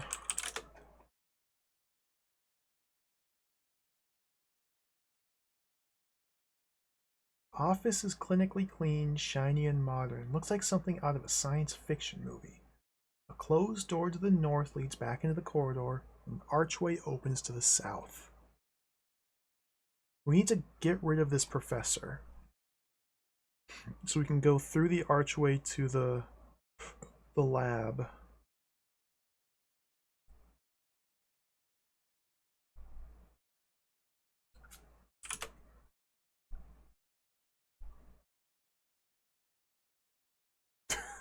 what a character we are. We're carrying a dead rat, a padlock, a crowbar, a master key, a smooth stone, an assignment, a 2-liter bottle of classic Coke, and a bronze plug.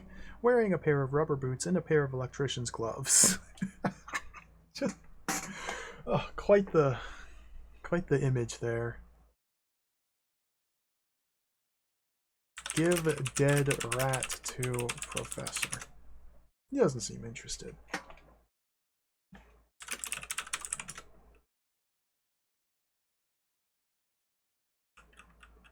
Okay, the sign-up sheet.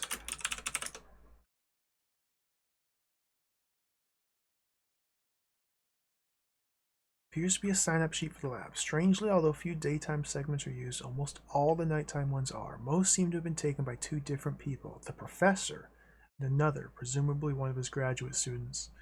At the start, he realized that the author of the suicide note was the heavy user of the lab.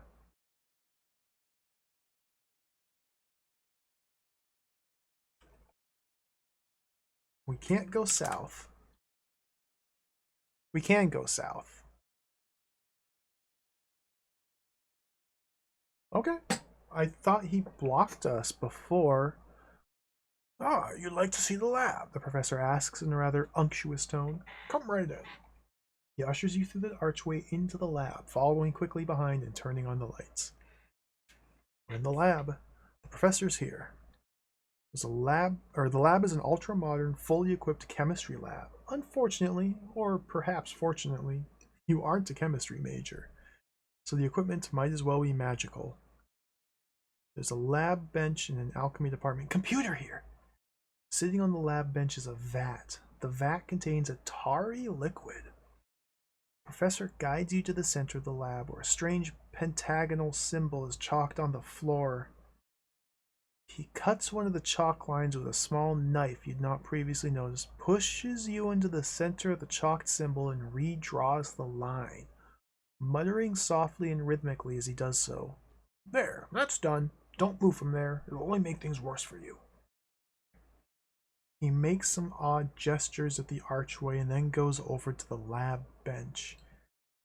I think he's about to sacrifice us to some eldritch deity, so let's see what happens. Let's just wait. The professor's preparing something at the lab bench. Alchemy is my chosen field, and I've gotten ridiculed for it. It's like chemistry, except that chemists don't recognize that some natural laws are enforced by persons, not physics. Some of them will grant power or knowledge, but they must be placated or even bribed. They're not of this earth, not demons or devils, and they aren't always friendly. To me, it's just an unpleasant necessity on the path to power. When I'm done, they won't laugh anymore. Laugh. Laugh at Professor. Okay, wait. The professor enters another pentagram and begins a highly choreographed ritual. This may seem a little silly to you, but the symbology is what's important. Certain alignments, certain aspects. In a few moments, it won't matter anyway, he remarks. There's very little room for error here, so be calm. He chants. He brandishes strange instruments, moves about inside the pentagram, and occasionally points to you. It becomes clear exactly what he meant by the word bribe. The chant grows more complex, with rhythms and cadences that make you want to stop your ears. The room appears to be getting darker. Let's just see what happens.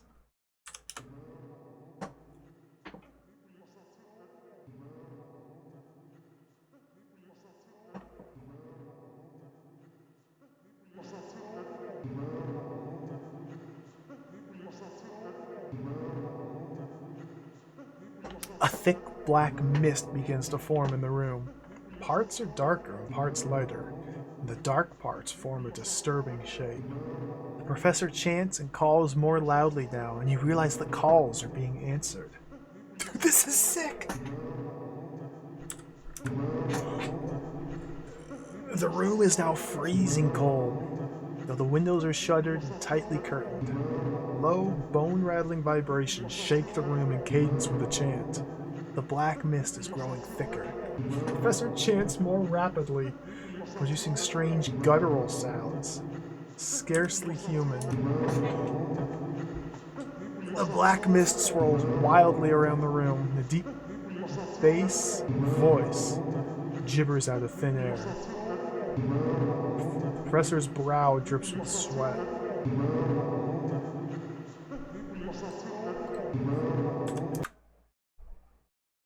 A thing like a tentacle with a demonic face wraps slowly around you. The room recedes into a great distance as you're pulled away. Before you die, you see what the tentacle is a part of. You've died.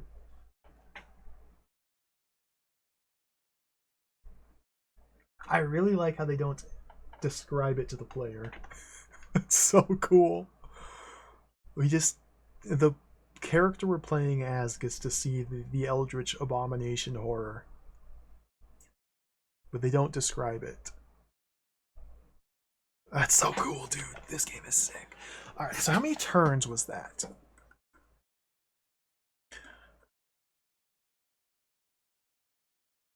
So we enter the lab, and he immediately pushes us into the pentagram.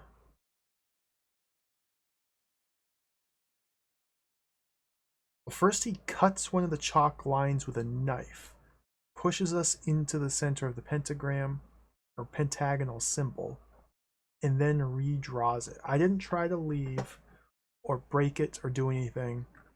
And then 1 turn, 2, 3, 4, 5, 6, and on the 7th turn we died. So it's possible it's as simple as walking out of the little symbol and just leaving the room. It's like, magic's not real, just leave. Just walk out of there. It's possible I need a knife of some sort to cut the symbol before we can leave, or we might have to do something in each of these 6 previous turns. Well, let's investigate this a little bit. Restore the alchemy save. This is in the chemistry building here. So I'm going to knock here. Wait. Now we're in the alchemy lab. I'm going to show paper to professor to examine the sign-up sheet. Save again. Let's just walk south. Okay.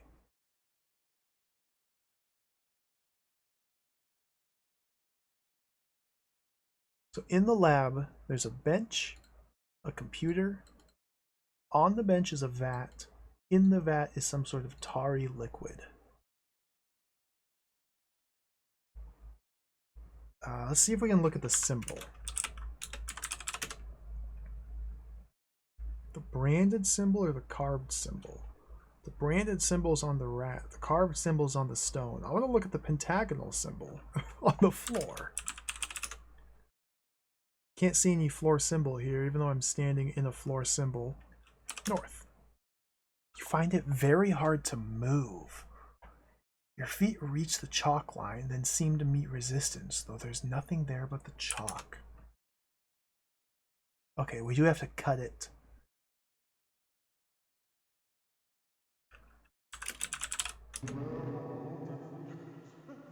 For want of a better word, call this a pentagram. It isn't particularly pentagonal, but it's an odd shape chalked on the floor. It's roughly pentagonal.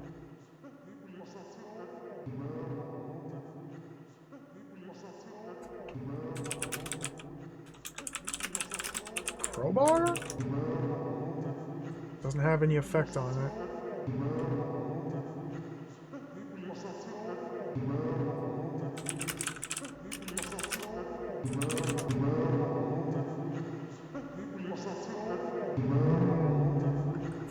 Plug? Dead.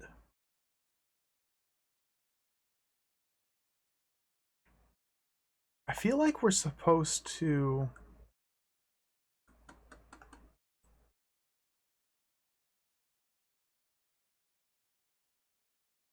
perhaps use the fire axe, which I don't have anymore. Because I tried to attack the professor with a fire axe and he caught it and just dematerialized it. We might need to use the fire axe here. Although he uses... what? He uses just a small knife? Yeah, just a small knife. Oh, we might be able to get like a shard of glass from here.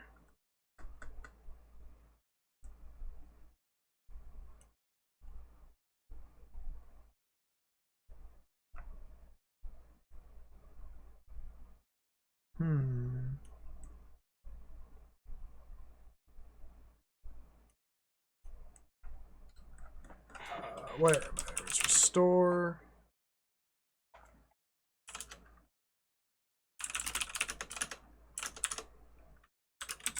Cabinet. Transparent window, but apparently some vandal smashed it. That's me. Writing on the cabinet.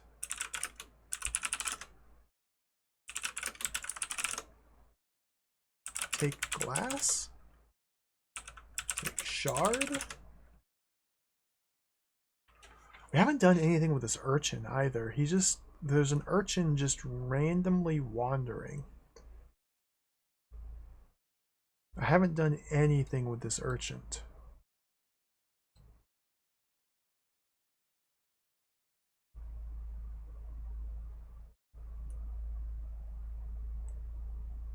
Hmm.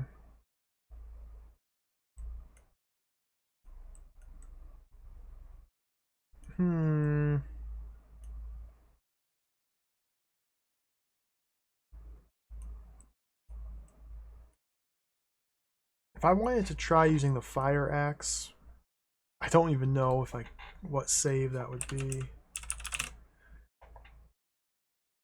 I think I've done things in such a weird sequence and I have saves all over the place. It would make that hard to do.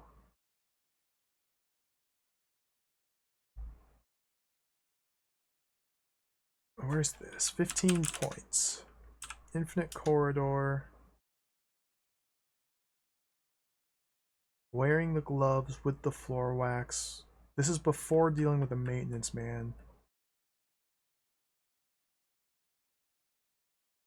Okay, so this is where I want to go. Okay, let's do this real quick. In the infinite corridor, the west end. So we're standing right here. So go east and east. Nope, go east and then east. Oh, he's blocking me. We wait for him to move. Go east. Wait for him to move. Go east. Wait for him to move. Cut. I need to go east. Need to break the glass. Take the axe. Go west. Cut cord with the axe. Open the container. Empty the container. Okay, now we've Looney Tunesed him. So now he's permanently in Looney Tunes mode.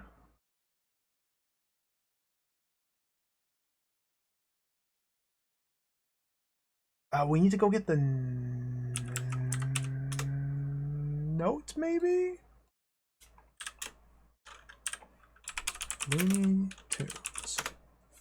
Let's just see if I can go straight in there now. Go east, go east, go east. Go south, go south. Knock.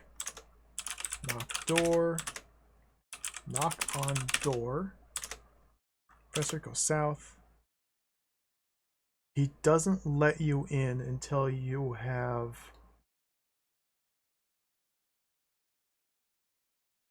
Likely until you know... Until you've gotten the piece of paper and looked at the sign-up sheet, and their character needs to put 2 and 2 together. Okay. Whoops. Great restore. Let's go back to here. Maintenance man, wall socket. Let's go get the piece of paper from the roof here. So go up.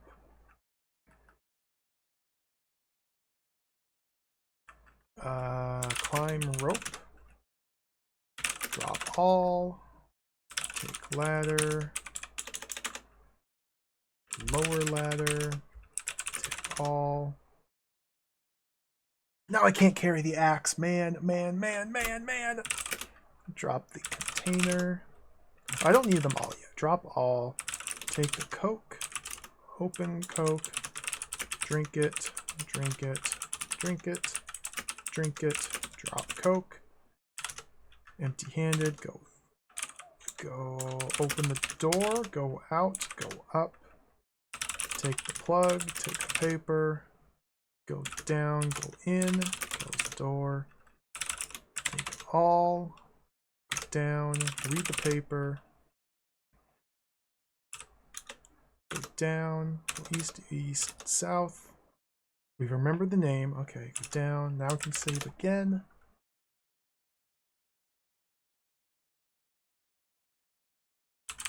Knock on the door. X the sheet. South. Nope. Show paper to professor. South. There we go. So after showing the paper to him, the professor's gaze changed from a bored and distracted gaze to a distinctly predatory one. That's when we're allowed to go into the lab, because he decides he wants to kill us. Or sacrifice us. So now we are currently stuck. So let's do another test here. Stuck test. Cut chalk with axe. Cut chalk with the axe. Doesn't have any effect over it. Huh.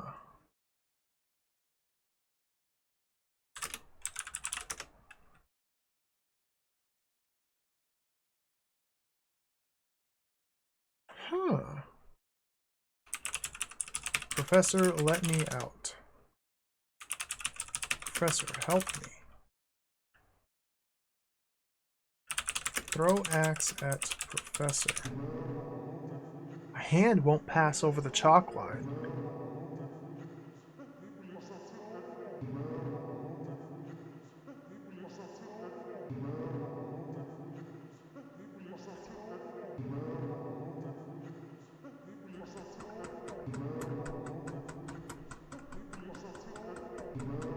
Huh.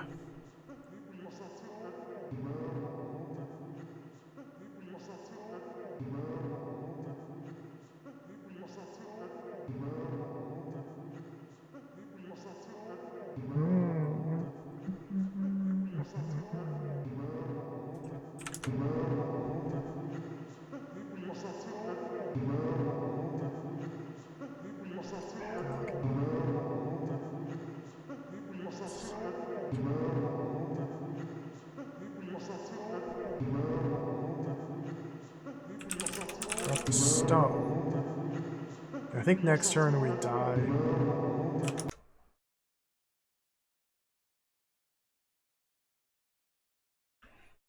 This is very mysterious. What if we need the hand? Perhaps the hand, which we got from the dome up here. And you know, now that I think about it, when we entered the dome, we had a few turns before the creature trapped us in there. Maybe, okay, let me try this. Let's restore to here. This is the chemistry building before going down here. So we go north and north, go down, we go southeast, take the boots, sure. Drop the axe, take the boots, wear boots, take the axe. I'm probably carrying too many items. I'm gonna get stuck manipulating inventory items while trying to get the hand. Drop the coke, drop the container. Those may or may not be unused or unnecessary now. Go up, go up. Unlock the door with the master key. Open door, go out, go up.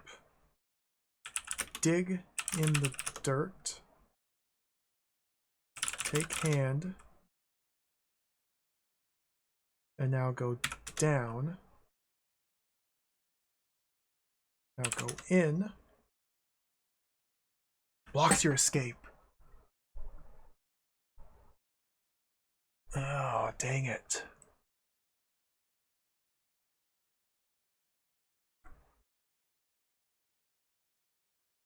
You can go inside the dome, dig in the dirt, take the hand, whoops, leave back out,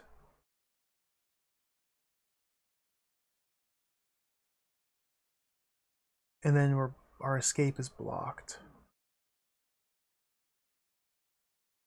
So that was, unless you can just type get hand without digging for it, seems to be as efficient and quick as I could have gone.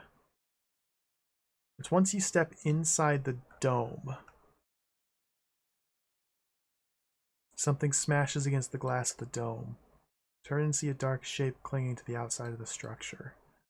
This happens the instant you step inside the dome. Then there's a few turns to play with before it comes inside and chases us down. Look at the hand. It's very old. It's dry and very light. Mummified, in fact. There are stains, scars, and dried blood on it. There's a tattoo on the back of it. The hand appears to have been severed by the application of very sharp teeth, perhaps an animal's. And then the creature steals the hand and runs away. So that's almost certainly bad. I feel like we need this hand perhaps to use as a... Maybe we feed the hand to whatever the alchemy department summoning produces. Since this creature seems to be so attracted to the hand, the mummified one, perhaps other eldritch horrors are as well.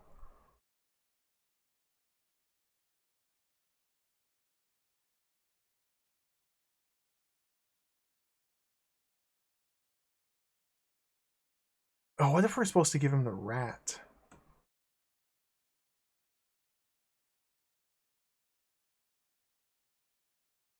Which I don't have in this save.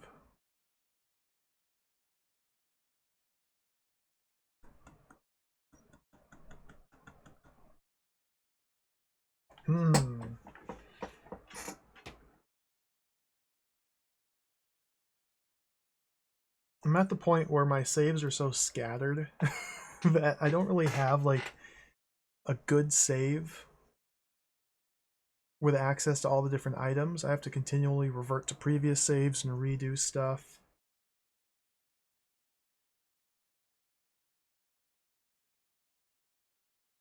I think I'm at the point where I can focus on trying to optimize this early game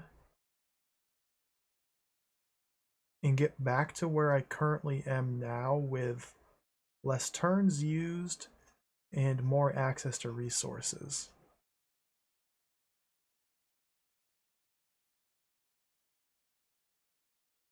I think. Because really, let's step through this from the beginning. We start in the terminal room. We use the computer to do the little visionary sequence, get the stone. Yeah, I'm not really sure, Magic Kim. That's a good question. The stone vibrated in our dream, vision, whatever that was, just before the creature, or as the creature got near, it was vibrating. But the creature, like, picked us up with its tentacles and started shoving us into its maw, and then we woke up. I don't know if the stone saved us or caused that to happen, but the stone reacted during that little sequence, but never since has it done anything. But anyway, we can restart, we can do this, get the stone. I wonder what happens if we do this sequence without the stone. This whole sequence here deserves more experimentation. We can feed the hacker the Chinese food. We can hold on to the funny bones. Microwave the Chinese food, give it to the hacker to get his master key. Head down to the basement. Over here to grab the gloves and the crowbar. Still haven't done anything with the forklift. With the gloves and crowbar, we can head straight down to the tomb. Open the padlock, head down to the rat tunnel. Solve this little puzzle to get the dead rat. And then come back up. I guess I can go do that right now in my current save, actually. Get the floor wax, head east, do the maintenance man puzzle, drop the floor wax, cut the cord. Go up here, get the plug in the paper. And then this little bit's what I'm trying to work out now. And it looks like everything kind of culminates here in the Department of Alchemy, where I assume we have to somehow foil this summoning ritual or give an alternative sacrifice to whatever tentacle demon is appearing, or perhaps entice the tentacled monster demon to kill the professor instead of us, or use some method to cut the chalk line, disrupting the ritual. Perhaps we even need to disrupt the ritual on a specific turn, so that way we can escape, and hopefully that will get rid of the professor if we do that correctly, giving us free reign of the alchemy lab, which will likely lead to a light source of some sort. Let's go get the dead rat with this current save. Fire axe, piece of paper, bronze plug. Okay, dead rats. So we're in the chemistry building, so go north.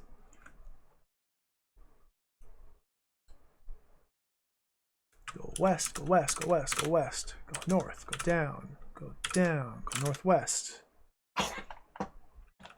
Drop axe, drop container, go northwest.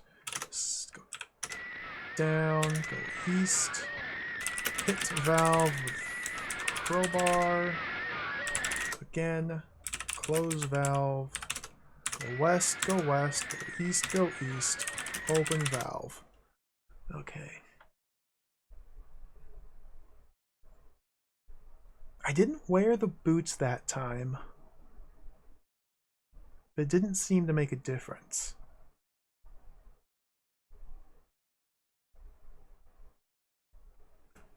Take rat. Go west. Oh, close the valve. West, up, southeast. Axe. Leave the plastic and take. No, it's not. It's not. Let's take everything. Oh, dude. Oh! I'm thinking maybe we can use the plastic container to like smuggle the hand in.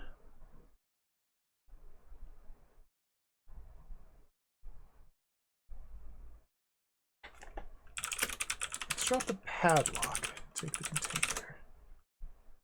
Go up, go up. Go south, east, east, east. East once more. Okay, now we go north. We go down, go southeast. Go up, we go up. Unlock door with master key. Open door. Let's save here. And call this monster hand. We go out. We go up. Can I just take hand? That would never work. Okay, I've wasted a turn, so let's restore. We go out, go up, dig in dirt, take hand. I'm holding too many things. Drop the axe, take the hand, put hand in container, give rat to creature. You can't give a dead rat to a creature.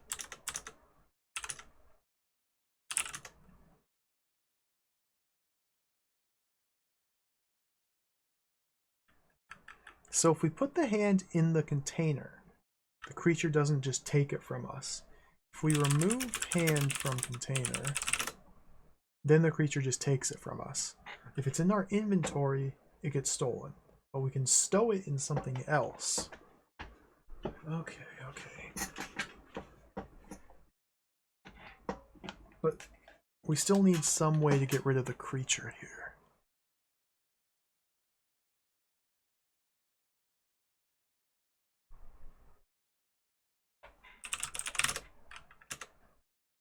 So we're back top floor here. There is a hand buried in dirt in this room. Let's make a note.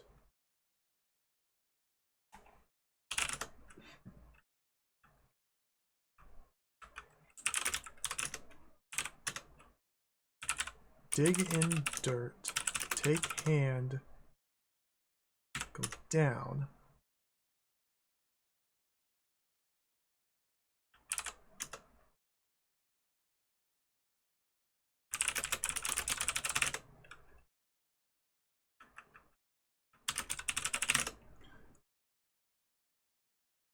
Like a black sheet flapping in the wind, the dark flyers hard to see. Red eyes glow like coals on its scaly, bullet-shaped head. Human-like hands clench and unclench.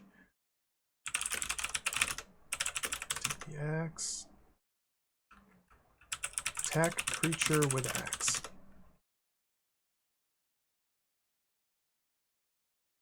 Give rat to the creature. Huh.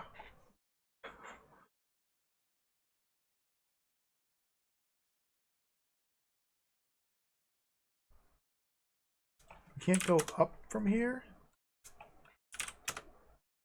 Okay, we can't go back inside. The creature follows us.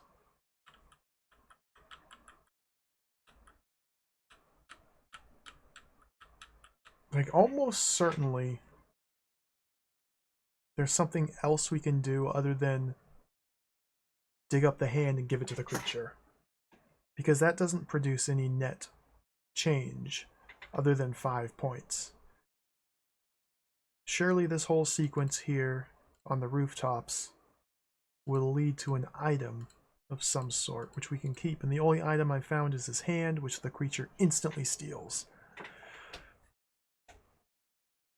You can't fight him with the axe. Can't give the rat to him instead. Guess I haven't tried any of these other things, like the stone. The creature edges away.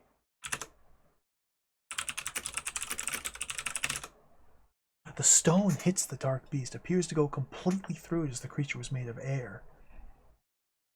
The stone tumbles onto the floor. The creature, hissing vilely, retreats. The stone! The stone!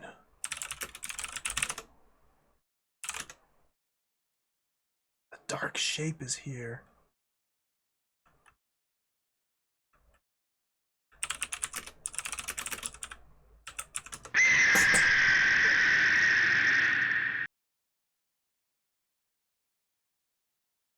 Oh, wow.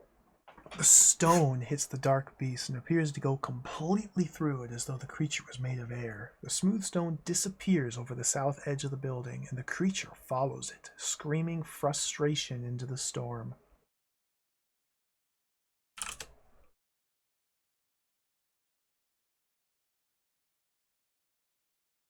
Was that extra points? Okay, let me redo that sequence there. Yeah. Okay, so that's an additional 5 points there. So getting the hand is worth 5 points, and 5 more points for throwing the stone at the creature while on the roof. Okay, so I might be able to skip some steps and tighten this up a little bit. So if you go outside, drop the axe because carrying capacity. If we go up, dig in dirt, take hand, go down. The shape is here with us. Throw stone at shape. Turn the volume down. Hit enter. We've lost the stone, but we got more points. Take the axe.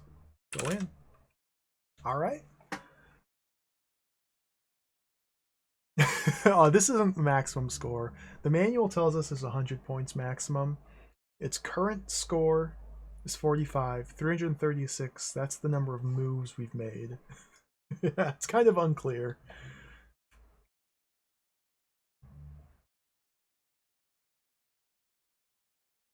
Cool. Cool. Alchemy lab. Down, down. Northwest. Up. South. Save. So, we've lost the stone.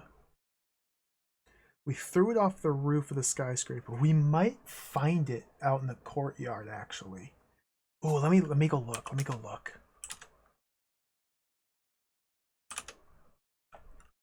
Go down, go southeast, go up, go out. There it is! Oh, big stone. Holding too many things.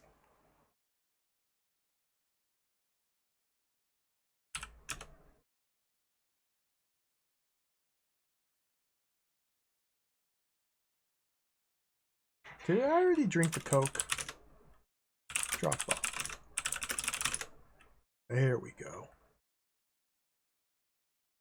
Okay, so we want to remember to pick up the stone after throwing it. That's pretty clever. Finally, we have a reason to step outside. Go in, down, northwest, up, south. Save here at the alchemy door. Knock on the door. Wait, there's the professor. Did I read the paper already? X the sheet. Show paper to professor. Save again. Alchemy test. Alright. So now we're locked into the pentagram. But we have the mummy hand. Cut chalk with hand. The human hand doesn't even touch the chalk line. Huh? Because the chalk line's repelling it. Chalk line is like some sort of force field that prevents human flesh from contacting it. Hence why the professor had to use a knife to cut it.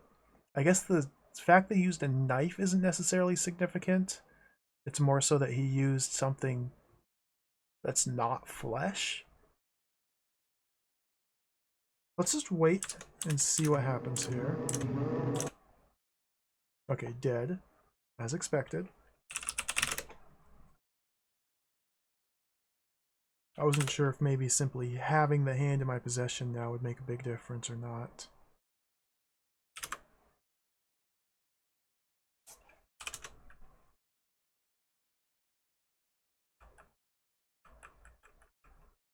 Your feet reach the chalk line and seem to meet resistance, though there's nothing there but the chalk. What if I need to be wearing the boots?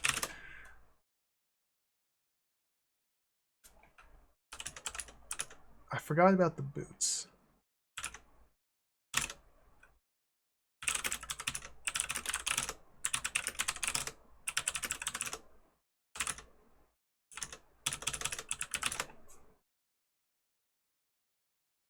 There we go.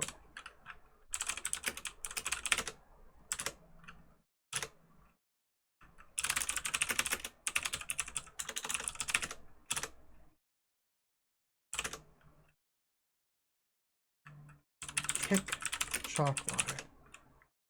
Kicking the pentagram has no effect. Smear. We X the pentagram? Smear chalk with boots. Don't know the word smear.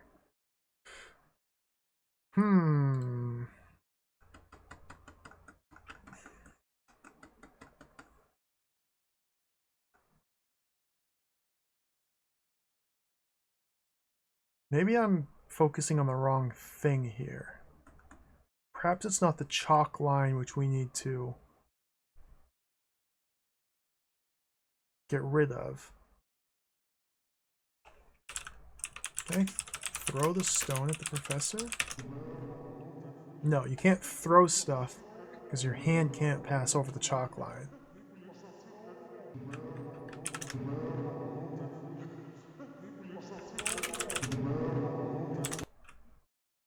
You can't like drop the human hand to use that as bait instead.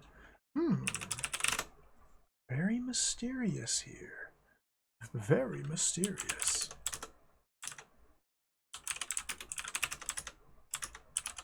Knock on door. Wait. Show paper to professor. Save.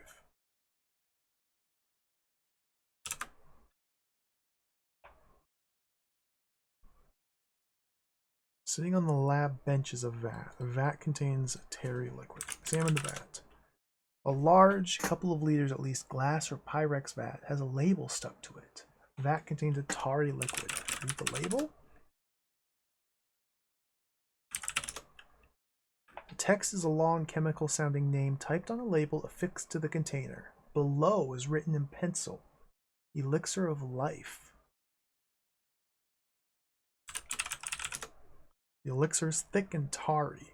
Torpid bubbles break the surface every so often, though you can find no source of heat to produce them. So... Huh.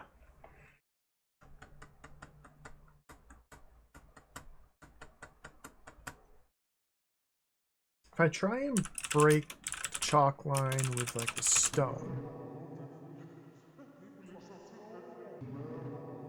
objects can pass over the chalk line, but they don't seem to have any effect on the chalk line.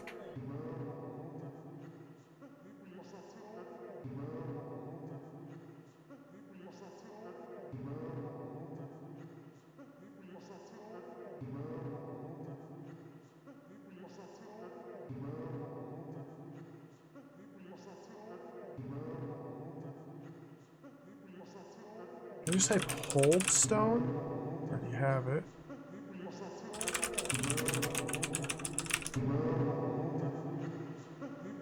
Okay, this is my last turn before we die.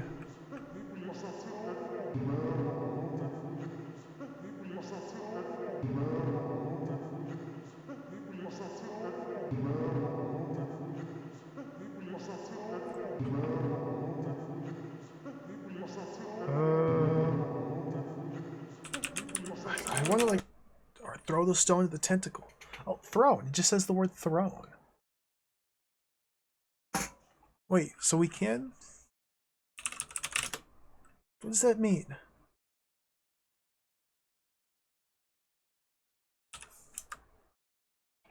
Throw stone. Thrown.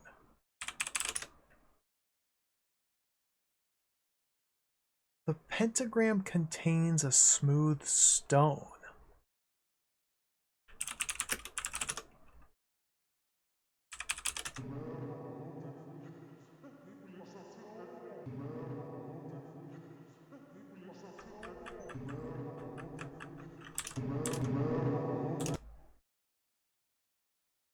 Interesting. So we can throw items, but they don't leave the pentagram.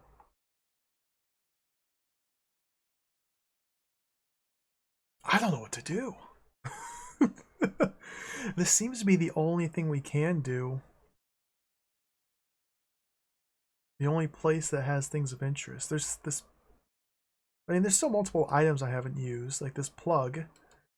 This plug is very mysterious.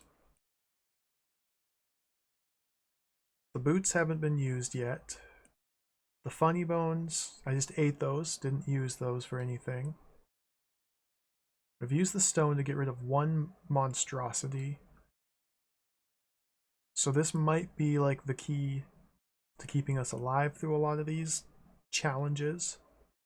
I used the crowbar just to bash a rusty valve so I could turn it and open it. But maybe I could have done that with a different item as well. Doesn't seem like a specific crowbar use. Haven't used the forklift for anything. The forklift is almost definitely constrained to this set of rooms down here. And it's almost certainly used for whatever's in this dark room. It's my guess, at least. Haven't used the padlock for anything. But we can carry the padlock around. Haven't used the dead rat for anything. Although we can carry the dead rat around. Maybe we could show the dead rat to the professor. Maybe I'm not ready to go into his ritual yet. Maybe we need to deal with him more before entering the ritual. Plastic container. We can empty out the floor wax, and then we can put stuff in the container. So that could come in handy still. Fire axe used to cut the cord. But an axe seems like it's going to be very useful and have multiple uses.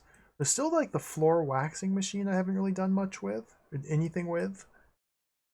The ladder, the plug, boots, the hand.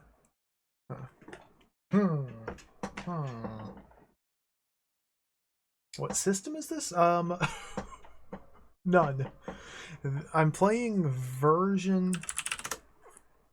Oh, I'm dead. About? No. We're playing version 2.2.1 of the game. We've extracted the story. Infocom games were unique. We're playing just the game using a third-party interpreter. Infocom games were made such that they were portable between computers.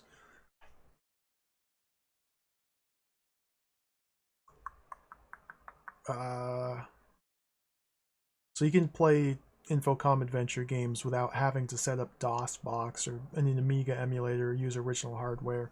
As long as you can get the story files, you can play those files in an external interpreter. I'm using one called Filfree, Filfre, which just runs old adventure games.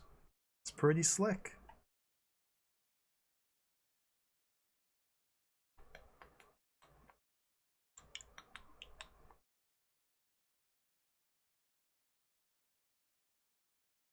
Okay, where am I? Where am I?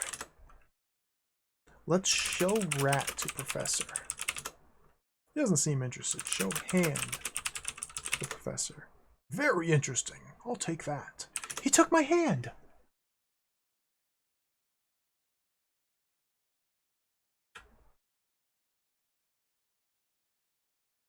What? Show stone, professor. He took my stone.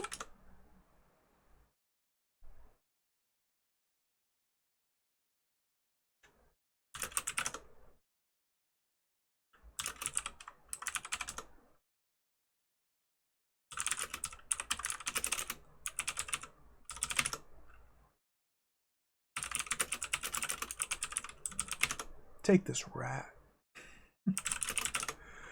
Huh. So the professor steals the mummy hand and the stone if you show them to him. Which I guess makes sense. Those are like mystical items.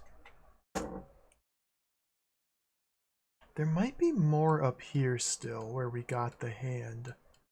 Because the hand was found buried in a pot of dirt up in a weather observation dome on the surface of or on the roof of a skyscraper. And in that dirt was growing a peach tree.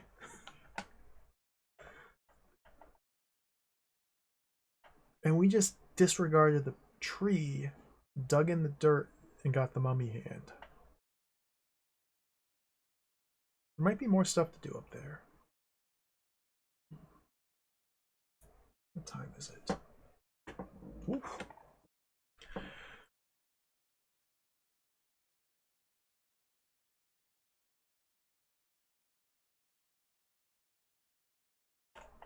Show plug to professor.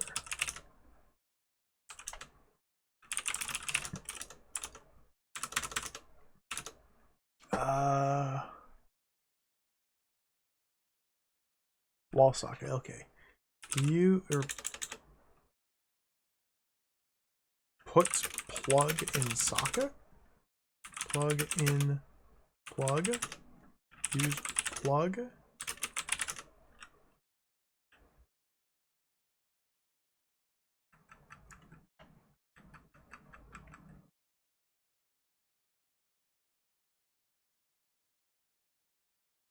I don't know what to do.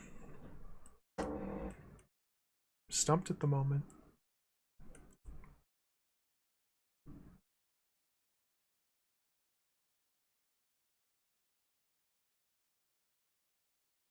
I think it's a good spot to pause it for the day. And according to the score, almost halfway through. We've done quite a good amount of exploration.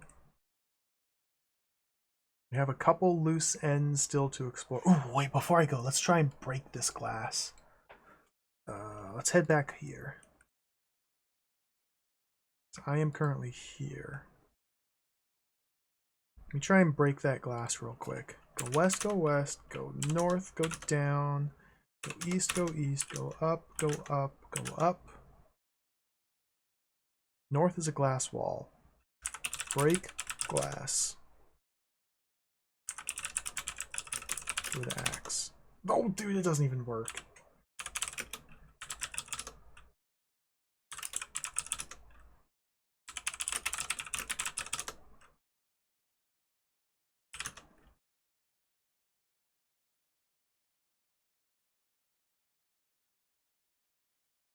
Go to the roof.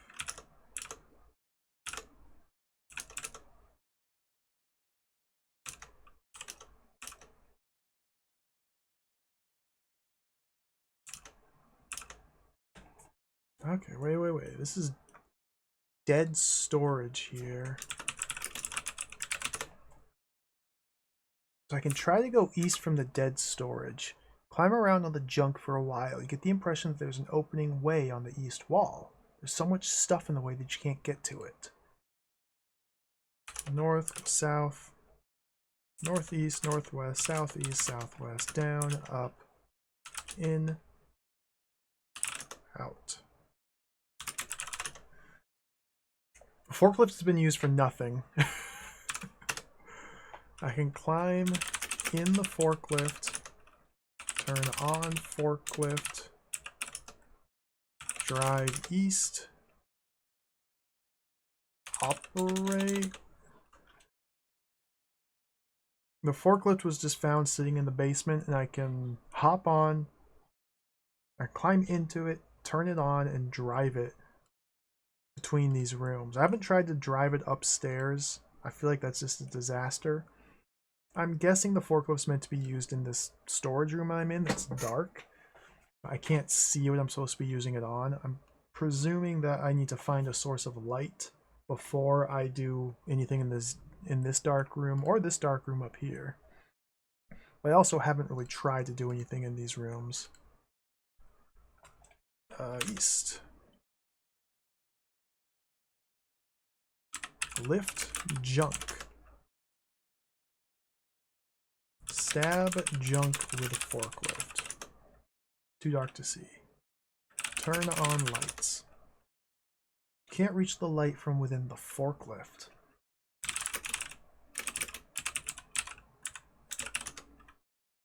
Turn on lights.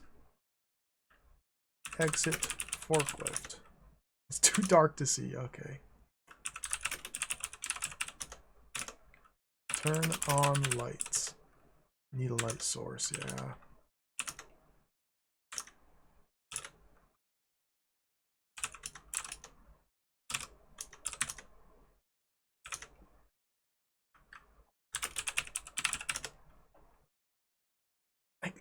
Every forklift I've driven has had headlights on it you could turn on. But we can climb in the forklift, but you can't see anything else. Look in forklift. It doesn't explain or describe the controls or anything like that. It's just a forklift.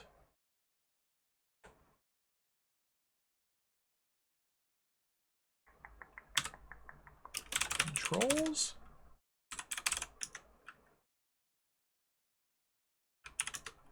Forklift won't fit into the stairwell. You don't say. Raise forks.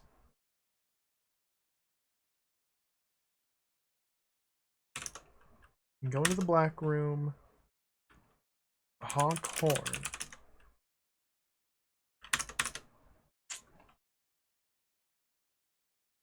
Yeah, I don't know.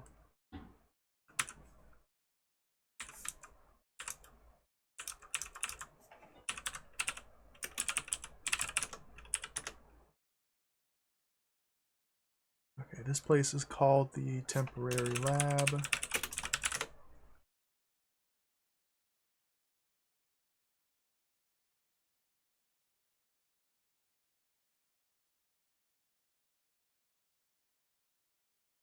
I haven't found any light source anywhere.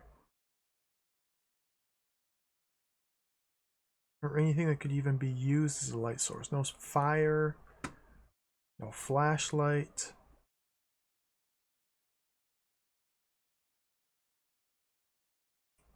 Bronze plug.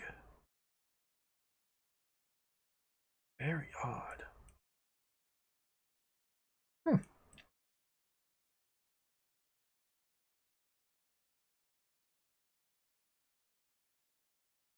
Microwave? The fridge.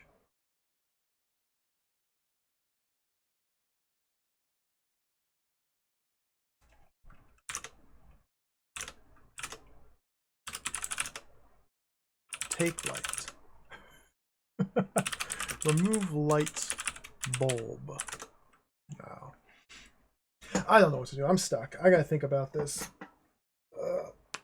Oof. I think this is a good stopping point. Again, we've explored most of what we have access to. We have a good sense of the game, what's expected of us. Solved a fair amount of puzzles. I mean, 45 points out of 100. I'm pretty happy with that.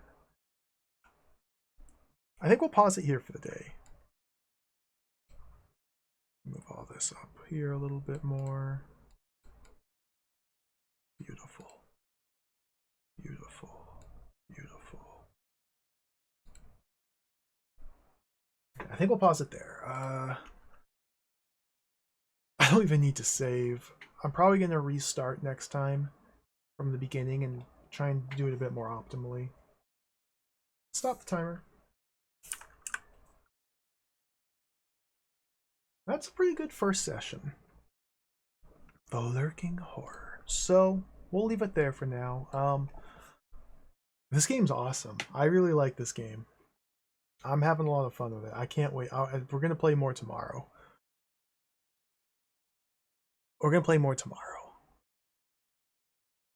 We can play more tomorrow. Hopefully I have some good ideas tonight of things to try. If not, well, maybe we can just look up a hint. Sometimes you just look up a hint.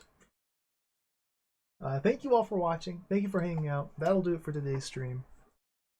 This game's incredible. We'll be back at it. We'll be back at it again tomorrow to play some more.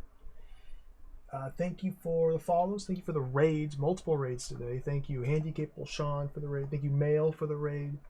Thank you, Retrograde Tom, for the raid as well. Yeah, that's it. That's all I got. Let me find somebody to raid myself. I gotta get out of here. I'll play more tomorrow. I don't know how long this is going to be. Simply going by the score, I feel like we're well on our way, but as the difficulty ramps up and depending on how long it gets stuck on certain points, this could be very long or it could just be one more stream. Who knows? Who knows? Oh, what's up, T.Goat? Yeah, nice. You still have the map that came with it. Oh, I'm having a lot of fun with this. This game's cool.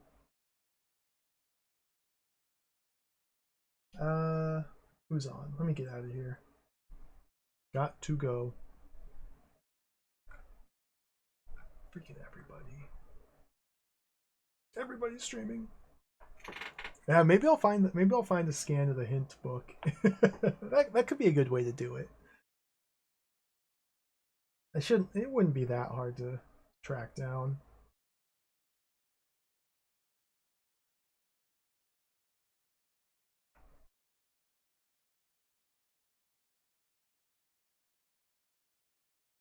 Anyway, I'm gonna go.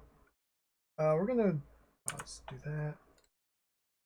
We're gonna raid Lord Duke, the mighty and powerful Lord. No, his Duke Donuts.